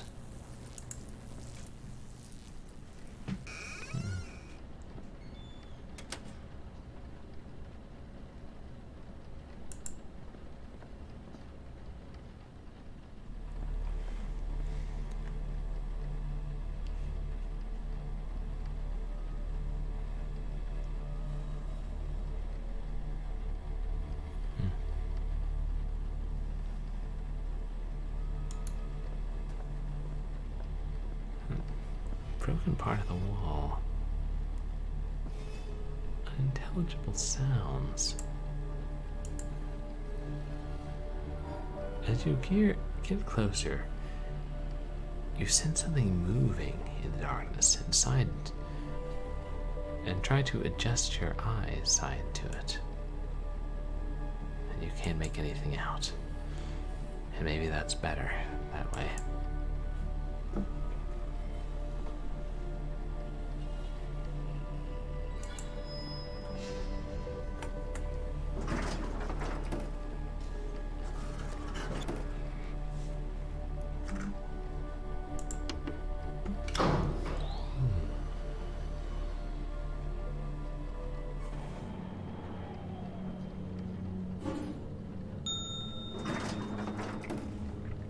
I mean, I've been over here pretty thoroughly. I'm sure the key to the refrigerator is the next thing I need.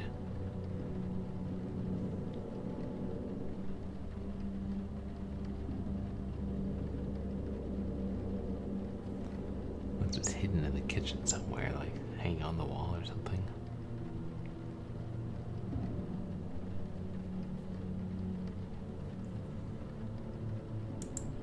I don't know.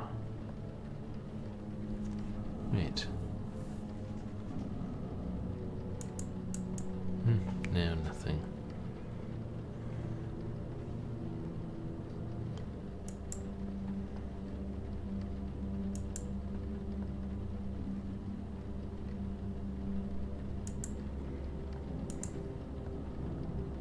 Maybe I should make sure I've thoroughly exhausted all the dialogue options with everybody.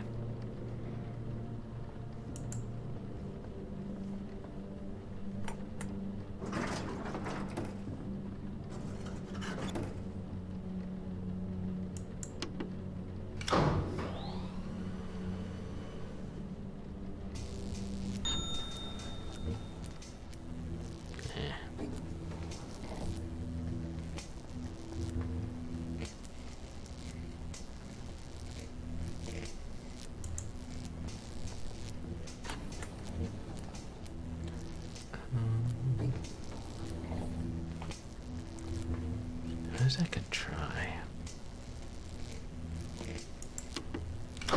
Yeah, I'll just try and make sure I've exhausted all the dialogue options.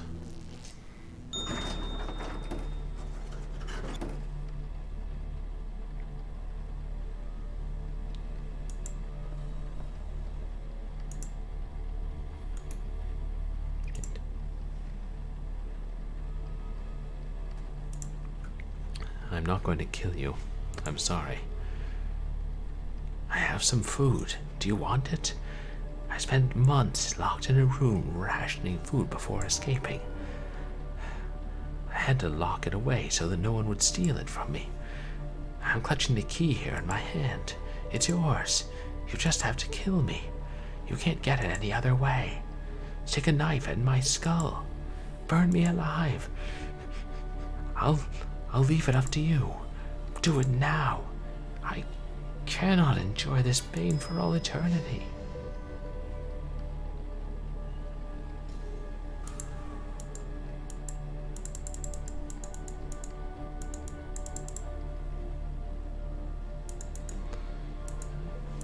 I still won't kill him.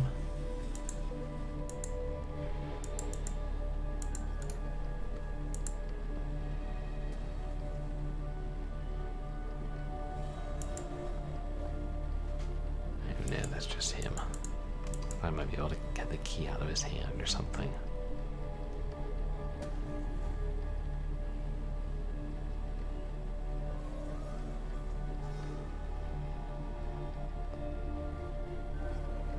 It doesn't look like it.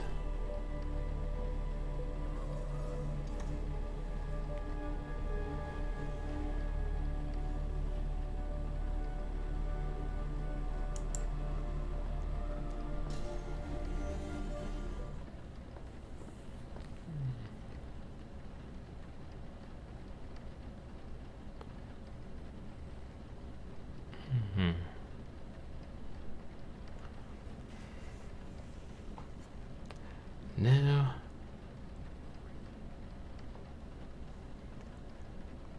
clicked on the grate. Let me check Dojilon. That's not a bad idea. Oh, here. Yeah, unfortunately you can't click on it. It was a good thought, though.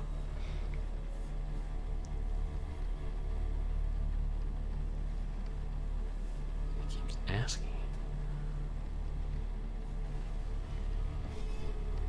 I feel like we could kill him with the chloroform, but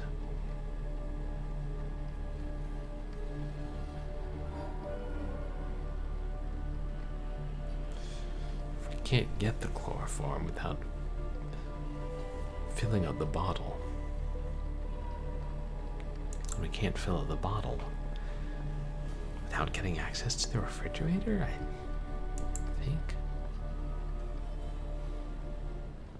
Maybe we can.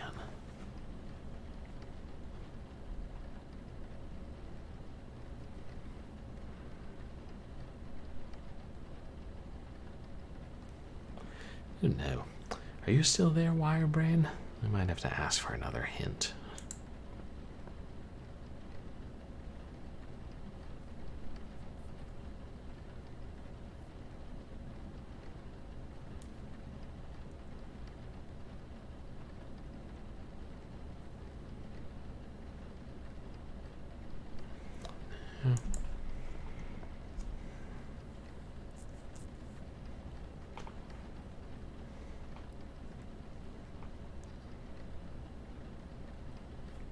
I think it's clearly the chloroform is no good without the towel. But if I just start sticking the dagger into the giant eyeballs.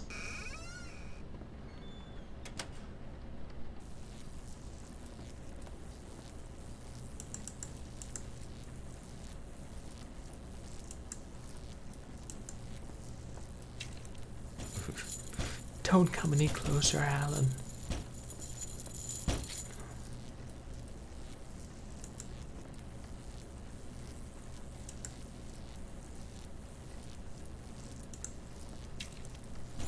I don't need to go that far to stab an eyeball with a dagger, my god.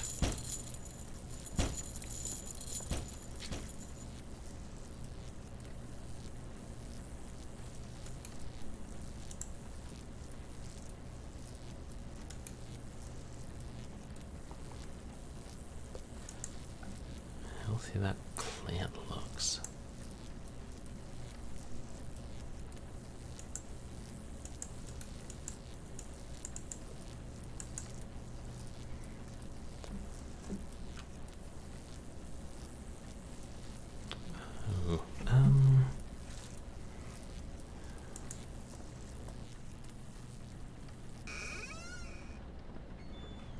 probably look up a hint at this point.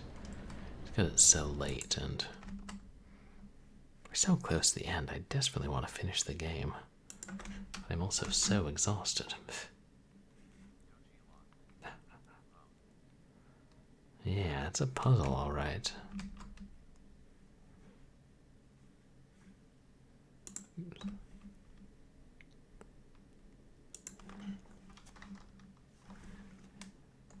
I had a walkthrough. Ready to go, I thought. Ah, there it is.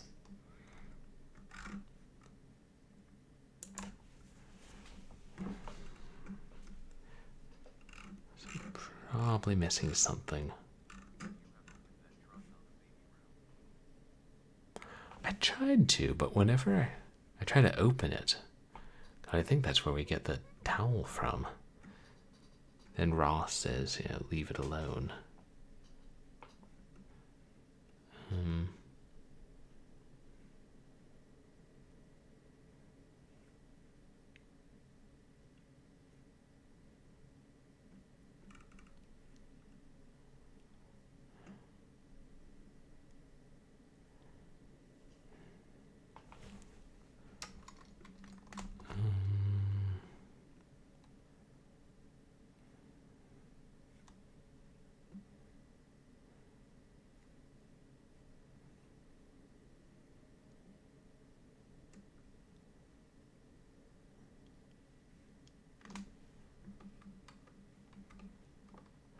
Okay.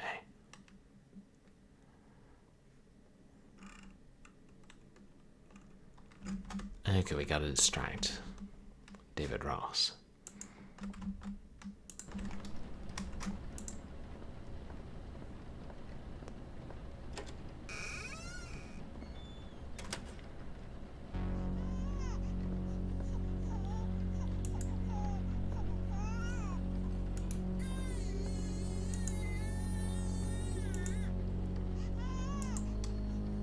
Ross.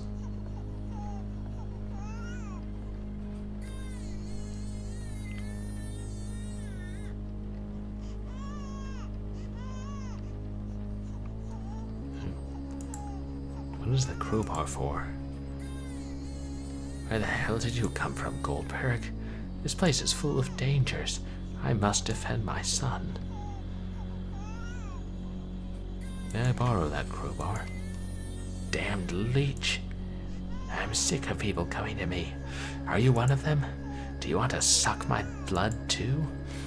All right. A simple no would have been enough.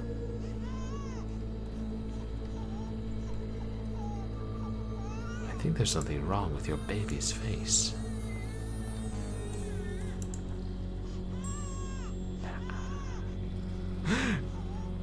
Basically, Goldberg.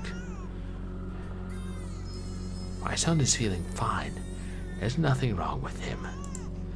Glad to hear. I just thought that you might want to know your baby is ugly.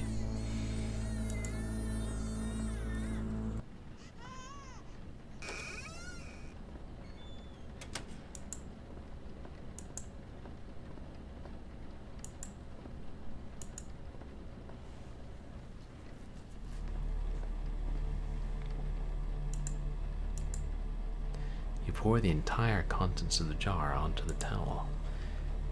You should hurry to use what you've just made. The liquid could dry out and lose its properties. Yeah. Put him to sleep indeed. What the hell are you up to? Take a deep breath. I don't want to sleep.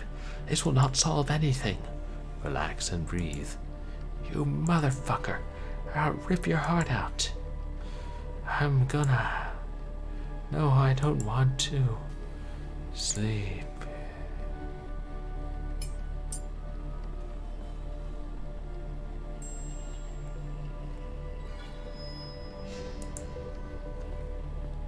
Yeah, good luck ripping my heart out in the state you're in. Oh wait, no, sorry. The key is to the refrigerator.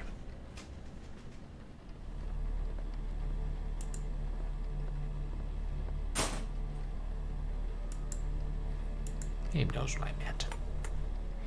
Or otter.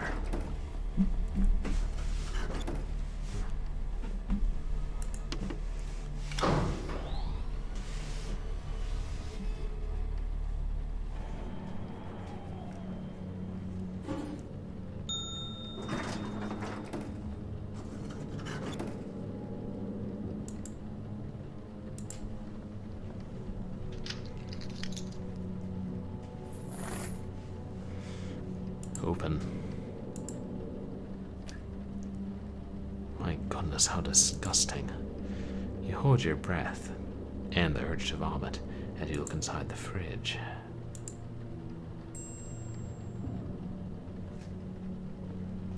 Yet you close the refrigerator door holding your breath and hope you don't have to open it again.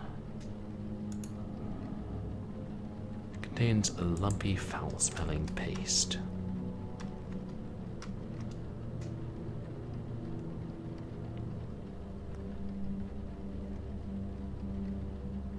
Oh, it is milk.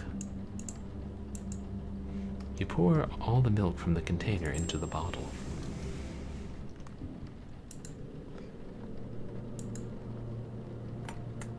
Oh, yeah. Dead baby's gonna love this.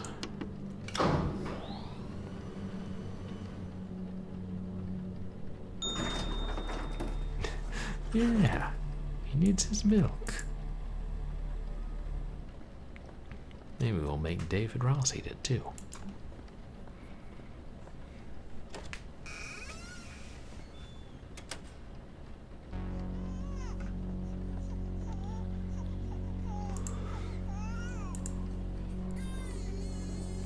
Ross?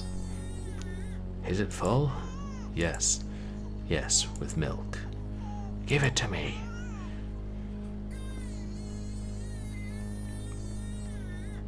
Hold this for me. Oh, his crowbar. Don't even think about leaving with the crowbar. Daddy's here. Stop crying, okay? Daddy brought you something. I wouldn't dream of leaving with the crowbar, Mr. Ross. Right. That's what was wrong with you, right? You were hungry. Yeah, I was going to hit him on the head with it. Okay, Goldberg. Thank you for... What? Goddamn son of a bitch! See what you're making me do again? I did everything in my power so that you wouldn't cry. God, he's strangling the baby. I just...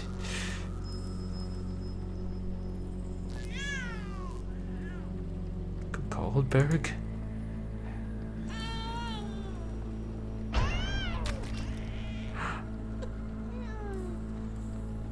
I'm sorry, honey.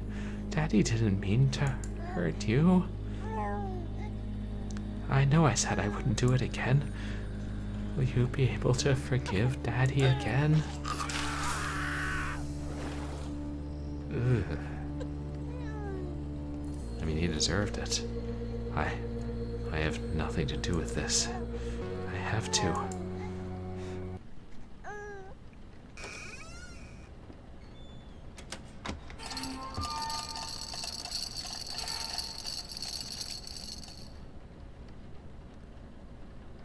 I imagine Keller's behind the last door. Nah. Yeah.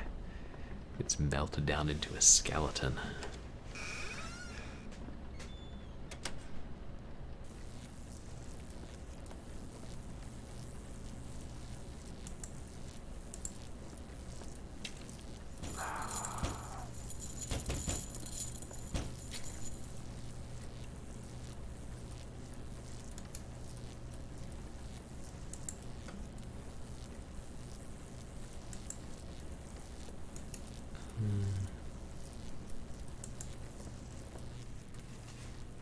Curiously healthy plant. Oh wait, the crowbar can smash the glass tank and kill the eye. Yeah, Dojilon, we're on the same wavelength.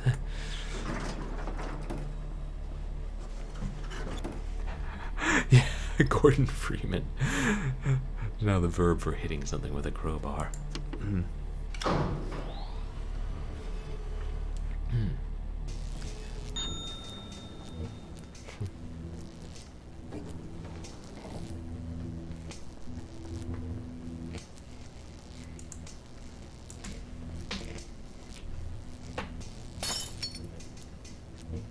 Shit, that didn't do anything. Well, do it again. You'd better stand back, Alan.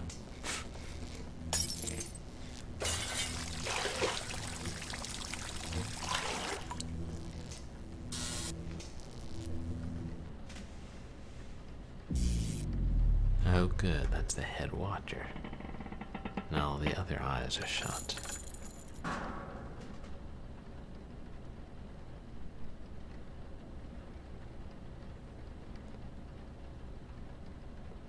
She'll probably be in a pretty bad state. You check if the eye is still alive. It's not. You take the eye with you.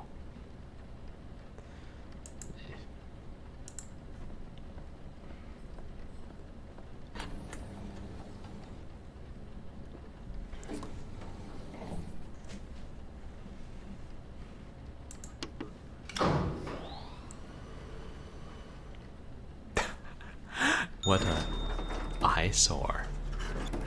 Damn. I ain't seen that big an eyesore since I beat level 4 of Toki going ape spit.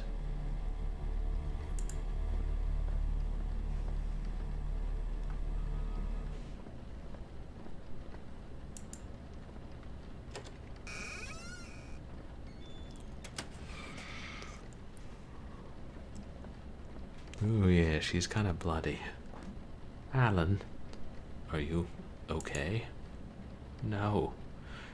Now that I am free, Helen will come for me. You are Helen. I'm not Helen. I am not Helen. Listen to me. Let's try to get out of here, okay? I haven't found a way out yet, but there has to be one. I found this. I think it fits one of the terminals of a dark room. Yes, it must be the only one I haven't used.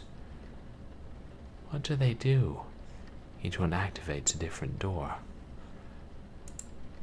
Wait a minute. How did you get here? Didn't you walk through one of those doors?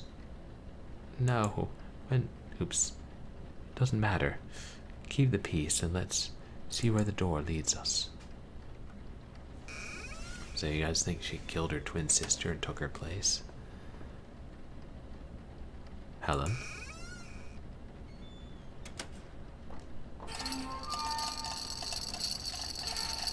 Come with me.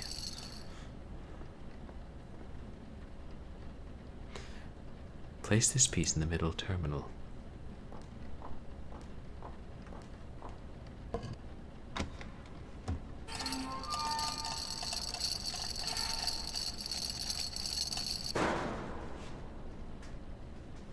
Come on. Helen, I don't know if that's a good idea. There's a pentagram on that door. I think it's a warning. Where are we, Helen? One of the founding members of Mother Earth Church mentioned that Keller had found a cursed book. When he read it, everyone in the room had hallucinations about a place like this one.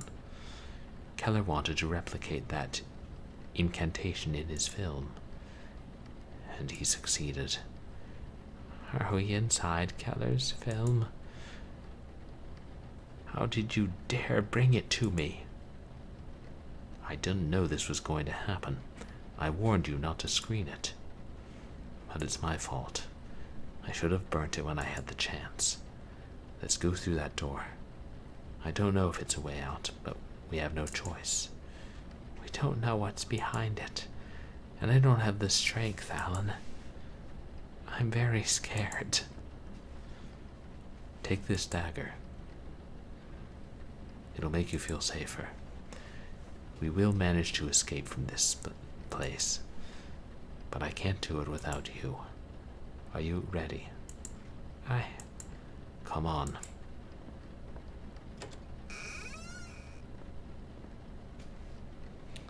Don't fall behind.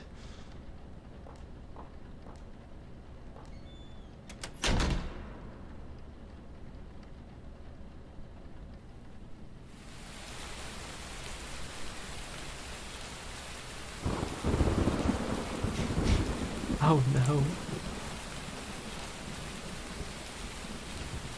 A car crash. This cannot be happening. Please, not again. Do you recognize this place? This is where Helen died. Stop that. You are Helen. Helen Westmore. No, Helen. I am not Helen. I am Vivian Westmore. What? Helen Westmore was my sister. What? I was the black sheep of the family. My father disapproved of the life I was leading and decided to cut me out of the will.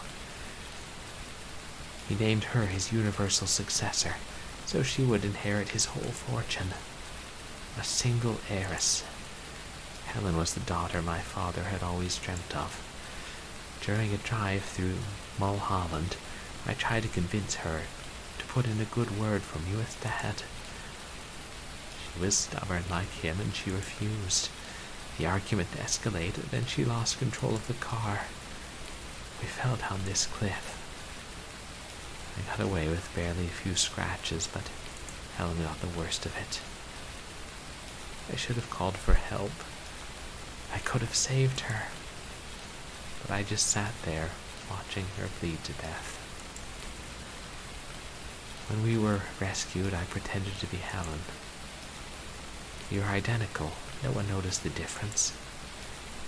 Not even Dad. I learned to behave like her, to speak like her. For years I lived in fear that someone would realize that I was not who I said I was. I almost lost my mind. Do you know what it's like to live in fear? I never really got over it. And now Helen is back. It was she who put me in that sarcophagus.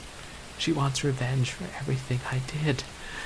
Even if we managed to escape from here, I couldn't go on living, knowing that she's lurking behind every corner, Alan. I can't do it anymore. This must end here, where it all started.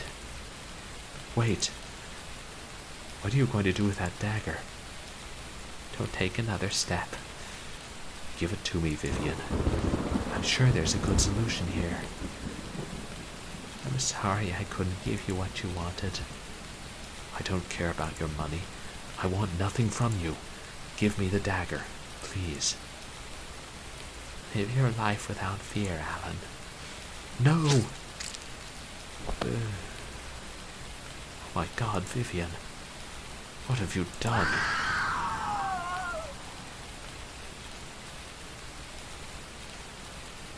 What she was doomed to do, Alan. However, I don't know what to do with you. Okay, can we just all agree that guy kind of looks like the main antagonist from on Escape? It's pretty weird. I played them a month apart. I have a room set up exclusively for you.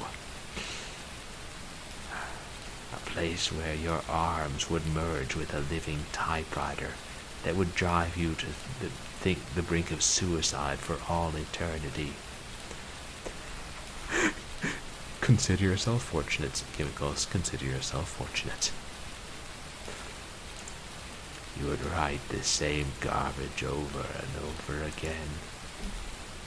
You would wish you could put an end to your life, but the machine would prevent you from doing so. That was your deepest fear, wasn't it? I sensed it in Serena, but there is no trace left of it anymore. In fact, I can't sense any fear in you. Oh, Cyberbike's Shadow Racer VR. Keller, right. I haven't heard that name in a long time. Such sweet suffering, yeah, like a Cenobite. Want to know what changed? Oh yes, you are one of a kind. Enlighten me. I just wanted to be someone important. Like Peter Evans, like Vivian. And you know what? These days I have realized that I cannot be one of them.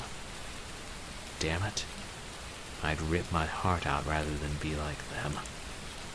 Vivian killed her sister for wealth and power. David Ross went so far as to murder his own son just to stay in power. You burned down a school with children in it. And for what? To set up this crazy place? Feeling powerful, you piece of shit? You smug little maggot. Do you think you're any better than them? You damned these poor bastards by bringing the film to Los Angeles. You know why? Because you crave power. I don't want it anymore. I accept who I am. And you know what, Keller? I'm not afraid of this zoo you have set up with the blood of innocents. You're not. And if you're not afraid of my hell, you will fear me. Let me go. What was that? It looks like the screening of your film is coming to an end at the Palatial. You're done for, Keller. You stupid bastard. You think that's going to stop me? I've fed enough on these poor souls to be able to transcend these walls. I'm going to tear you apart in the real world, Alan. See you on the other side.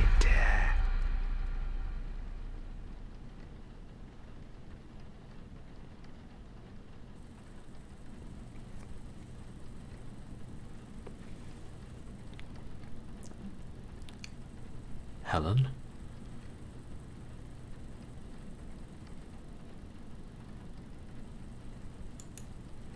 Helen is lying on the floor, unconscious. Helen, are you okay? Fearing the worst, you take Helen's pulse. Nothing. She's dead. Shit. Help! I need... You can barely see the row of seats with the light from the projector in your face. Yeah, what about the projectionist? With some effort, you get a glimpse of the spectators. They're all in their seats, dead. Some of them have their hands clutched at their chests in agony from the heart attack that killed them.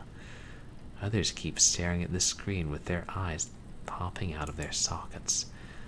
They all have one thing in common: a grimace of absolute terror on their faces.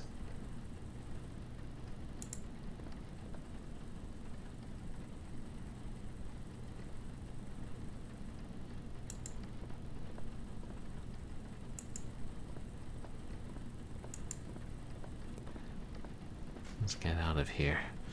You head for the exit with the intention of going to the nearest police station to report the incident. A critical existence failure, huh? Yeah, the movie was so bad it killed them, huh? Or we killed them.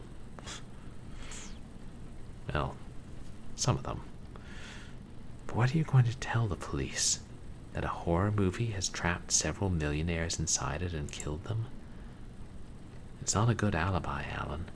In fact, no matter what story you make up, you'll still be the prime suspect in the deaths of all these people.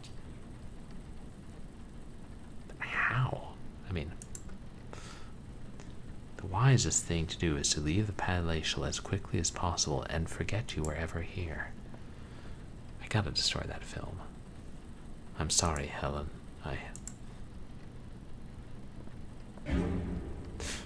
Alan. What?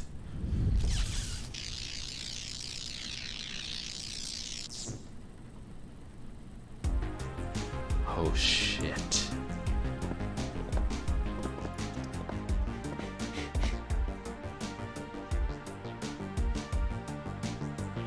Why are you stopping? Get out of this damn place.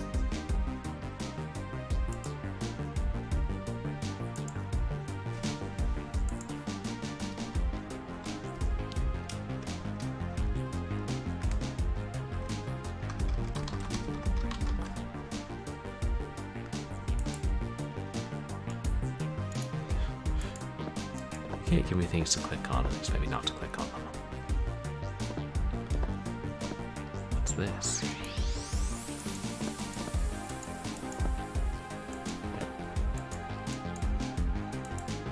Protectionist booth. Get out of the building.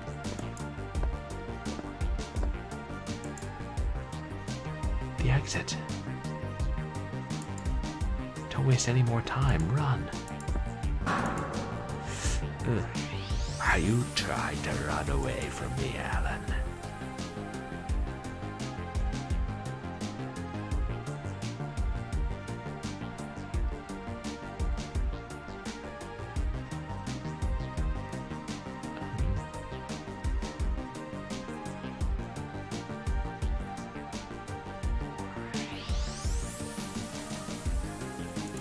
Let me go, as you wish.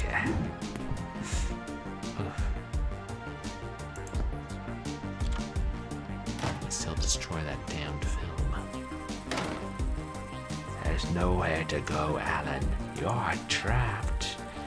I feel your fear pulsing through my veins.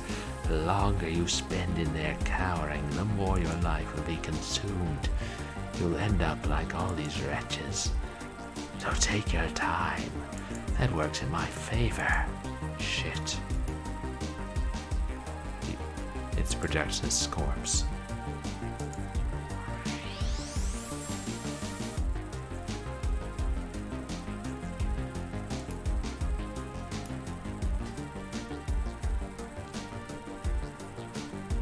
Thing on the table. That lighter gives you an idea.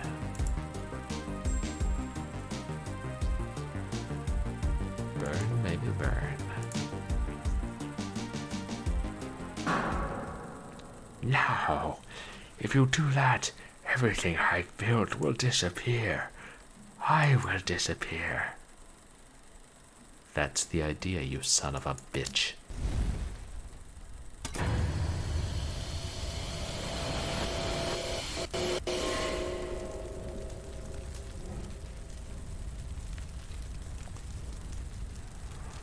Screw you, Keller. No one will miss you.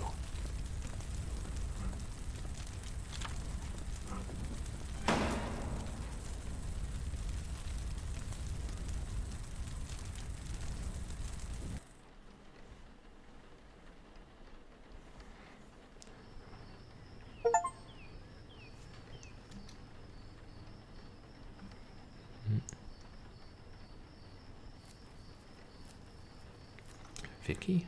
Vicki. What a surprise. Joe told me I would find you here. He said you were back and that you looked different. As if you'd seen the light. I had to see for myself. A lot has happened lately. Who is that in that grave? Peter Evans. The producer? Yes. A guy at the cemetery told me that no one had come to visit him. No one attended his funeral either. You know, Vicki, I've spent these days in the company of people whose lives I admired. All of them were awful human beings. I've wasted a lot of time and energy chasing a lie. Damn it. I regret not having noticed it sooner. And I regret being so... dumb. I must be in your good graces if that's the only word you can think of. So, how are you? Joe says you haven't been around in over a week. Is that what he said? He was the one who gave me the week off. Glenn Bishop was really happy with my work in that film and wants me to start shooting another one next week. He says it's the first time one of his films has featured a real performance. I'm very happy for you, Vicki. You know what? The people at Fangoria magazine have organized an awards ceremony, and they wanted me to present one of the categories. I said yes, why not? Is that why you're looking so snazzy? Ah yes, this. Apparently someone forgot to tell me that it's an informal ceremony and there's no dress code. Christopher Ruskin will be there. I think I can convince him to cast you and Lunatic too. I really appreciate it, Alan. But you already tried. I'm going to pressure him this time. If he doesn't hire you, I'm walking away from the production.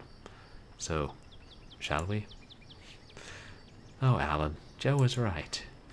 You do look like a different person. Maybe. I just had to go through hell and back. Let's get out of here.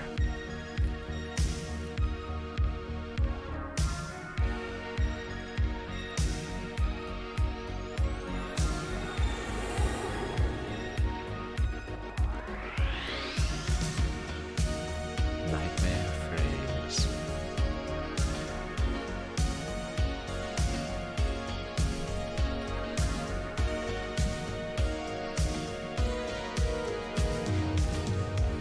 That one guy did a lot.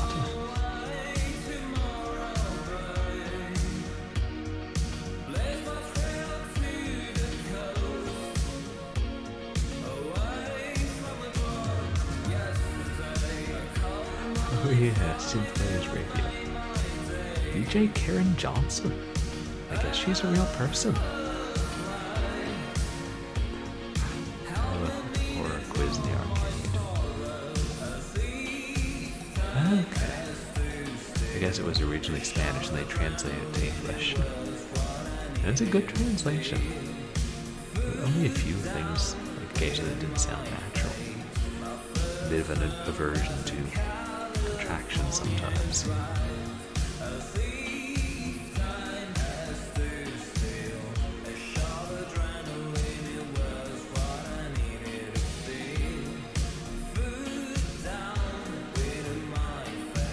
Oh, that's right, I met her. From Spain, right?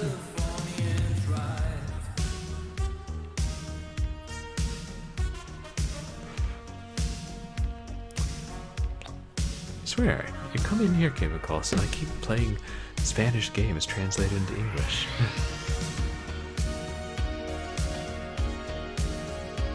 Right. That name sounds familiar. Adventure Game Studio, the Big Blue Cup. God, it's been around more than 20 years. And still a formidable engine.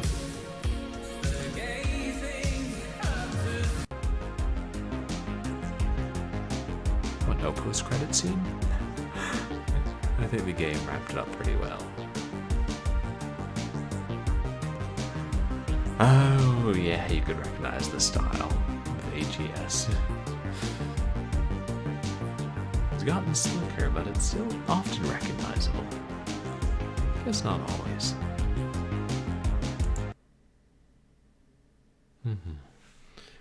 And that was Nightmare Frames. My god, I managed to do it without falling asleep. What time is it? 2 a.m. Shh, don't tell the boss.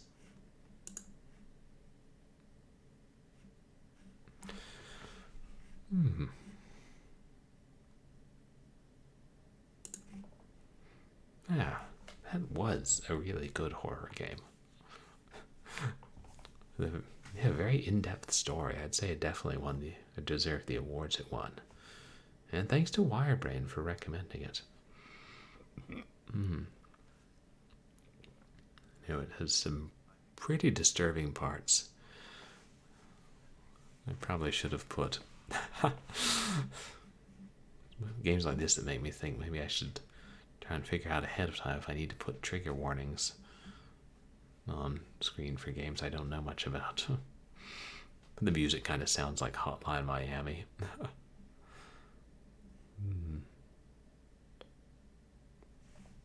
Yeah, it was fun, and I will have to check out the developer's new game. I mean, maybe I'll play their demo on Short Horror Saturday or something.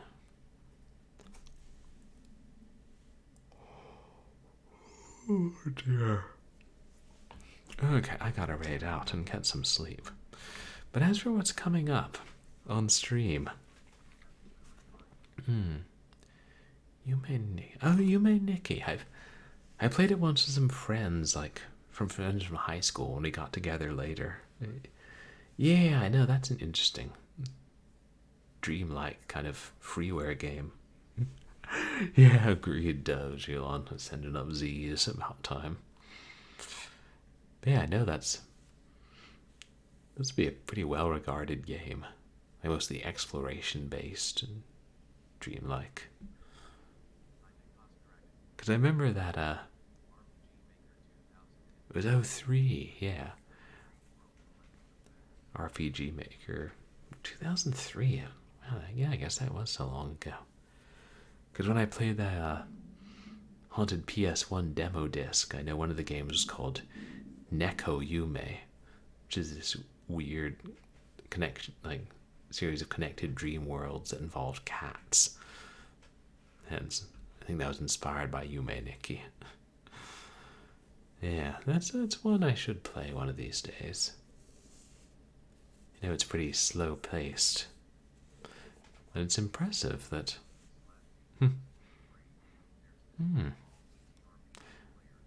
Easy RPG player. That. Oh. Runs games made for the old RPG Maker better than the original engine. Oh. And I think the Strange Men games that we played, like, especially back before I was affiliated, like Crooked Man, Sandman, Boogeyman, I think those were made in RPG Maker too. That's another engine that's, I guess that's been formed more through more changes and incarnations in Adventure Game Studio. And I don't know, they've both been developed, continued to develop over the years. As for what's coming up next on stream, I might finish Alone in the Dark 3 on Wednesday. I'm kind of torn. I was thinking of trying to start another horror game, like one we could play through just in 2 streams, but I don't know, maybe it makes sense to finish Alone in the Dark 3 on Wednesday. I figure I got at least an hour and a half left, knowing how slow I can be sometimes. And then maybe do more Doom 3 next Sunday. It's been a while, and we need to get back to finish that. No, maybe we have 2 more streams of that left, but who really knows? And I think I'll play one called Sinister Halloween on Short Horror Saturday, and then a week from Wednesday, I think, will be my Halloween special, Observed, because it's technically November 1st. It's yeah, and I'll read an original horror story for the Halloween stream, and we'll have fun with that. But yeah, the second and third changed up a bit. I think the third is better than the second, and I don't know if it's as good as the first, but because I feel like they all had some how was I supposed to figure that out moments, but at least with the third, it's more, somewhat more linear, whereas the first one, you get so many items and you can just wander around so much of the game area trying to figure out what to use where. Yeah, the second one, I think, is my least favorite. Oh yeah, the settings are so weird. It's like, here's a mansion full of undead gangsters who are pirates. And then, oh, and here's a Wild West ghost town. Yeah, it is kind of weird. It's like, I really wanted to change it up with every game. Like, yeah, because the monsters in the first one were probably the most impressive. In the second one, well, and the third one, they were just, yeah, a lot of them tended to be too human. I mean, there was no part where you're like, oh, let's open this door. Oh, a giant worm ate me alive. Agreed. The combat in the second one was too much. I guess the third one has more combat too, but I usually just get past it by getting close to the enemies and smacking them. When you get close enough, they can't shoot you. Yeah, I take advantage of it. I'm not ashamed.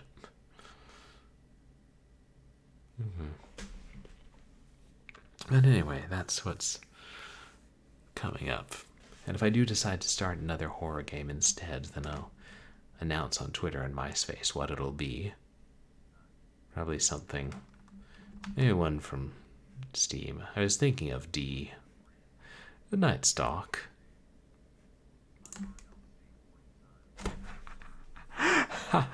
Save. Yes, hold on, let me save. And I will call this save,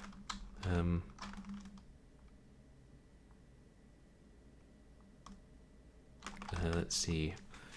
What should I call the save point in real life? Orange cheetahs, and I need to get my insurance in order. Are cheetahs orange? Probably not. Are Cheetos orange? Possibly. So if Chester Cheetah eats a lot of Cheetos, why wouldn't he be orange? You know, like if you eat too many carrots. Thank you for the save redemption dangerous, Dave. Okay. You're still online.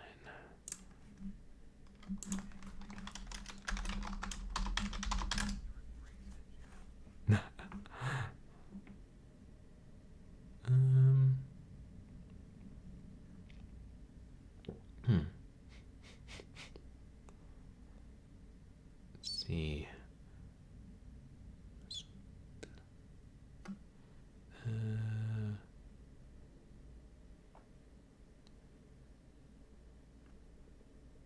A lot of different things.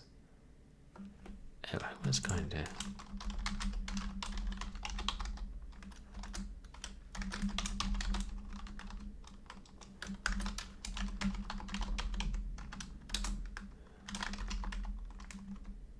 Yeah. Should raid.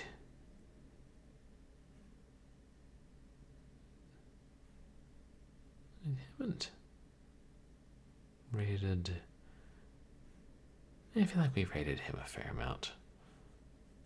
And we rated her not that long ago. Oh wow, Rat has a lot of viewers. How about... Yeah, my pleasure, Dangerous Dave. Thanks for being here. Hope you have a good night too.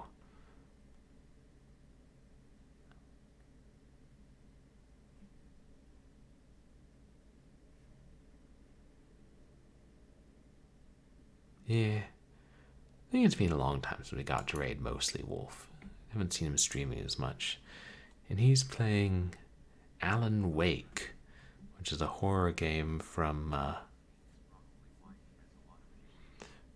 what's it called?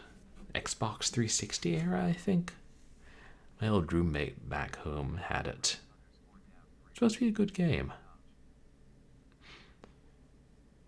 What did I say something wrong? Did I say Alan Wake was on the 360 and it wasn't? Oh yeah, Legacy of Kain. That's probably why Rat Count Clown Gar has a lot of viewers. Because it's so popular. I know that's a game I've heard plenty about. Anyway, I need food too. Oh, because of the lore.